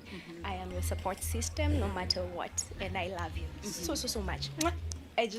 I love that you love me. You love me. You want me. You need me. You wanna have a baby. You wanna kiss. I love you too, bitch. Prayed about it. I stopped actively looking for someone and just trusted God to provide the right person my way. And that's when we came together with Cairo. Na pale Twitter, wajua yopigana vita. Atakuzima. So atakuzima. Sasa kwa wapi no mzimo? He actually came and picked me from home. Uniambie nini ama nini? Mimi niko sawa. Because you have a tattoo, you can't move on past life. People are putting you down. Like situation. There's another video of this guy.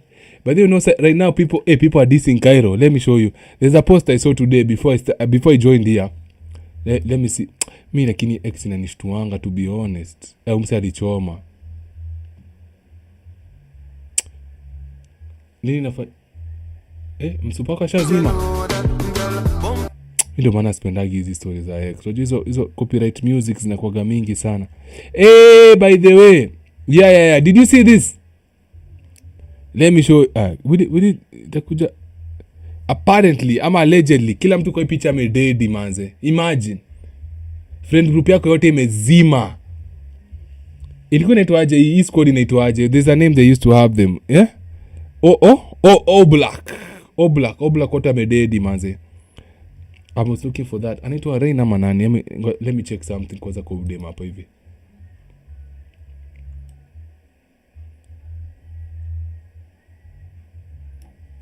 Anaitwa nani? Asamo.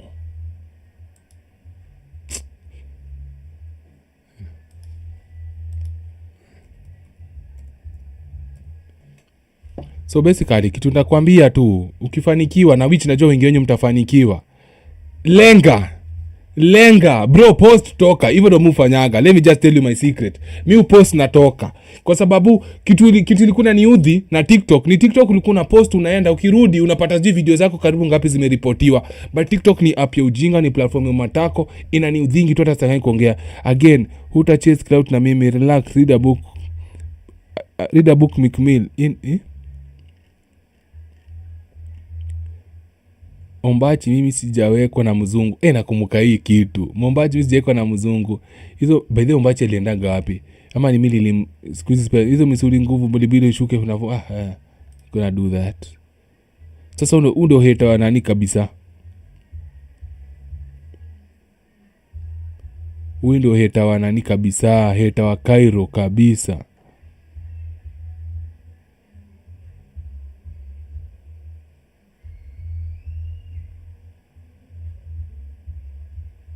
Afu watu wanashukumu mzee amemadwa. Sijui kama mnajua. Watu wana speculate tu mjango amemadwa. Tuko sure. Sijui hata alimadiwa wapi. Acha nisikie story yake. Sasa unajua ngala unasema kitu moja hivi. Hiyo ndio story ya Cairo naweza pata. Acha tutoke kwa historia ya nani tafadhali. Unajua X unaweza kaa hivi upostiwe kitu kingine yenye huko na expect. Oblock wamededi wote, watu wa Oblock wote wameenda unfortunately wote. Yani siwezi imagine na lose life nikaa si shit. Yani mnakufa nikaa si kitu bro. Gang violence.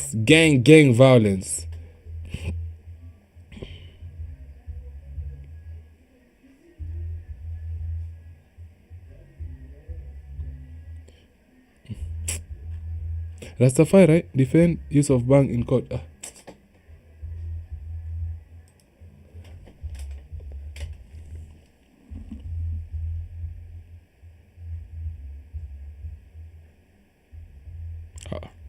Mizi vitu za nishtuaga. Zitu nishtua. Juwezi joke tutakutana nao X. Kwa sasa siku hizi unajua nini imekuwa ni kango ati fulani. Inaitwa aje? Nini? Instagram siku hizi wana post vitu zingine weird yenye stahangi hata kuona. zinanishtuaga tu mbaya sana. Sawa. By the Udim alikuwa nani? Who remembers this chick? Rich Kemunto downfall leads to social media financial play.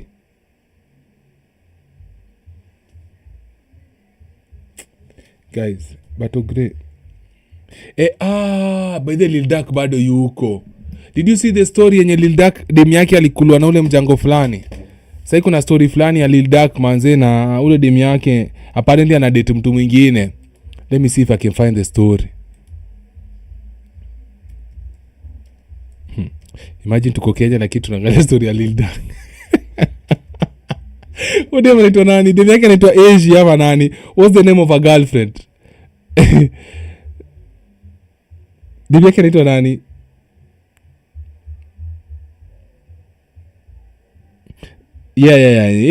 Netanyahu manze Netanyahu ametesa. Netanyahu manze ule manze heli tamreceive. Ule nigga ako the same level na ule mjango mwingine jina yake inaanza na H. Sitamtaja.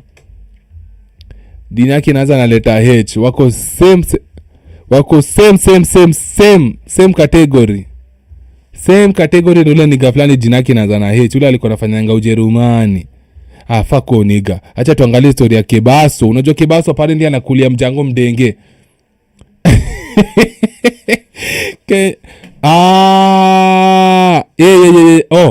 Kumbe nilikuwa namaanisha. Unajua niliona Dr. Kingori ameposti kitu akisema Kenya is a distracted factory. A furniture expert is standing on supplying wood. Now it makes sense. But hiyo joke ilinipita aje. Hiyo joke ilinipita because of course ana supply. Elohe.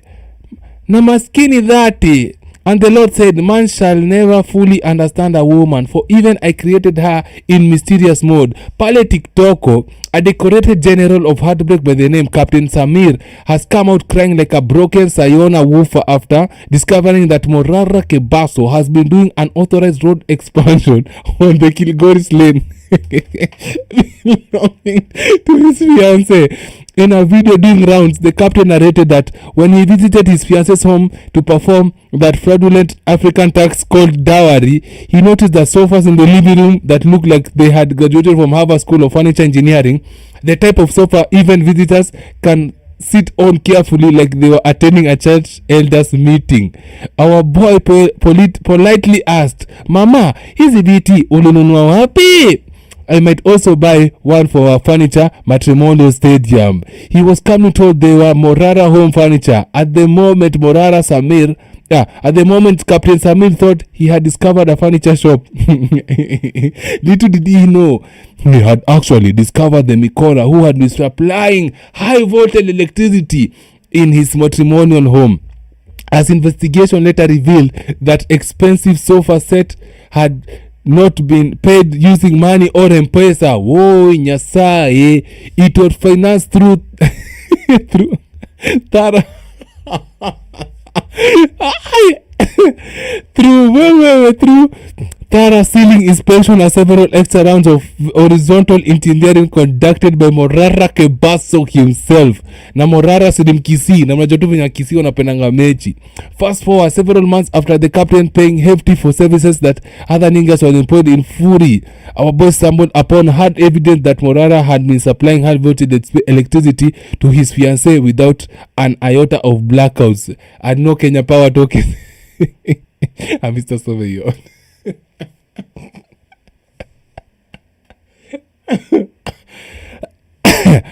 Ay, unani malo. La. Morara Kebaso has found himself at the center of high controversial story. Captain Samir, undo nigro. Nudi maki anakaa wale mademu wanakaa kilipungufu. Haki wale mademu normal, wale mademu wanakuanga autistic.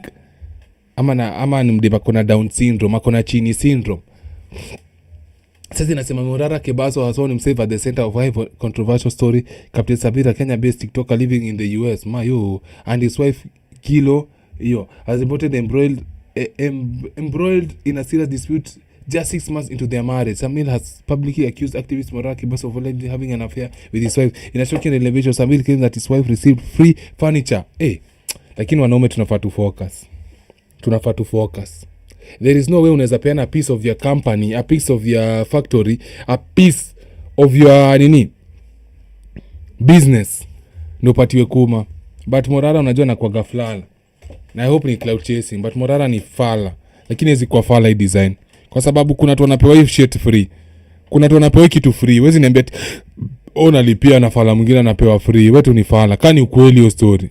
Ndio hapa. Viti simetoka kwa Morara Furniture. Giro ndiye alikuliwa, alafu yeye akadonate viti kwenda kwa kina Giro. Sasa hizo viti zenye ziko kwa kina Giro, kwa nyumba ya Giro zenye mmeona tumekalia hapa tukitoa mahari, nilikuwa nafaa kutolewa hata discount. Ni vizuri sikulipa mahari. Ningetolewa discount kwa sababu ni bibi yangu ndiye alikuwa medinywa ndio akapewa hizo viti. Morara Furniture. Sasa Morara yeye alienda kufanya biashara na diki yake. Morara ameona mrembo akamwambia, baby girl, can we go to Mombasa? Wakapanda ndege mteke wakaenda Mombasa for 3 days. Sasa mimi nilikuwa naambia bibi wangu namuulizia, imagine unalipa trip Mombasa, after Mombasa unakuja unapeana, wewe ndio umelipa. Alafu rudi upeane viti zenye mtu mwingine angelipa ikurudishie ile pesa ulienda kutumia Mombasa. Wewe mpumbavu wewe Morara. Nama niwaekee audio ndio mseme mimi ndio naongeza tayari. Nilikuwa namuulizia mlidinyana mara ngapi? Anasema tulidinyana mara 3. Nikaulizia kwani mlikaa siku 3 mkadinyana mara 3? Ngwani mlikaa mnadinyana asubuhi peke yake? Asubuhi na mchana. Hiyo ni 6, baby girl, hiyo ni 6. Kama mlikaa siku 3 hiyo ni 6. Na ukipo anakuamsha. Kuna siku nyingine alikuwa ananiambia hiyo ni 10. So hiyo ni 10 na 12. So nikamuulizia tena, sasa Morara kozi ameoa. Morara alikuwa anaongea na bibi yake. Eti yeye alikuwa anatoka anaenda kuongea na bibi yake. Imagine. Umeacha bwana yako, uende udinywe na bwana ya mtu mwingine. Lakini mademu anaga kichwa mzuri. Hiyo ni kitu wote siajua, mademu mwingine anaga kichwa mzuri. Hata tutaongelea story sana. Hiyo ni kitu obvious. Morara Kebaso. Image gani?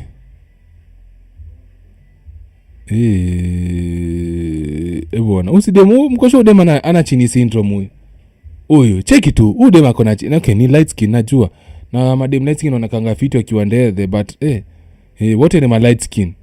Makosa ifanyike ashike gondo. Ona kama ni ukweli bro, kama ni ukweli si unifala of the year kwangu. Hebu ona popular TikToker Gilo ni fuck your jinake has confirmed that she allegedly had mechi with Morara Kebaso in Mombasa, who in return gifted her Vatinja of worth 670,000.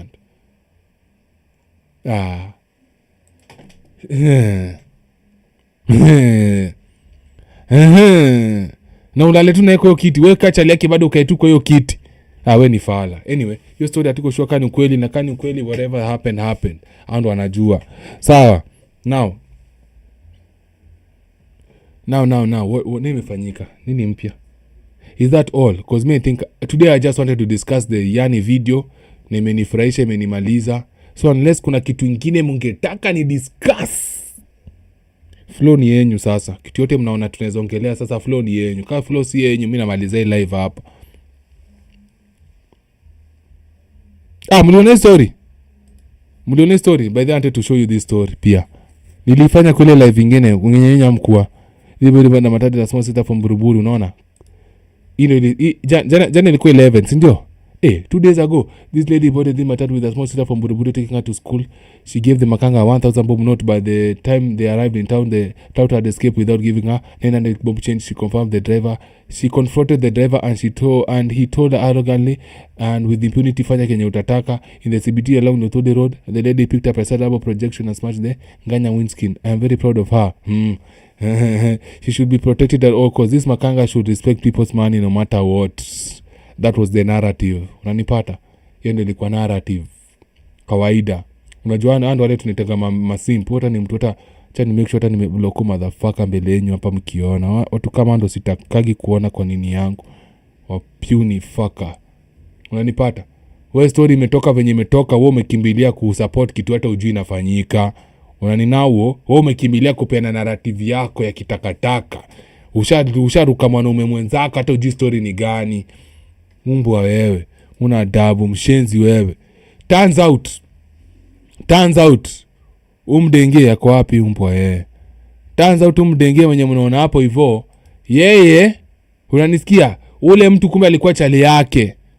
Huo mtu mnaona hapo alikuwa boy wake, sawa, alikuwa chali yake, alikuwa bwana wake, na walikuwa napigana, walikuwa nagombana juu ya nini, story ya nini, support ya shule. Sasa kumbe walikuwa nafaa kwenda kulipa school fees 14,000 ama ilikuwa balance or something. Alikuwa amekujia history kama mjaona, mimi ndo naambia kwanza, alikuwa nakujia 14,000. Sasa huyu dereva ni bwana baba mtoto, baby daddy, akamwambia ni aje, mimi sasa hapa niko na 10, aenda uanze na hii 10 na kuletea nyingine 4.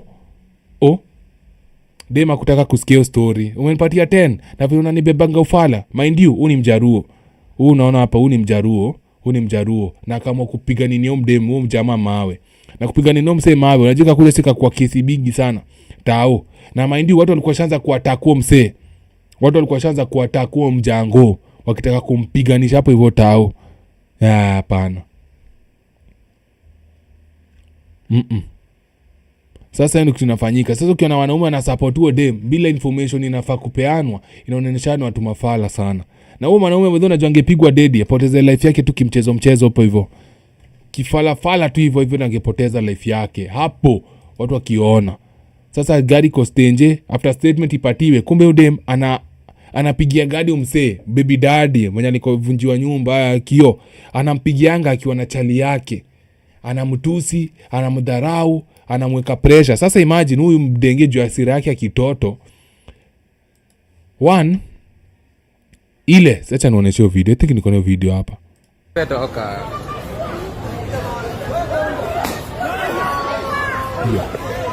Miss Jumba no niga alimfuata after amevunja. Nesa yote alikuwa anamuona ameshika hiyo mawe. Mbona angemsimamisha before ashike hiyo mawe?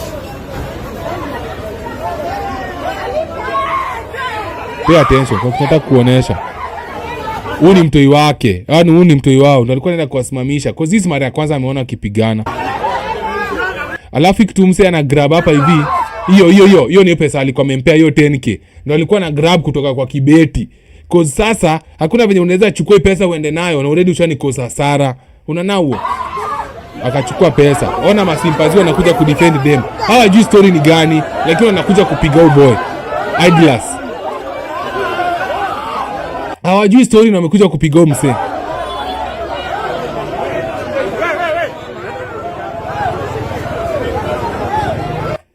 Ona, sasa watu waongea wamemaliza. Tripio imeharibika hivyo. Hata kwanza huyu msee anafanana na Kebaso huyu. Kebaso Imbo anashindwa sasa hapa. Surely hizi ni nini? Na ni juu ya domestic dispute. Na pia naambia mind sana ule demu na date. Kuzinaweza date mdema kilipungufu kuja kuharibia biashara bure juu ya wivu. Kwa sababu yeye anadhani yewe huyu niga na kwa pesa, anakaliaga tu pesa yake kwa kazi. Mimi anipiagi pesa. Huyu mtu ananionaga aje, amekuja amekuharibia wera. Bure je utoto yake manze. Sawa. Anyway, I think I'm done. Kitu kilifanyika. That's what happened. Unaona kila mtu aliruka pande ya dem kwa sababu it's normal. Whenever dem amepiga scene inakuwaga hivyo. Na niko sure mtu alitengenezea narrative ni dem. Dem alikama up na hiyo narrative ya ati wewe alihepa na change yake. Hiyo niko sure. Na hizo ni rumors za tao tu. Mtu akaanzisha, watu wakaamini story, ikakujika ni kwa mtandao, ikakujika kwa hivyo. Kumbe ni story ya uongo. Sasa ona. Sasa hivi mnajua gari kostenje, gari jatoka. Si fair. Lakini hivyo ndo kunaendaga manze. Now, back to you niggas, man. Me, I'm done. I just wanted to do the Iyanii show. To do the Iyanii stream. Thank you for everyone who like. Thank you for everyone ametuma mpesa. Thank you for everyone amecontribute kwa stream yangu. Imekuwa very successful stream. And I appreciate each and every one of you. Sawa. So now I promise you, now that I understand this streaming stuff, I'll be coming up with stories. Remember, follow me on IG. Nasikia kukojoa, fuck. Play music. Which music do you want to listen to? Must be inafaa. So now. Mi nishamaliza stream. So I have to end the stream hapa. Inanibo lakini lazima tupataneni kesho. Kesho bado ni saa 2. Kesho I might do it during the day. So stay tuned. Keni tu rada. Mimi niko sasa sahi niko IG, nitakuwa na post IG. Na kama una story in case there's a story you've seen somewhere, na unadhani it's discussion worthy. Kama kuna ingine liliona asitaki kuonesha DM zangu, shit, acha ndaifanya tuone ni nyingine, unanipata? Discussion worthy, come nayo through, we discuss it. For now, Big Bad Oga is out. Thank you everyone, each and every one of you. Asanteni. Kesho usikose kuingia. Siwezi kosa. Siwezi. In your business. Siwezi kosa. For now, you guys go do whatever you need to do. Please mkwe safe. Kumbuka Friday the 13th. So whatever you need to do, especially kani kitu mbaya, ngoja hadi saa 6. Ikishaingia Saturday the 14th, fanya kitu unataka na maisha. Lakini saa hii be safe. Be very very very very very very very very very safe. Just like that, the stream is over. Peace and love. Big Bad Oga out. Big Bad Oga. Score Zik. Score Jesse, call me Rex Olunga. Lasty Brown. Omoka. Tumeomoka na madozi. Bura nimeomoka. Spendi usitenge. Sitambi lawama. Yeah. Lawama simi. When you chase women, you lose money. When you chase money, you gain women. Good. Chase that money, man. Say. Lawama simi. Big Bad Oga.